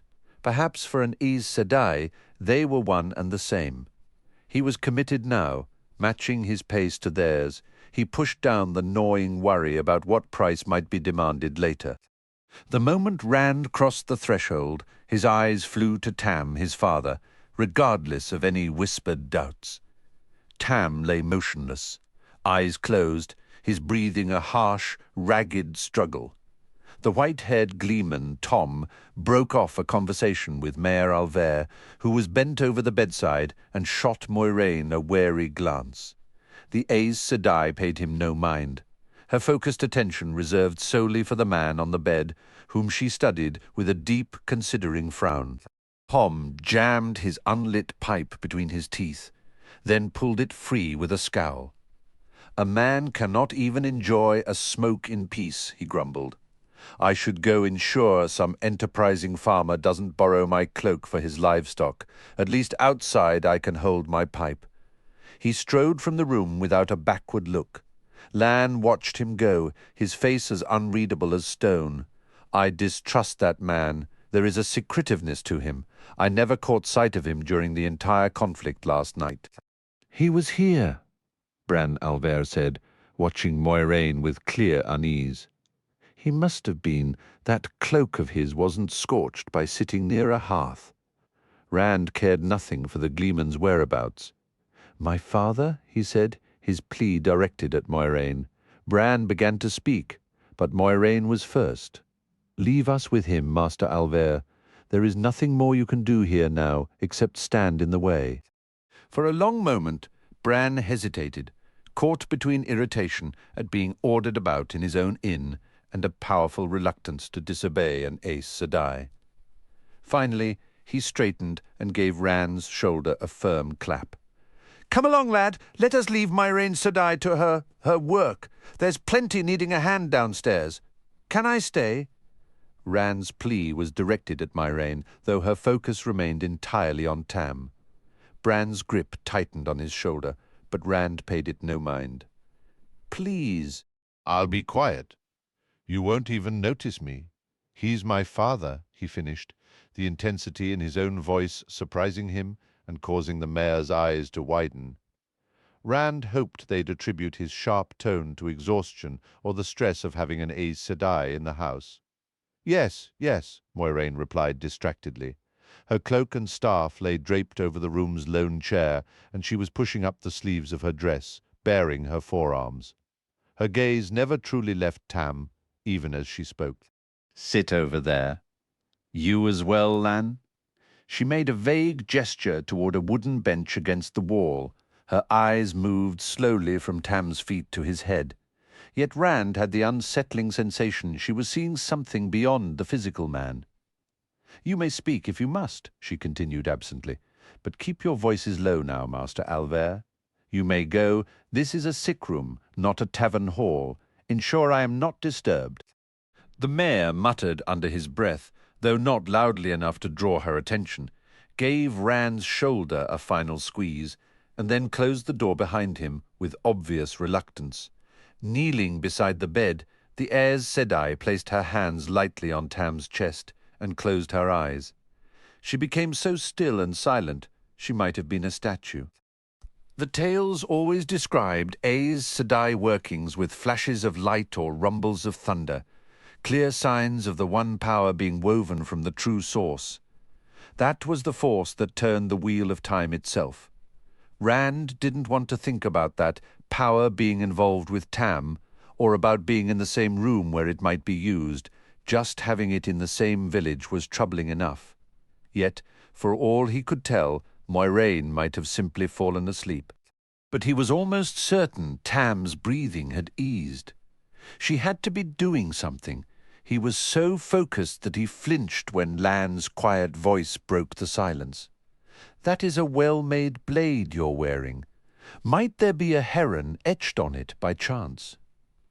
For a moment, Rand just stared at the warder, not processing the question. He'd completely forgotten about Tam's sword in the whirlwind of dealing with an Aes Sedai. The weight at his hip felt familiar now, not foreign. "Yes, there is." "What is she doing?" "I would not have expected to find a heron-marked sword in a place like this," Lan remarked. "It's my father's." Rand's glance flicked to the hilt of Lan's own sword, just visible beneath his cloak. The weapons were similar, though no heron showed on the warder's.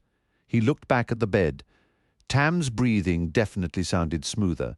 The harsh rasp was gone. He was sure of it. He bought it years ago, a strange purchase for a shepherd. Rand shot a sidelong look at Lan. For any stranger to question the sword was nosy. For a warder to do it felt like an interrogation. Still, he felt compelled to answer. He never had a use for it. That I know, he claimed it was useless. Until last night, anyway. I didn't even know he owned it until then. He called it useless, did he? He must not have always held that opinion. Lan briefly touched the scabbard at Rand's waist with a finger. In some lands, the heron signifies a master swordsman. That blade must have journeyed a very long and odd road to end up with a shepherd in the Two Rivers. Rand let the unspoken question hang. Moiraine hadn't moved. Was the Aes Sedai actually accomplishing anything? He shivered and rubbed his arms, uncertain if he truly wanted to know what she was doing. An Aes Sedai? A question of his own then surfaced, one he dreaded but desperately needed answered. The mayor. He stopped, cleared his throat, and drew a steadying breath. The mayor mentioned that the village still stands largely because of you and her. Rand forced himself to meet the warder's gaze. If someone had described a man in the woods, a figure who could chill the blood with a single glance, whose horse moved without a sound, whose cloak hung utterly still, no matter the breeze, would that have been enough? Would you and Moiraine Sedai have recognized the threat? Could you have prevented what happened if you'd been warned? Not without the aid of several of my sisters, Moiraine replied, her calm voice belying the intensity of her stare. She had shifted from Tam's bedside, her eyes locking onto Rand as if pinning him to the wall. Had I known Trollocs and a Myrddraal awaited us here when I departed Tar Valon, I would have brought a dozen Aes Sedai, by force if necessary, alone. Even a month of forewarning might have changed little. There are limits to what one channeler can accomplish, even wielding the one power. Close to 100 Trollocs were scattered across this district last night, an entire fist. My confidence bordered on arrogance. I believed the Dark One's reach could not yet extend so far, or so heavily. It would have been valuable intelligence regardless, Lan stated sharply, his focus on Rand. When and where did you encounter him? That is irrelevant now, Moiraine interjected, a note of frustration in her tone. I will not have this boy blaming himself. The responsibility is also mine. That cursed raven we saw yesterday, its behavior should have been a clear signal. I grew complacent too, certain the shadow's touch remained distant. She let out an irritated sigh. Sometimes conviction blinds us to the signs creeping in at the edges. Rand frowned. The raven? I don't follow. Scavengers, Lan said, his lip curling with disdain. The Dark One often recruits spies among creatures drawn to death. Ravens and crows are common agents. In cities, sometimes rats. A cold tremor passed through Rand. Ravens and crows as spies for the Dark One. They were everywhere now. Moraine spoke of the Dark One's touch as something active, pervasive, a notion that unsettled the simple belief he'd grown up with, that living in the light and avoiding the Dark One's name was protection enough. Her words suggested a more invasive, persistent danger. His attention snapped back to Tam, pushing all other thoughts aside. His father's complexion was less fevered, his breathing steadier. Rand nearly sprang forward, but Lan's firm grip held him back. "You've healed him." Moraine gave a weary shake of her head. "Not fully. I fear the battle is only half won. Trolloc weapons are forged in Takandar, a valley on the slopes of Sheol Ghul itself. Some blades carry a taint from that cursed place, a corruption in the metal that poisons the wound. Such injuries do not heal naturally. They bring fevers and sicknesses beyond the reach of ordinary medicine. I have eased your father's pain and stalled the corruption, but the taint remains within him. Left unchecked, it will regrow and consume him. But you won't leave it unchecked?" The words left Rand's mouth as both a plea and a demand. He was momentarily startled by his own forwardness with an Aes Sedai, but she did not remark on his tone. "I will not," she affirmed quietly.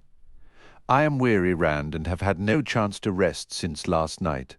For a healing of this nature, that fatigue matters." From her pouch she drew a small bundle wrapped in white silk. "This is an angriel." Noting his reaction, she added, "You know of them." "Good." Instinctively, Rand drew back, putting more distance between himself and the object in her hands. He had heard tales of angriel, relics from the age of legends that Aes Sedai used to amplify their power. He watched, transfixed, as she unfolded the silk to reveal a smooth ivory figurine, darkened by age to a deep, rich brown. The figurine was no larger than her palm, a woman carved in ivory, her robes flowing and her long hair cascading down her shoulders. "We have lost the art of creating these," Moiraine said softly. "So much has faded from the world, perhaps gone for good. So few remain that the Amerlin's seat nearly forbade me from bringing this one. It is fortunate for Eamon's field, and for your father, that she relented. Yet you must temper your hopes. Even with its aid, my power is only slightly greater than it was yesterday. The corruption has grown deep, festering with time." "You can heal him," Rand insisted, his voice thick with conviction. "I know you can." Moraine offered a faint, almost imperceptible smile. "We shall see." Turning back to Tam, she placed one hand on his forehead and cradled the ivory figure in the other. Her eyes closed, her face settling into lines of intense focus, her breathing so shallow she seemed not to breathe at all. "That rider who filled you with such dread," Lan said, his tone low, "that was undoubtedly a Mardrol." "A Mardrol," Rand blurted. "But the stories say Fades are 20 feet tall," and his words trailed off under the warder's grim, humorless expression. "Sheepherder, tales have a way of inflating the truth. Trust me, the reality of a halfman is terrible enough." Halfman, Lurk, Fade, Shadowman, the name changes with the land, but they all mean Murdrol. They are born of Trollocs, throwbacks nearly to the human stock the Dreadlords used in their making, nearly. But with that stronger human strain comes a more potent dose of the same twisting taint. They possess certain powers, gifts that flow from the Dark One, while any Aes Sedai beyond the weakest could match one alone. Many brave souls have fallen to them. Since the wars that ended the Age of Legends, since the Forsaken were bound, they have been the cunning mind that directs the Trollocs' savagery. In the days of the Trolloc Wars, half-men led the hordes into battle under the command of the Dreadlords. He terrified me, Rand whispered. He just looked at me, and a shiver ran through him. No shame in that, sheepherder. They frighten me as well. I've seen hardened soldiers freeze solid, like a rabbit before a wolf, when facing a half-man. In the borderlands along the Great Blight, they say the look of the eyeless is fear. The eyeless? Rand asked, and Lan gave a single sharp nod. Myrdral see with an eagle's sharpness, in pitch darkness or blinding light, yet they have no eyes. Few things in this world are more dangerous than confronting one. Moiraine Sedai and I both sought to kill the one that was here last night, and we failed at every turn. Halfmen carry the Dark One's own luck. Rand swallowed hard, the memory chilling him. A Trolloc, said the Myrdral, wanted to talk to me. I didn't understand what it meant. Lan's head snapped up, his blue eyes turning to icy flint. You spoke with a Trolloc? Not exactly, Rand stammered, pinned by the warder's gaze. It spoke to me. It claimed it wouldn't harm me, that the Myrdral wished to speak with me.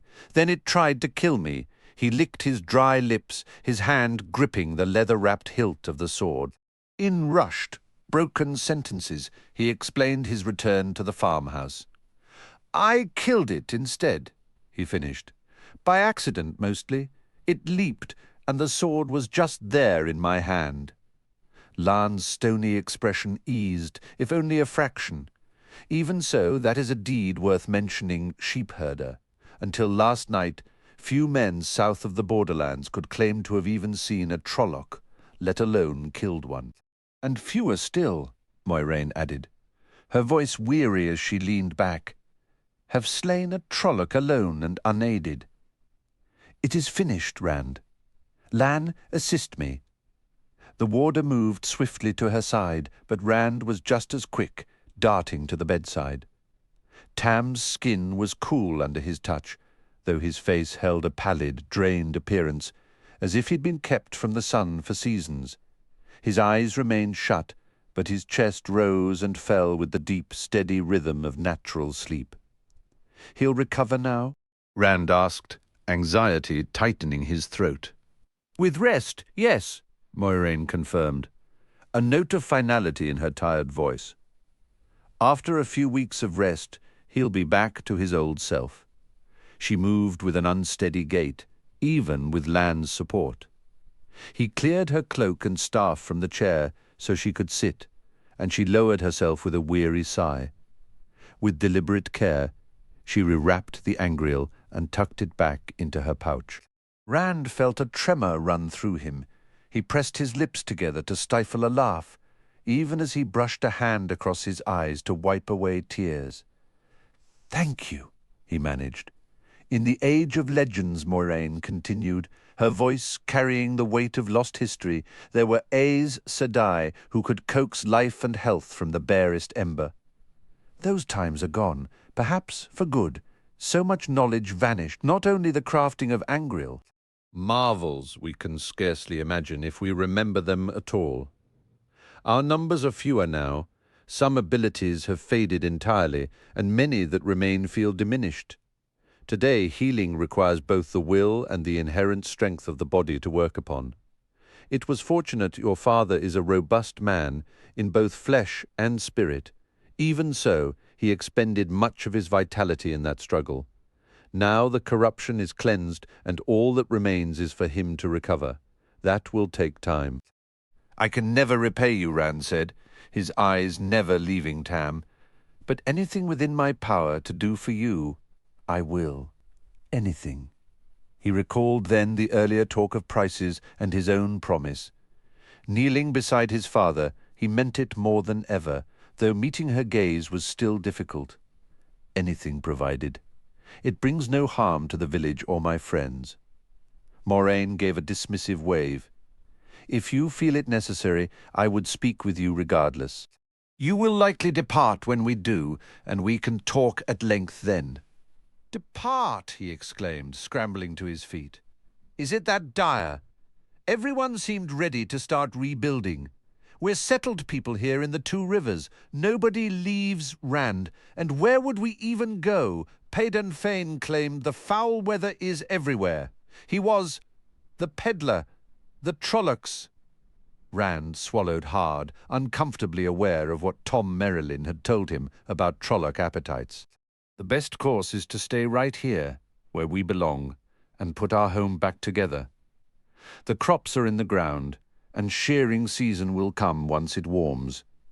This talk of leaving probably started by one of the Coplins, I'd wager, whoever it was.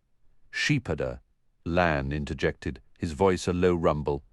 You're talking when you should be listening. Rand blinked, realizing he had been rambling, half in a panic, while an Aes Sedai tried to speak. He fumbled for an apology, but Moiraine offered a faint smile before he could form the words. I understand your feelings, Rand, she said, and he had the distinct, unsettling impression that she truly did. Think no more of it. Her expression grew solemn, and she shook her head. I have handled this poorly. I should have rested first, I suppose. It is not the village that must leave, Rand. It is you. You must go, for the sake of everyone here, me. His voice cracked. He cleared his throat and tried again. Me? Why? I don't understand any of this. I don't want to go anywhere. Moiraine glanced at Lan, and the warder unfolded his arms. He studied Rand from under his leather headband, and Rand once again felt like he was being measured on some unseen scale. Did it occur to you, Lan said abruptly, that not every home was attacked? Half the village is burned, Rand protested, but the warder waved the objection aside. Some buildings were only set alight to sow chaos. The Trollocs ignored them afterward, and the people who fled from them, unless they directly interfered. Most of the families coming in from the outlying farms never saw a Trolloc up close, only glimpses from a distance. Most folks had no inkling of anything amiss until they laid eyes on the village. I did catch wind of something happening with Dal Coplin, Rand said, the words coming slowly. Guess it just didn't fully register. 2 homesteads were targeted, Lan continued. Yours and another. Thanks to Beltane, everyone from that second farm was already in the village. The Myrddraal's ignorance of Two Rivers traditions saved many lives. Between the festival and winter night, its mission was nearly thwarted from the start, but it lacked that crucial knowledge. Rand glanced at Moiraine, who remained reclined in her chair, silent, a single finger resting against her lips as she observed him. Our farm, he finally asked. And whose else? The Ibara place, Lan answered. Here in Eamon's Field, they struck first at the forge, the blacksmith's home, and Master Cawthon's house. A sudden dryness tightened Rand's throat. That's madness, he choked out, flinching when Moiraine sat forward. Not madness, Rand, she stated. Calculated, the Trollocs did not arrive in Eamon's Field by accident, and their actions were not mere sport, however much burning and killing might amuse them. They knew precisely who they were hunting. They came to seize or slaughter young men of a very specific age from this area. My age? Rand's voice trembled, and he made no effort to steady it. Light, Matt. What about Perrin? Both are alive and well, Moiraine assured him, if a bit covered in soot. Ban Craw and Lemthane were never in any special peril, Lan said. No more than anyone else in the village, at least. But they saw the Fade, too. They're practically the same age as I am. Master Craw's house wasn't touched, Moiraine noted, and the miller and his family slept through half the commotion. Ban is 10 months your senior, and Lem 8 months younger. She offered a thin, knowing smile at his startled expression. I did mention I asked questions, and I specified a certain age. You and your 2 friends are separated by mere weeks. You 3 were the sole objects of the Myrddraal's hunt. Rand shifted, uncomfortable under her penetrating gaze, which felt as if it could sift through the very thoughts in his head. What could they possibly want with us? We're nobody, just farmers and shepherds. That is a question with no answer here in the Two Rivers, Moiraine said softly, yet the answer matters a great deal. The presence of Trollocs where they have not tread for 2,000 years tells us that much. Plenty of old tales speak of Trolloc raids, Rand insisted, digging in his heels. We just never had one here before. Warders battle them all the time. Lan let out a derisive snort. Boy, I expect to fight Trollocs along the Great Blight, not nearly 600 leagues south of it. What happened last night was a raid as fierce as any I've seen in the borderlands. In one of you, Moiraine said, her tone leaving no room for doubt. Or perhaps, in all three, there exists something the Dark One himself fears. That can't be. Rand stumbled to the window, staring out at the villagers moving among the ruins. He noticed the charred remnant of the spring pole on the green, a bitter mockery of what was supposed to be a joyous Beltane, complete with a peddler, a gleeman, and unsettling strangers. A violent shiver ran through him. No, it's impossible. I'm a shepherd. The Dark One wouldn't spare a second thought for me. It required monumental effort, Lan stated grimly. To move that many Trollocs such a distance without raising alarms from the borderlands to Caemlyn and further, I'd give much to know how they managed it. Do you truly believe they went to all that trouble just to torch a few buildings? They will return, Moiraine added. Rand had been ready to argue, but those words stopped him cold. He whirled to face her. Back! Can't you stop them? You did last night, and you were taken by surprise then. Now you know they're here. Perhaps, was all Moiraine replied. I could send word to Tar Valon for some of my sisters. They might arrive before we truly need them. The Myrddraal is aware of my presence, and it likely won't strike openly without more reinforcements, more Fades, more Trollocs. With enough Aes Sedai and warders, we could hold them off, though I cannot promise it would be quick or easy. A terrible image flashed in his mind. Emmons Field reduced to smoking ruins. The farms scorched black. Watch, Hill, Devon Ride, Tarran Ferry, all gone, nothing but ashes and blood. No, he said, the word tearing something loose inside him. That's the reason I have to go, isn't it? If I'm not here, maybe they won't return. A final flicker of defiance made him add, assuming they really are hunting me. Moraine's eyebrows lifted slightly, as if surprised he still doubted. But Lan's voice cut in, cool and steady. Are you willing to gamble your village on that, sheepherder? Your entire 2 rivers? Rand's resistance crumbled. No, he repeated, that hollow feeling widening within him. Then Perrin and Mat have to leave as well, leaving the 2 rivers, leaving his home and his father behind. At least Tam would recover. At least he'd have the chance to hear him say all that talk on the quarry road had been foolishness. We could head to Baerlon, I suppose. Or even Caemlyn, I've heard. There are more people in Caemlyn than in all the 2 rivers. We might be safe there. He attempted a laugh that came out thin and strained. I used to dream about seeing Caemlyn one day. Never imagined it would happen like this. A silence stretched out before Lan spoke again. I wouldn't rely on Caemlyn for safety. If the Myrddraal want you badly enough, they'll find a way. Walls mean little to a halfman, and you'd be a fool to think they don't want you desperately. Rand had believed his spirits couldn't sink any lower, but at those words they plummeted further. There is a place of safety, Moiraine said, her voice softening and Rand's attention sharpened. In Tar Valon, you would be surrounded by Aes Sedai and warders. Even during the Trolloc Wars, the Dark One's forces feared to assault the Shining Walls. Their single attempt became their greatest defeat until the very end. Tar Valon holds all the knowledge we Aes Sedai have gathered since the breaking. Some fragments even survive from the Age of Legends. There, if anywhere, you may learn why the Myrddraal seek you, why the Dark One wants you. That much I can promise. A journey all the way to Tar Valon felt almost impossible to grasp. Travelling to a city teeming with Aes Sedai. Sure, Moiraine had healed Tam, or so it seemed, but the old stories lingered. Being in a room with one Aes Sedai was unsettling enough, A city full of them was another matter entirely, and she still hadn't named her price.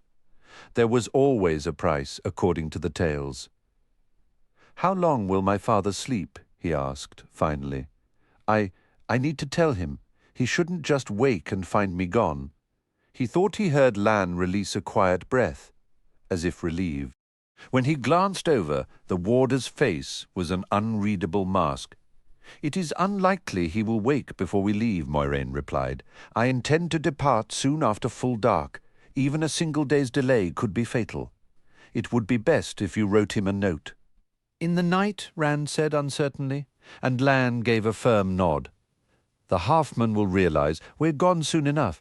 No sense making it easier for the creature than we must." Rand adjusted his father's blankets, his fingers fumbling. Tar Valon was a terribly long way. In that case, I should go find Mat and Perrin. "I will see to that," Moiraine said, rising with sudden energy and swinging her cloak about her shoulders. She placed a hand on his shoulder, and he fought not to pull away. Her grip was not harsh, but it was firm as iron, holding him as securely as a pinned vine. "It will be best if all of this remains just between us." "Do you see?" she asked, her voice low. "The very people who marked the inn might cause trouble if they knew." He nodded, a wave of relief washing over him as she finally withdrew her hand. "I'll have Marin bring you something to eat," she continued, smoothly ignoring his reaction. "Then you must rest.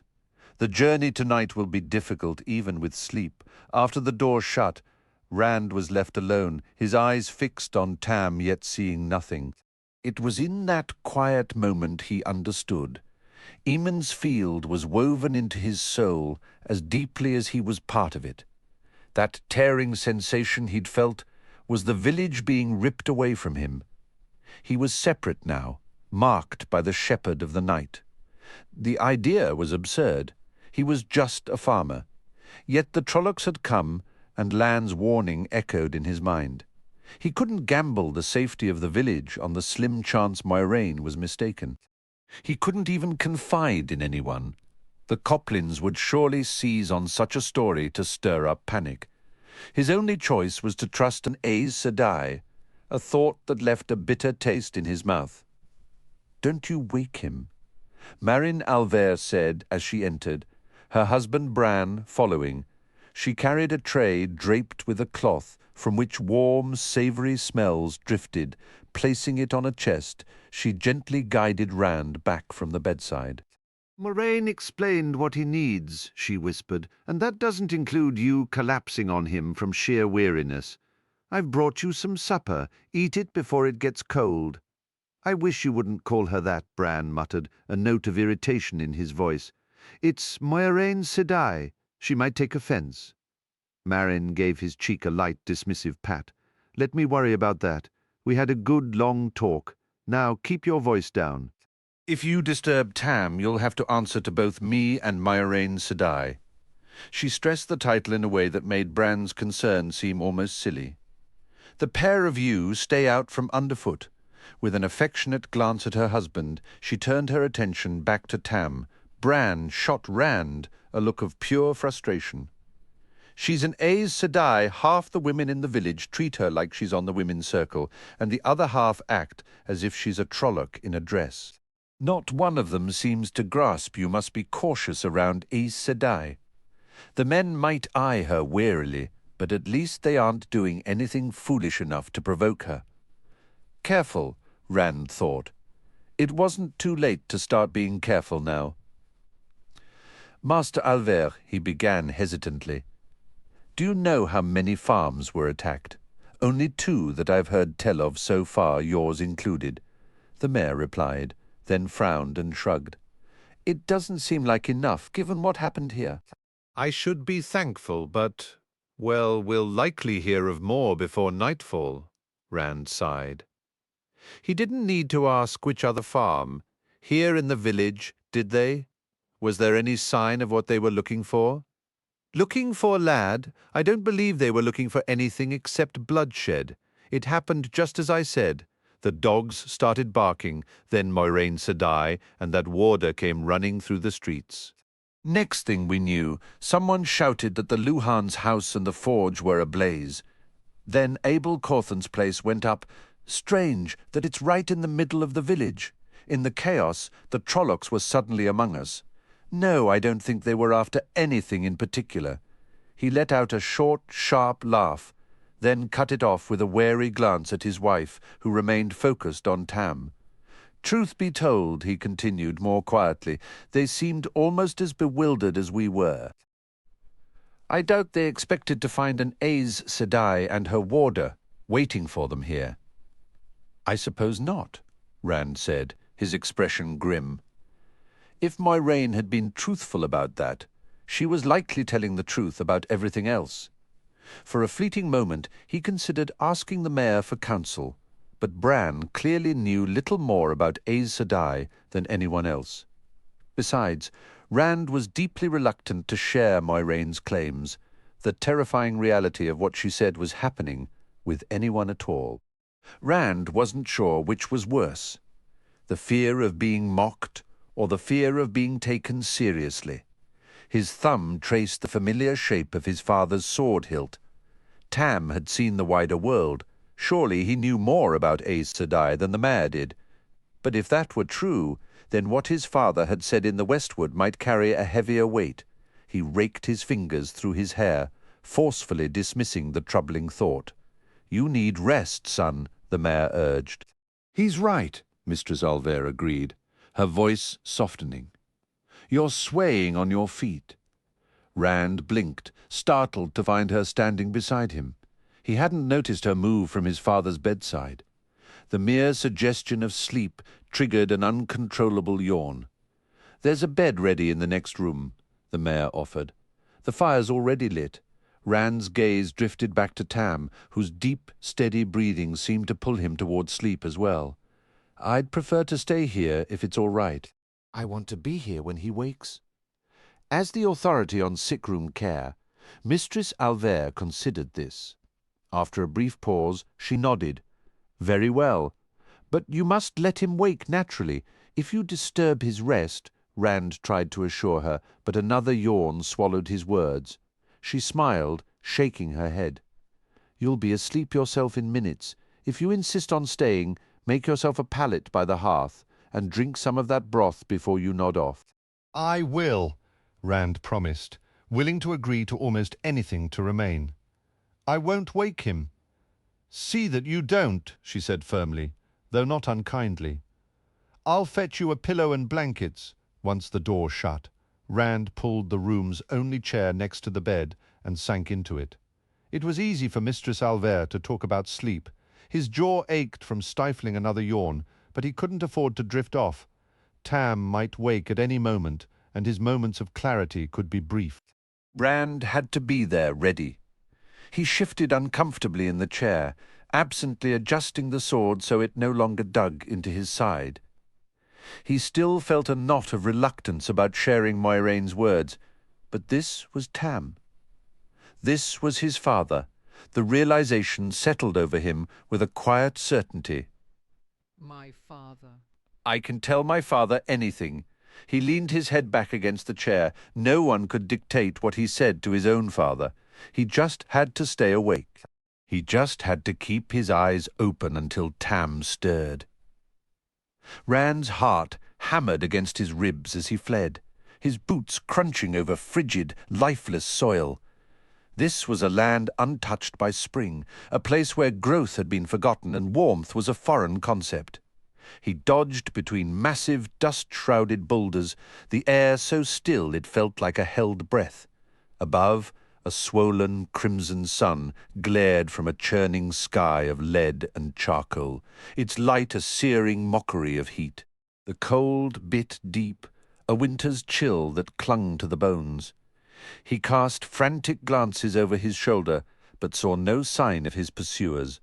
Only a wasteland of jagged peaks crowned with columns of dark smoke. Their voices, however, carried on the dead air, guttural, triumphant howls that spoke of a coming slaughter.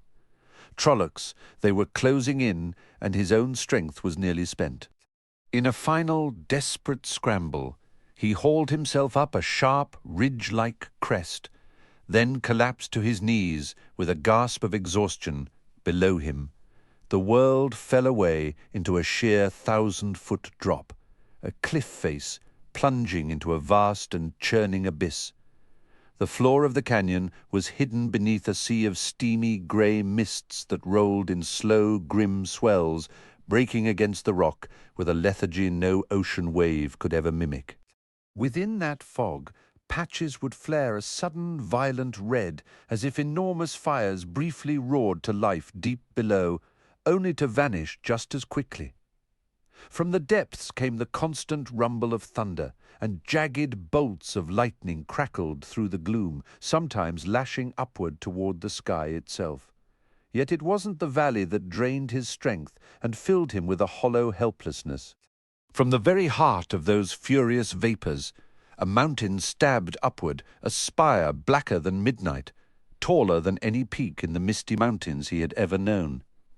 That bleak, dagger-like stone piercing the heavens was the source of his despair. He had never laid eyes on it before, but in his bones he knew it. The memory of it flickered away like a minnow in a stream whenever he tried to grasp it. Yet he was certain it was there, buried deep. Invisible fingers began to pluck at his arms and legs, a ghostly pull drawing him toward that dark spire. His muscles twitched, ready to obey the silent command.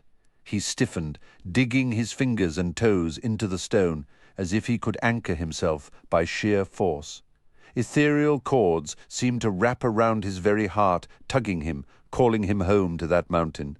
Tears traced cold lines down his cheeks as his will began to drain away, spilling out like water from a cracked pail. A little longer and he would go. He would obey. Then, from the depths of his surrender, a spark flared. Anger. They could push and pull all they wanted, but he was nobody's sheep to be herded into a pen. He seized that anger, squeezing it into a hard, defiant knot in his chest, clinging to it as a drowning man clings to a raft. "Serve me," the whisper slithered through the stillness of his mind. A voice he felt he should know. "Serve me." He shook his head violently, trying to dislodge the sound. "Serve me!" Enraged, he shook his fist at the black mountain. "The light burn, you shaitan!" Instantly, the air grew thick and foul with the stench of decay. A figure loomed over him, draped in a cloak the color of crusted blood. A face looked down, a face he refused to see, a face that turned his thoughts to ash and pain. A hand reached for him. Without a care for the cliff's edge, he threw himself backward, desperate to escape. He had to get away. Now he was falling, tumbling through empty air, limbs flailing. A scream built in his throat, but found no breath, no voice at all. Then, abruptly, the barren nightmare was gone. He wasn't falling. Winter-dried grass flattened under his boots. It looked as beautiful as a field of flowers. He nearly laughed aloud at the sight of scattered, leafless trees and bushes dotting a gently rolling plain. In the distance stood a single mountain, its peak shattered and split. But this one brought no fear. It was just a mountain oddly solitary on the empty plain.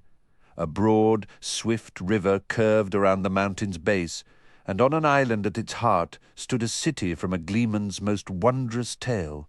High walls gleamed white and silver under a warm, comforting sun. With a surge of relief and joy he started toward those walls, toward the safety and peace he somehow knew waited within. Drawing closer, he marveled at the soaring towers, many connected by delicate airy walkways that spanned impossible gaps. Graceful bridges arched from both riverbanks to the island, their stonework so fine and lacy they seemed too fragile for the powerful current below. Beyond those bridges lay sanctuary, true refuge. Then a sudden chill seized his bones, an icy dampness coated his skin, and the warm air curdled, turning dank and fetid. He ran without a backward glance, fleeing the pursuer whose icy fingers grazed his back and snatched at his cloak, fleeing the shadow that devoured light, the face he could not, would not, recall except as pure terror. The ground blurred beneath him, a streak of hills and open plain, and a wild, mad dog howl built in his throat. The city was pulling away, its shining white walls and promise of sanctuary shrinking no matter how hard he sprinted, dwindling to a faint speck on the horizon. The cold grip closed on his collar. He knew if those fingers seized him, madness would follow, or something far darker. As that certainty gripped him, he stumbled and fell. No, he screamed, the cry cut short as cobblestones drove the air from his lungs. Dazed, he pushed himself up. He stood at the foot of one of the magnificent bridges arching over the river. People flowed past on either side, dressed in vibrant colors like a meadow in full bloom. Some spoke to him in words that danced just beyond understanding. Yet their faces were kind, their gestures urging him forward across the intricate stonework, toward those silver-streaked walls and the towers beyond. Toward the safety he felt waiting there. He merged into the crowd, crossing the bridge, passing through towering gates set within pristine walls. Inside lay a realm of wonders where even the simplest structure took his breath away. It was as if the architects had been commanded to forge beauty from stone and tile, to stun the hearts of ordinary men. Every building, every monument made him stare in awe. Music wove through the streets. 100 different tunes blending with the crowds murmur into one grand, joyful symphony. The air carried the scent of sweet perfumes and sharp spices, of roasting meats and blooming flowers, as though every good smell in the world had gathered here. The broad, grey-paved street he entered ran straight toward the city's heart, where a tower loomed, whiter than new snow, taller than all the rest. That was where his refuge lay and the answers he sought. But the city was beyond anything he had ever imagined. Surely a short delay wouldn't matter. He turned onto a narrower lane where jugglers wove between vendors selling exotic fruits. Ahead, the same snow-white tower rose, just a little longer, he told himself, and rounded another corner. There it stood again at the street's end. Stubborn, he turned down another alley and another. Each time the alabaster tower filled his view, he spun to flee and slid to a stop. The white tower stood directly before him. He dared not look back, afraid it would be there too. The faces around him remained friendly, but now they held a shattered hope, a hope he had broken. Still they gestured him onward, pleading, toward the tower. Their eyes shone with desperate need. Only he could fulfill it. Only he could save them. Very well, he decided. The tower was, after all, where he needed to go. The moment he stepped forward, the disappointment around him vanished, replaced by beaming smiles. The crowd moved with him, and children scattered flower petals in his path. He glanced back in confusion, wondering who the blossoms were for, but behind him more smiling people urged him on. They must be for me, he realized, and the thought no longer seemed strange at all. His wonder lasted only an instant before melting away. Everything was exactly as it should be. One by one, the people began to sing, their voices rising in a magnificent chorus. He could not grasp the words, but the harmonies wove together, a tapestry of joy and deliverance. Musicians moved through the flowing crowd, adding flutes, harps, and drums of every size to the hymn, and all the melodies he had ever known blended into it perfectly. Young women danced around him, draping his shoulders with fragrant flower garlands and twining them about his neck. Their smiles widened with each step he took, and he found himself smiling back. His feet longed to join the dance, and almost without thought he was moving, his steps falling into place as if he had known the rhythm all his life. He threw his head back and laughed. His feet felt lighter than ever. Dancing with, he could not recall the name, but it no longer seemed to matter. This is your fate. A voice whispered in his mind, the words a single thread within the triumphant song. Carried like a leaf on a wave, The crowd swept into a vast city square, and he saw for the first time that the White Tower rose from a magnificent palace of pale marble. It appeared sculpted, not built, with curving walls, swelling domes, and slender spires that seemed to touch the sky. The sight stole his breath. Broad, immaculate stone stairs ascended from the square, and at their base the people halted, though their song soared even higher. Their voices lifted him, buoying his steps. "Your destiny," the voice whispered again, now insistent and eager. He was no longer dancing, yet he did not stop. He climbed the stairs without a moment's doubt. This was where he was meant to be. The massive doors at the top were covered in intricate scrollwork, carvings so fine he could not imagine the tool that made them. The portals swung inward, and he entered. They closed behind him with a thunderous crash that echoed through the silence. "We have been waiting for you," the Myrddraal hissed. Rand jolted upright, gasping for air and shivering. Tam still slept in the other bed. Gradually, his breathing steadied. The fireplace held a robust blaze with a deep bed of coals. Someone had tended it while he slept. A blanket lay at his feet where it had fallen. The makeshift litter was gone, and both cloaks hung neatly by the door. He wiped cold sweat from his face with an unsteady hand, wondering if naming the Dark One in a dream drew his attention as speaking the name aloud did. Twilight filled the window. The full moon was high, and evening stars glittered above the mountains of mist. He had slept the entire day. Rubbing a tender spot on his side, he realized he had slept with the sword hilt digging into his ribs. Between that, his empty stomach, and the ordeal of the previous night, nightmares were hardly a surprise. His stomach growled. He rose stiffly and went to the table where Mistress Alvear had left the tray. Lifting the white napkin, he found the beef broth still warm, as was the crusty bread. She had clearly replaced it. Once she decided you needed a hot meal, she wouldn't rest until you ate it. He gulped some broth, then barely managed to slap some meat and cheese between bread before devouring it. Taking large bites, he returned to the bedside. Mistress Alvear had cared for Tam as well. His father had been undressed, his clothes now clean and folded on the table, a blanket tucked under his chin. When Rand touched his forehead, Tam's eyes opened. "There you are, boy. Marin said you were here, but I couldn't even sit up to see for myself. She told me you were too worn out to be woken just for that. Even Bran can't track her down when she's determined." Tam's voice was thin, yet his eyes held a steady clarity. Rand felt a surge of relief. The Aes Sedai had been right. With enough rest, his father would recover fully. "Should I fetch you something to eat?" Mistress Alvear left a tray here earlier. "She already fed me, if you can call it that," Tam grumbled, shifting under the blankets.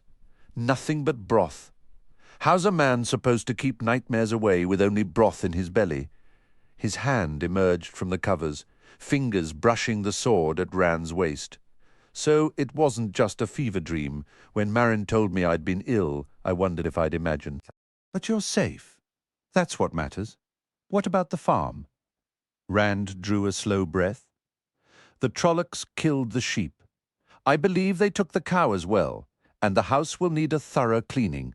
He offered a faint, weary smile. "We were more fortunate than others. They burned half the village." He recounted nearly everything that had occurred, leaving out only the finer, more troubling details. Tam listened intently, pressing with keen questions that forced Rand to describe returning to the farmhouse from the woods, which led to mentioning the Trolloc he'd slain. To explain why an Aes Sedai had tended Tam instead of the Wisdom, he shared Nynaeve's grim prognosis. Tam's eyes widened at the notion of an Aes Sedai in Eamon's Field, but Rand saw no purpose in revisiting each step of their journey, nor his own fears, nor the Myrddraal on the road.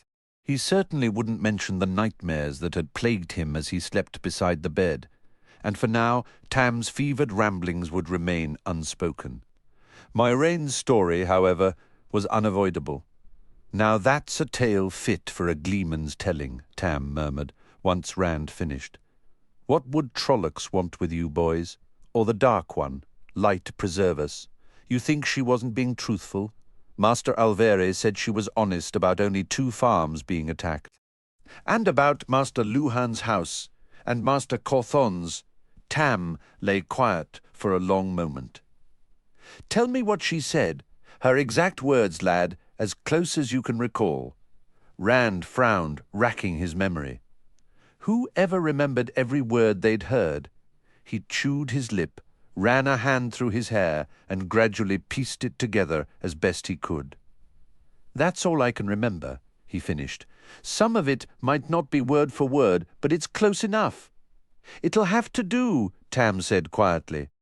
"You see, boy, Aes Sedai are crafty. They won't lie outright, but the truth they give you isn't always the truth you believe you're hearing. You must be careful around her." "I've heard the stories," Rand replied, a touch defensively. "I'm not a child anymore." "No, you're not," Tam agreed, with a heavy sigh, then shrugged in clear frustration.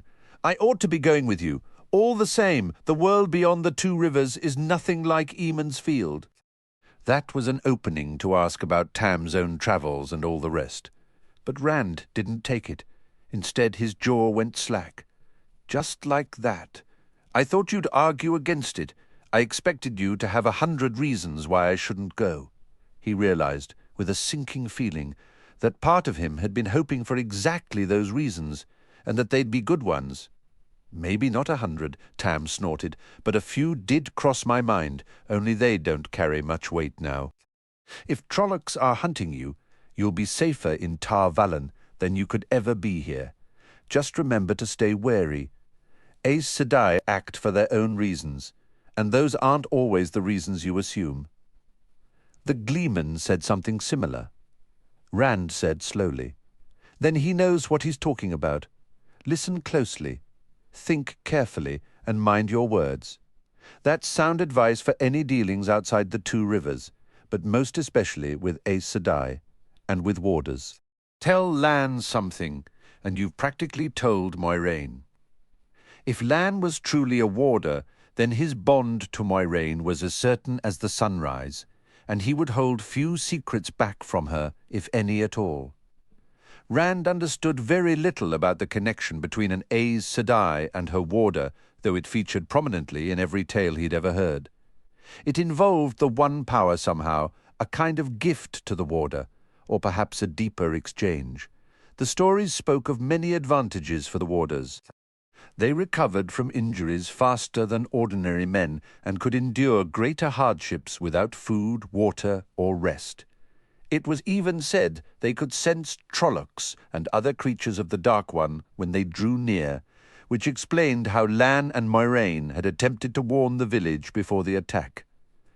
As for what the Aes Sedai gained from the bond, the tales were curiously quiet, but Rand found it hard to believe they received nothing in return. "I'll be careful," Rand promised. "I just wish I understood the reason. None of it makes sense. Why me? Why any of us? I wish I knew as well, son. By the light, I truly do." Tam let out a weary sigh. "But there's no use crying over spilled milk, I suppose. When do you have to leave? I'll be back on my feet in a day or 2, and we can look into rebuilding the flock. Oren Dowtry has fine stock he might sell, especially with the pastures ruined, and John Thane likely does too." "Moiraine the Aes Sedai said you needed weeks of bed rest," Rand insisted. "She was very clear, and she already spoke with Mistress Alvere." "Oh, well, perhaps I can reason with Marin." Tam didn't sound too hopeful, though. He gave Rand a piercing look. "The fact that you dodged my question tells me you're leaving soon. Tomorrow? Or is it tonight?" "Tonight," Rand admitted softly. Tam nodded, a sad acceptance settling over his features. "I see. Well, if it has to be done, best not to put it off. But we'll have words about this week's business." He fiddled with the edge of his blanket, more frustrated than strong. Maybe I'll follow in a few days. Catch you on the road. We'll see if Marin can keep me tucked in once I decide to get up. A sharp knock came at the door, and Lan pushed his head inside. Make your farewells quick, sheepherder, and come. There may be trouble brewing. Trouble? Rand asked, but the warder only answered with an impatient growl. Just hurry. Rand quickly grabbed his cloak. He began to unbuckle the sword belt, but Tam stopped him. Keep it. You'll likely have more need of a blade than I will, though may the light grant that neither of us does. Take care, boy, you hear me? Ignoring Lan's continued urgings, Rand bent to embrace his father. I will come back. I promise you that. Of course you will. Tam managed a weak laugh. He returned the hug feebly, ending with a pat on Rand's back. I know you will, and I'll have twice the sheep for you to tend when you return. Now go, before that fellow wears a hole in the floor. Rand hesitated, wanting to ask the question he dreaded, but Lan stepped fully into the room, took him by the arm, and pulled him into the hallway. The warder now wore a tunic of dull grey-green scales that shimmered faintly. His voice was rough with urgency. We must move! Don't you understand what trouble means? Matt was waiting outside the room, already cloaked and coated, his bow in hand and a quiver at his hip. He shifted anxiously from foot to foot, his eyes darting toward the stairs with a mix of impatience and dread. This isn't much like the stories, is it, Rand? He whispered hoarsely. What kind of trouble? Rand demanded again. But Lan was already rushing down the stairs, taking them two at a time. Matt shot after him, waving urgently for Rand to follow. Pulling his cloak on, Rand caught up to them in the common room downstairs. The space was dimly lit. Half the candles had burned out, and the rest flickered weakly. It was empty, except for the three of them. Matt stood beside one of the front windows, peering outside as though trying not to be seen. Lau eased the door open just enough to peer into the courtyard. Curious, Rand moved to his side.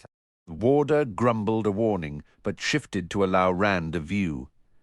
The scene was confusing at first. A group of village men, maybe 40 strong, huddled near the charred remains of the peddler's wagon, their torches pushing back the night.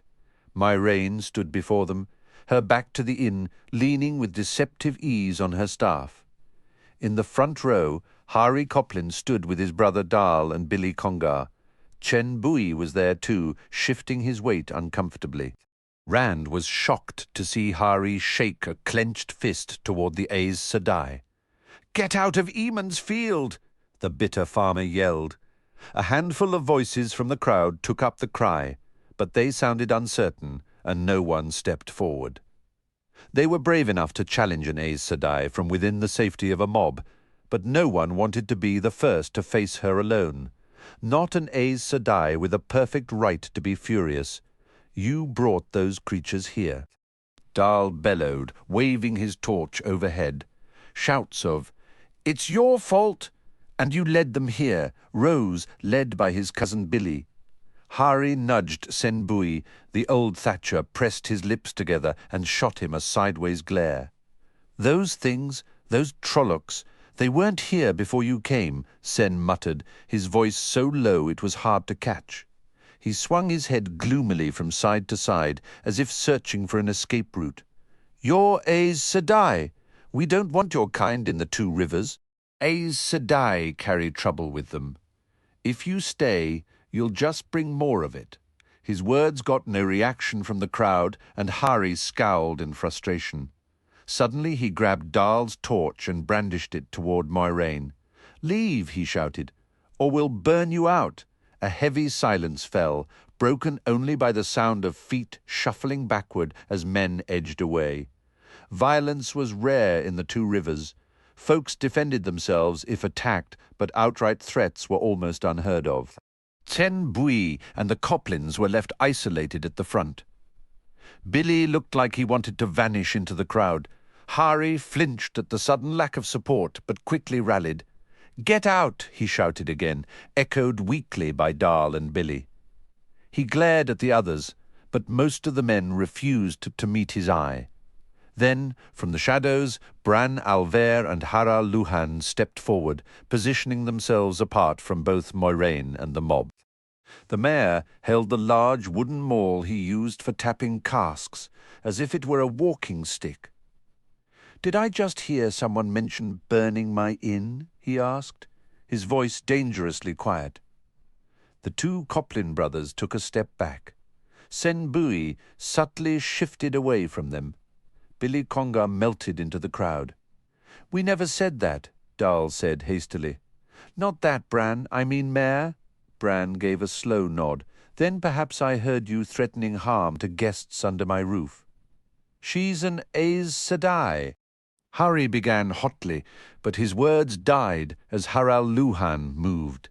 The blacksmith merely stretched, raising his thick arms over his head and clenching his massive fists until the knuckles popped. Yet Hari looked at him as if one of those fists had been shoved in his face. Harald folded his arms across his broad chest. "My apologies, Hari. Didn't mean to interrupt. You were saying," but Hari, his shoulders hunched, as if trying to shrink into nothing, had nothing more to say. "I'm disappointed in all of you," Bran rumbled. "Paetal Ka, your boy, had a broken leg last night. Today I saw him walking on it, because of her. Ewood Candwin, you had a gash down your back deep enough to gut a fish until she tended to you. Now it looks a month old, and I doubt there'll be more than a faint line to show for it. And you, Tsen." The thatcher began to retreat into the gathering, but he hesitated, pinned by Bran's steady stare. "I'd be surprised to see any councilman here, Tsen, but you especially. That arm of yours would still be a ruined, useless thing, all burns and bruises if not for her help. If gratitude escapes you, does shame mean nothing at all?" Sen's right hand twitched upward before he jerked it down, his expression darkening. "I won't deny what she did," he mumbled, genuine embarrassment colouring his words. "She helped me, and others too," he added, almost pleading. "But she's Aes Sedai, Bran. If those Trollocs weren't drawn here by her, then why did they come? We don't want any Aes Sedai business in the Two Rivers. Let them keep their troubles far from us." From the safety of the crowd, several voices rose in agreement. "No Aes Sedai troubles here. Send her away. Make her leave. Why else would those creatures come?" Bran's face tightened with anger, but before he could reply, Moiraine suddenly raised her vine-carved staff high, spinning it swiftly between her hands. Rand's startled breath mirrored the gasps around him as a fierce white flame burst from each end of the staff, stretching outward like blazing spears despite its rapid motion. Even Bran and Harald took a step back. She brought the staff down, holding it level before her, the pale fire still streaming from its tips, brighter than any torch. Men flinched, shielding their eyes from the piercing light. Is this what remains of Aemon's line? Moiraine's voice was not raised, yet it cut through every other sound. "Petty people quarrelling like frightened rabbits. You have forgotten who you were. You have lost what you once were, though I had hoped some fragment remained. Some memory in your blood, some remnant to harden you for the long night ahead." Silence fell heavy over them. The Coplins looked as if they wished they had never spoken. Bran finally found his voice. "Forgotten who we were, we are what we've always been. Honest farmers, shepherds, and craftsmen. Simple Two Rivers folk. To the south," Moiraine continued, "runs the river you name the White, but far to the east men still call it by its true name, Manether Endril. In the old tongue it means waters of the mountain home. Once its sparkling currents flowed through a land of courage and splendour. 2,000 years passed. Manether Endrel ran beside the walls of a mountain city so fair that Ogier stonemasons journeyed just to gaze upon it in wonder. Farms and villages covered this very land, and the forest you call the Shadow besides and beyond. Yet all those people knew themselves as the people of the mountain home, the people of Manethurin. Their king was Aemon, son of Car, son of Thorin, and Eldrin was his queen. Aemon, a man of such courage that even his enemies would praise a warrior by saying he had Aemon's heart. Eldrin so radiant that blossoms were said to open just to see her smile. Bravery and beauty, wisdom and a love not even death could break. Weep if your heart allows for their loss, weep for the fading of their memory, weep for the thinning of their blood. She paused, and no one dared interrupt. Rand, like everyone else, was caught in the tale she wove. When she spoke again, he listened intently, as did all the rest. For nearly 200 years, the Trolloc Wars scarred the world, and wherever battle raged, the Red Eagle banner of Manethurin flew at the forefront. The men of Manethurin were a thorn in the Dark One's foot, a briar in his grasp. Sing of Manethurin, which would never kneel to the shadow. Sing of Manethurin, the unbreakable sword. They were far away, those men of Manethurin, fighting on the field of Bekar, the field of blood, when word reached them that a Trolloc force was marching toward their homeland. They were too distant to do anything but await the grim news of their homeland's fall, for the forces of the Dark One were determined to erase it from the earth. To kill a great oak, you must sever its roots. They could only grieve from afar, yet these were the men of the mountain home. Without a moment's pause, without considering the impossible journey ahead, they turned from their own field of triumph, their armor still caked in the grime of battle, and began the long march back. They moved day and night, haunted by the devastation they knew a Trolloc horde could unleash. No soldier among them could rest while such a threat loomed over Manethurin. It was as if the wind itself carried them, covering distances that defied both the hopes of their allies and the fears of their foes.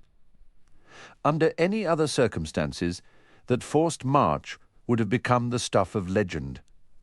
When the Dark One's legions finally descended upon the borders of Manethurin, it was the men of the mountain home who met them, making their final stand with the rushing waters of the Tarendril at their backs. A lone villager tried to muster a cheer, but Moiraine continued, her voice cutting through the night. The force that awaited them was enough to shatter the courage of any heart. The sky was darkened by ravens, the earth by the massed ranks of Trollocs, tens upon tens of thousands of them, bolstered by their human dark friends and commanded by dreadlords of terrible power.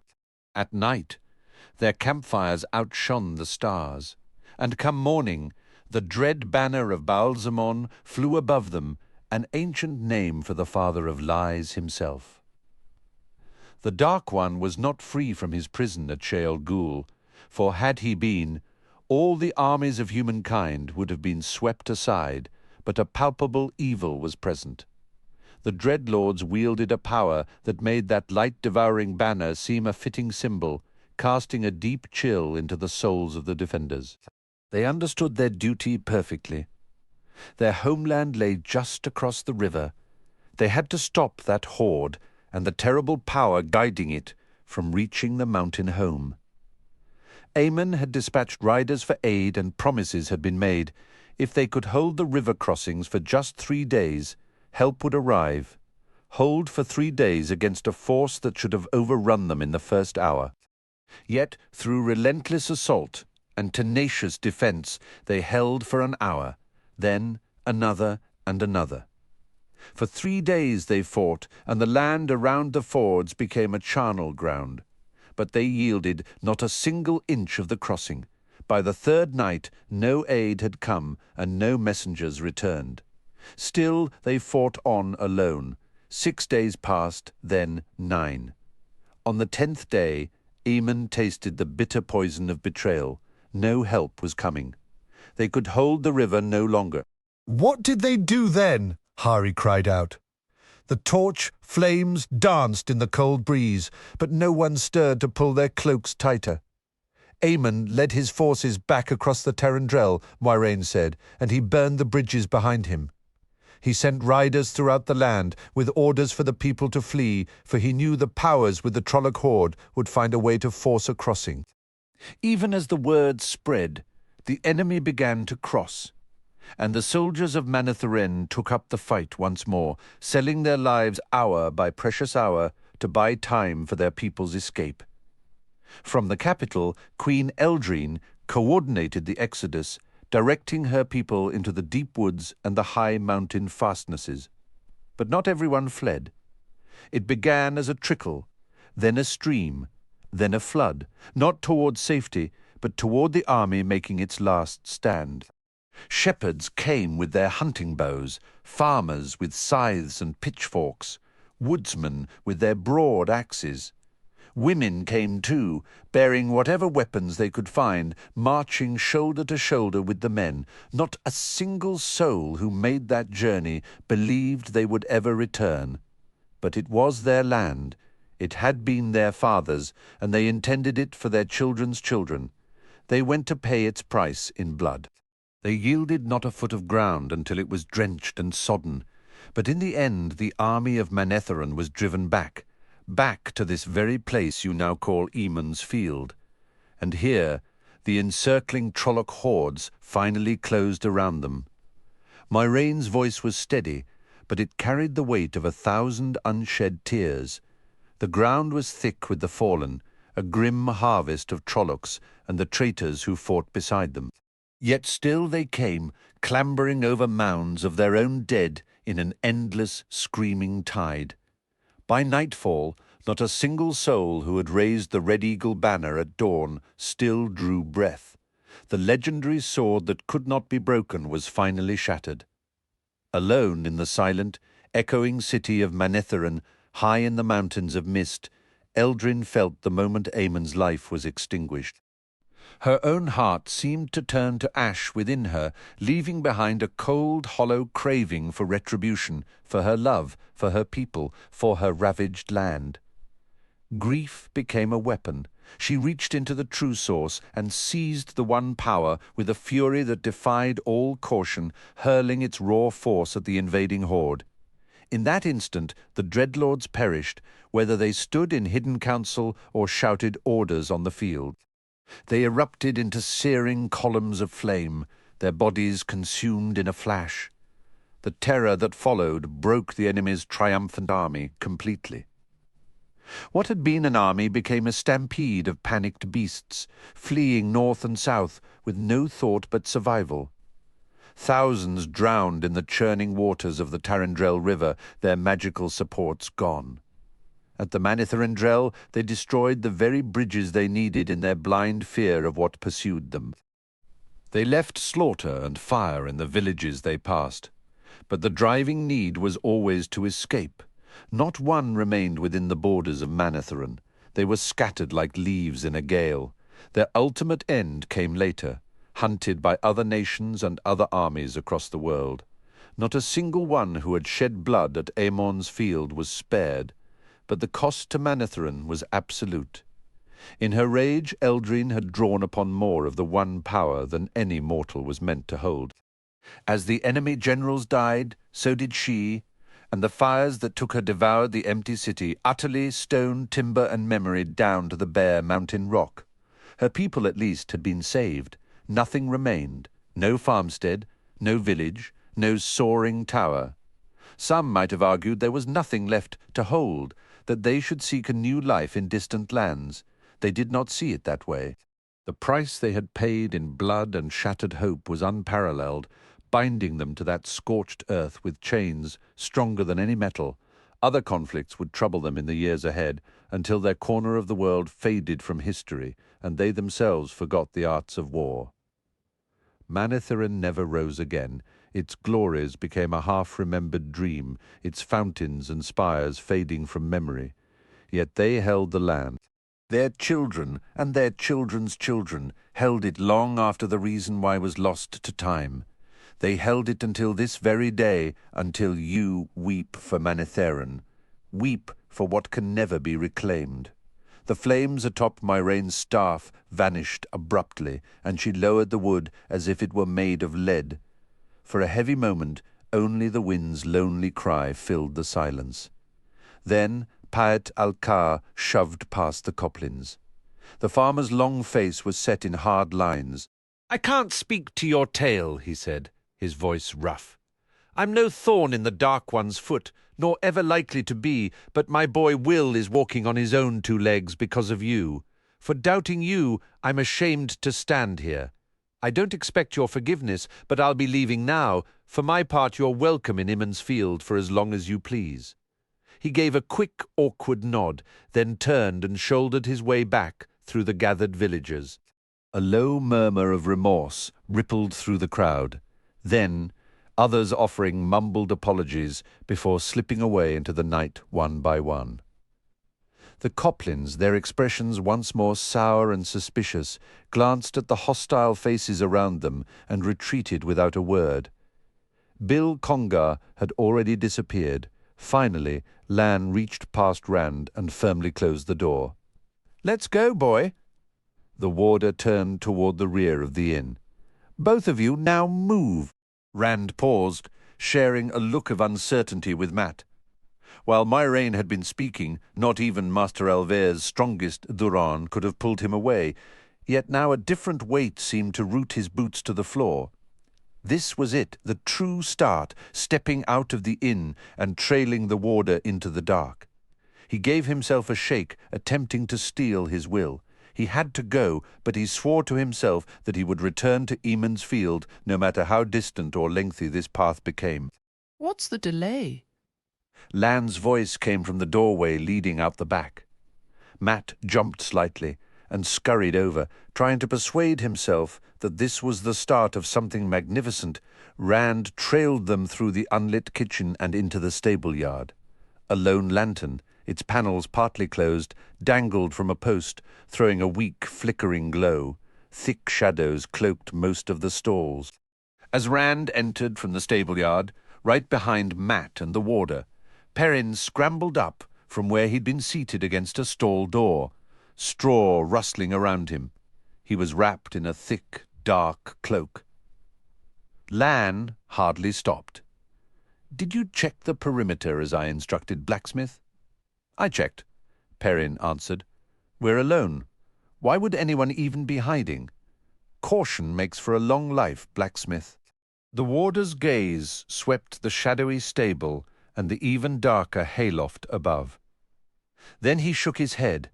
"No time," he murmured, almost to himself. "She says hurry," as if to match his words. He moved swiftly to where 5 horses stood ready at the edge of the light, all bridled and saddled. 2 were the familiar black stallion and white mare. The others, while not quite as imposing, were clearly among the finest the 2 rivers could provide. With efficient haste, Lan began checking cinches, girths, and the leather straps securing saddlebags, waterskins, and bidrolls. Rand traded nervous smiles with his friends, struggling to appear genuinely excited to depart. Matt noticed the sword at Rand's hip for the first time and pointed. "Turning into a warder, are you?" he laughed, then cut it short with a wary look toward Lan. The warder seemed to pay no mind. "Or at least a merchant's guard," Matt continued, his grin seeming only slightly strained. He lifted his bow. An honest man's weapon just isn't fancy enough for some people. Rand considered giving the sword a dramatic sweep, but Lan's presence stopped him. The man wasn't even looking his way, but Rand felt certain the warder was aware of every movement around them. Instead, he replied with forced nonchalance, it could come in handy, as though wearing a sword were an everyday occurrence. Perrin shifted, trying to conceal something beneath his cloak. Rand caught a glimpse of a wide leather belt around the apprentice blacksmith's waist, the handle of an axe tucked through a loop. "What have you got there?" Rand asked. "Merchant's guard, absolutely," Matt crowed. The shaggy-haired youth shot Matt a look that said he'd had his fill of jokes, then sighed and threw back his cloak to reveal the axe.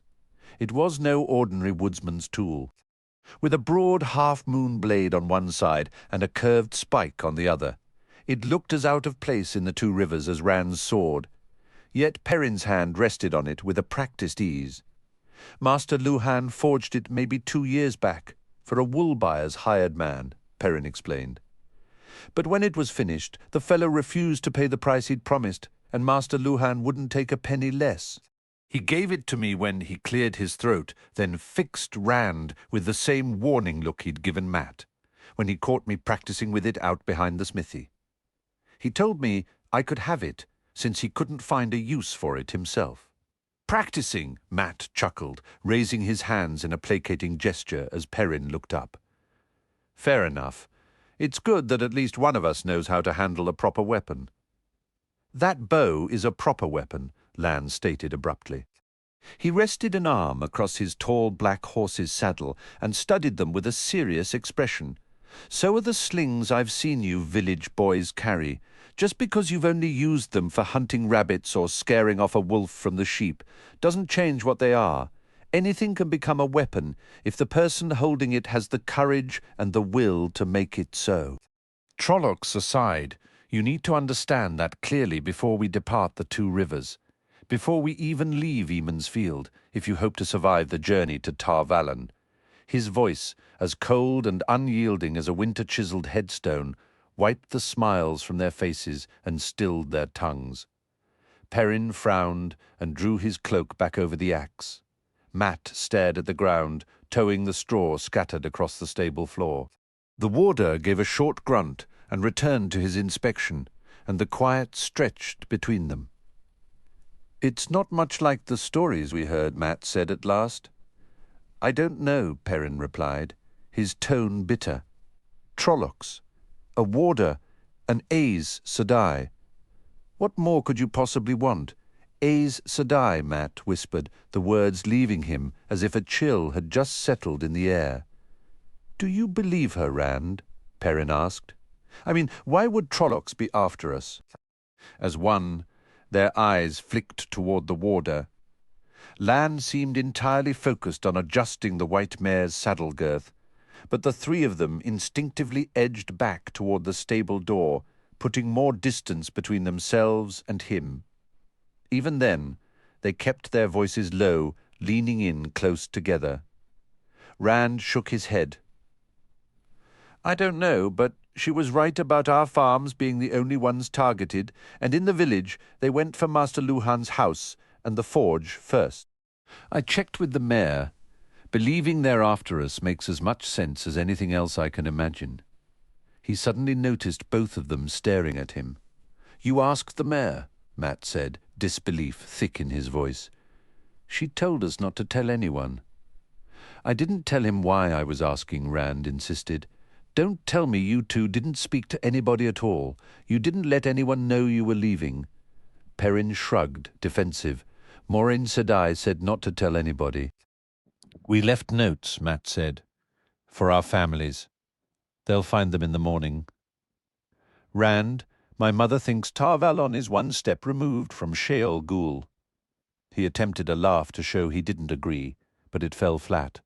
"She'd lock me in the root cellar if she had any idea I was even thinking of going there." "Master Luhan is as stubborn as an old oak," Perrin added. "And Mistress Luhan is worse. If you'd seen her sifting through the ruins of the house, muttering about hoping the Trollocs would come back, just so she could get her hands on them."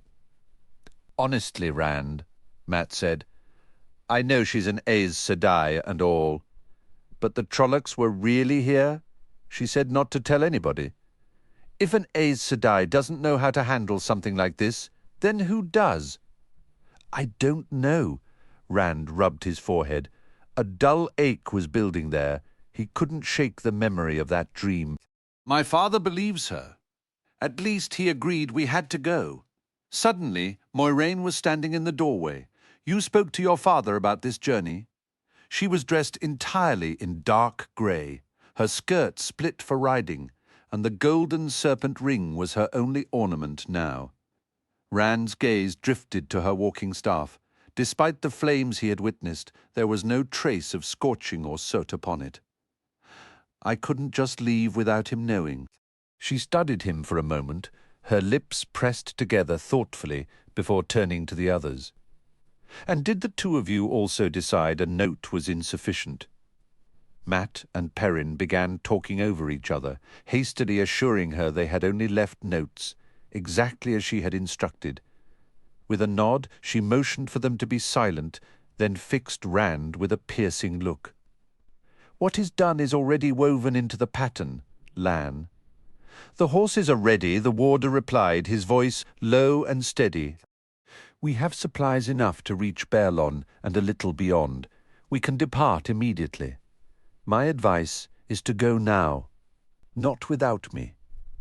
Egwene stepped into the stable, a bundle wrapped in a shawl held tightly against her chest. Rand stumbled backward in surprise. Lan's blade was halfway drawn before he recognized her.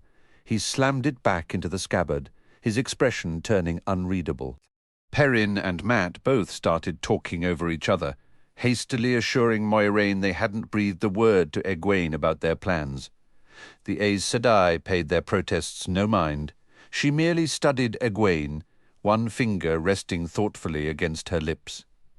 Though the hood of Egwene's cloak was up, it did nothing to conceal the determined set of her jaw as she met Moiraine's gaze. "I've packed everything I require, food included. I am not being left here." "When will I ever get another opportunity to see what lies beyond the two rivers? This isn't some holiday outing to the Waterwood, Egwene," Matt grumbled, though he took a step back when she fixed him with a sharp look from beneath her brows. "How enlightening, Matt. I'd never have guessed. Do you imagine you three are the only ones who've ever wondered about the wider world? I've had the same dreams for just as long, and I will not let this chance slip away." "How did you even know we were leaving?" Rand demanded. "And you can't come. This isn't for adventure. The Trollocs are hunting us." She gave him a look of pure pity, and he felt his face grow hot with frustration. "Let's see," she said, her tone patient, as if explaining something to a child. "First, I noticed Matt skulking about, trying and failing to be subtle. Then I saw Perrin attempting to hide that ridiculous oversized axe beneath his coat. I knew Lan had purchased another horse, and it made me wonder why he'd need one. If he could buy one, he could buy several. Add to that the sight of Matt and Perrin creeping around like clumsy puppies trying to be foxes. Well, only one conclusion made sense. I can't say I'm shocked to find you here, Rand, after all your talk about grand daydreams. With these two involved, I should have known you'd be in the thick of it." "I have no choice, Egwene," Rand insisted. "We all have to go, or the Trollocs will return." "Trollocs?" Egwene let out a disbelieving laugh. "Rand, if you've set your mind on seeing the world, that's fine, but spare me your childish fairy tales." "It's true," Perrin said, just as Matt began. "The Trollocs really." "Enough?" Moiraine's quiet words sliced through their arguing like a blade. Did anyone else notice these things? Her voice was soft, yet Egwene swallowed and straightened her shoulders before answering. "After last night, everyone is consumed with rebuilding and worrying over what to do if it happens again. They wouldn't notice a marching band unless it stepped on their toes. And I told no one what I suspected. No one." "Very well," Moiraine said after a pause. "You may accompany us." A flicker of surprise crossed Lan's face, vanishing instantly behind a mask of calm, but his words were vehement. "No, Moiraine. It is woven into the pattern now, Lan." "This is foolishness," he shot back. "There is no reason for her to come, and every reason for her to stay." "There is a reason," Moiraine stated calmly. "A thread in the pattern, Lan." The warder's stony features betrayed nothing, but he gave a slow, reluctant nod. "But Egwene," Rand tried again. "The Trollocs will be on our trail. We won't be safe until we reach Tar Valon." "Don't bother trying to scare me off," she said flatly. "I am going." Rand knew that tone. He hadn't heard it since she declared climbing the tallest trees was for little children, but he remembered it all too well. If you think being hunted by Trollocs is going to be some grand lark, he started, but Moraine cut him off. "We have no time for debates. We must put as many miles behind us as we can before dawn. If she is left behind, Rand, she might rouse the entire village before we've gone a mile, and that would certainly alert the Myrddraal." "I would never do that," Egwene protested, a flash of hurt in her eyes. "She can use the Gleeman's horse," Lan stated. "I'll leave him enough coin to purchase a replacement. That will not be necessary." Tom Merrilin's rich voice echoed from the hayloft. Lan's blade cleared its scabbard in an instant, and he did not resheath it as his gaze fixed on the Gleeman above. Thom dropped a bedroll to the floor, then slung his instrument cases over his shoulder and hefted a pair of overstuffed saddlebags. "This village has no further need of my talents," he declared, "whereas I have never had the pleasure of performing in Tar Valon. And while I typically prefer a solitary road after the events of last night, I find the prospect of company to be most welcome." The warder shot a sharp glance at Perrin, who shifted his weight uneasily. "I never thought to check the loft," Perrin mumbled under his breath as the lanky Gleeman made his way down the ladder. Lan spoke, his tone rigidly formal. "Is this also woven into the pattern? Moiraine Sedai?" "All things are part of the pattern, my old friend," Moiraine answered quietly. "We do not get to select the threads, yet we shall see what the weave reveals." Thom reached the stable floor and turned from the ladder, dusting bits of straw from his multicolored cloak. "In truth," he said, his voice now more conversational, "you could say I am quite insistent on joining your party. I've spent many an hour over many a tankard contemplating how my final curtain might fall. Being the main course in a Trolloc stew was never among my envisioned endings." He gave the warder's drawn sword a sidelong glance. "You can put that away. I am not a wheel of cheese awaiting your blade." "Master Merrilin," Moiraine said, "our travel must be swift and will almost certainly be perilous. The Trollocs remain abroad, and we will move by darkness. Are you certain you wish to accompany us?" Tom surveyed the group with a bemused smile. "If it is not too dangerous for the young lady, then it cannot be too dangerous for me. Besides, what performer would not brave a little hazard for a chance to play in Tar Valon?" he added, with a dry chuckle. "The stories alone would be worth twice the trouble." Moraine gave a slight nod, and Lan slid his sword back into its sheath.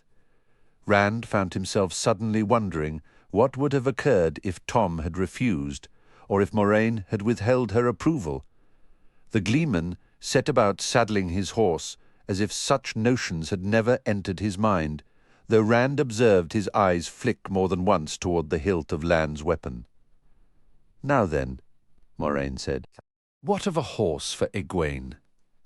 "The peddler's nags are no better than the Duran stock," the warder replied with clear distaste. "Sturdy, but slow and plodding." Bela, Rand spoke up, immediately earning a look from Lan that made him regret opening his mouth. Yet he knew he could not change Egwene's mind. Helping was all that remained. "Bela may not be the fastest, but she's tough. I've ridden her myself. She can maintain the pace." Lan peered into Bela's stall, muttering a low curse. "She might be a marginal improvement over the others," he conceded at last. "I suppose we have little alternative. Then she will have to suffice," Moiraine said. "Rand, fetch a saddle for Bela. Quickly now, we have delayed here long enough." Rand hurried to the tack room for a saddle and blanket, then led the mare from her stall. Bela looked back at him with a drowsy, puzzled expression as he settled the saddle onto her back. He usually rode her bareback. The feel of a saddle was strange to her. He murmured calming words as he fastened the girth, and she accepted the new arrangement with only a toss of her mane. Taking Egwene's bundle, he secured it behind the saddle while she mounted and arranged her skirts. They were not split for riding astride, leaving her woolen stockings exposed to the knee. She wore the same soft leather shoes as all the village girls, footwear utterly unsuited for a journey to Watch Hill, let alone to the distant White Tower. "I still believe you shouldn't be coming," he told her, his voice low. I wasn't inventing tales about the Trollocs, but I give you my word, I'll keep you safe. Perhaps I'll be the one keeping you safe, she answered with a light laugh. Seeing his frustrated expression, her smile softened, and she leaned down to brush a hand through his hair. I know you'll watch over me, Rand. We will watch over each other. Lan's sharp gesture for silence brought them all to a halt just as they reached the edge of the stable-yard. The clatter of boots on the wagon bridge was unmistakable, accompanied by the occasional glint of moonlight on metal. The sound crossed the bridge, crunched on the gravel path, and drew nearer to the inn. In the deep shadow, no one dared make a sound. Rand was certain his own fear had stolen his breath, and he guessed his friends felt the same. The footsteps stopped just outside the dim glow from the common room windows. It was only when John Thane stepped forward that Rand could make them out. A dozen men from the village and nearby farms. Thane had a spear resting on his shoulder and an old studded jerkin stretched tight across his chest. The others were a patchwork of ancient helmets and pieces of armor, likely pulled from dusty attics, each armed with a spear, a wood axe, or a rusty billhook. The miller glanced through a window, then turned with a gruff, "All clear here." His makeshift patrol formed into two uneven lines behind him and marched off into the darkness, their steps falling out of sync as if each man heard a different drum. Lan waited until the sound faded completely before he spoke, his voice a low murmur. A pair of Davil Trollocs would make a meal of them without breaking a sweat. But they do have eyes and ears. He turned his black stallion. This way, quietly, he led them back across the stable-yard, down the bank,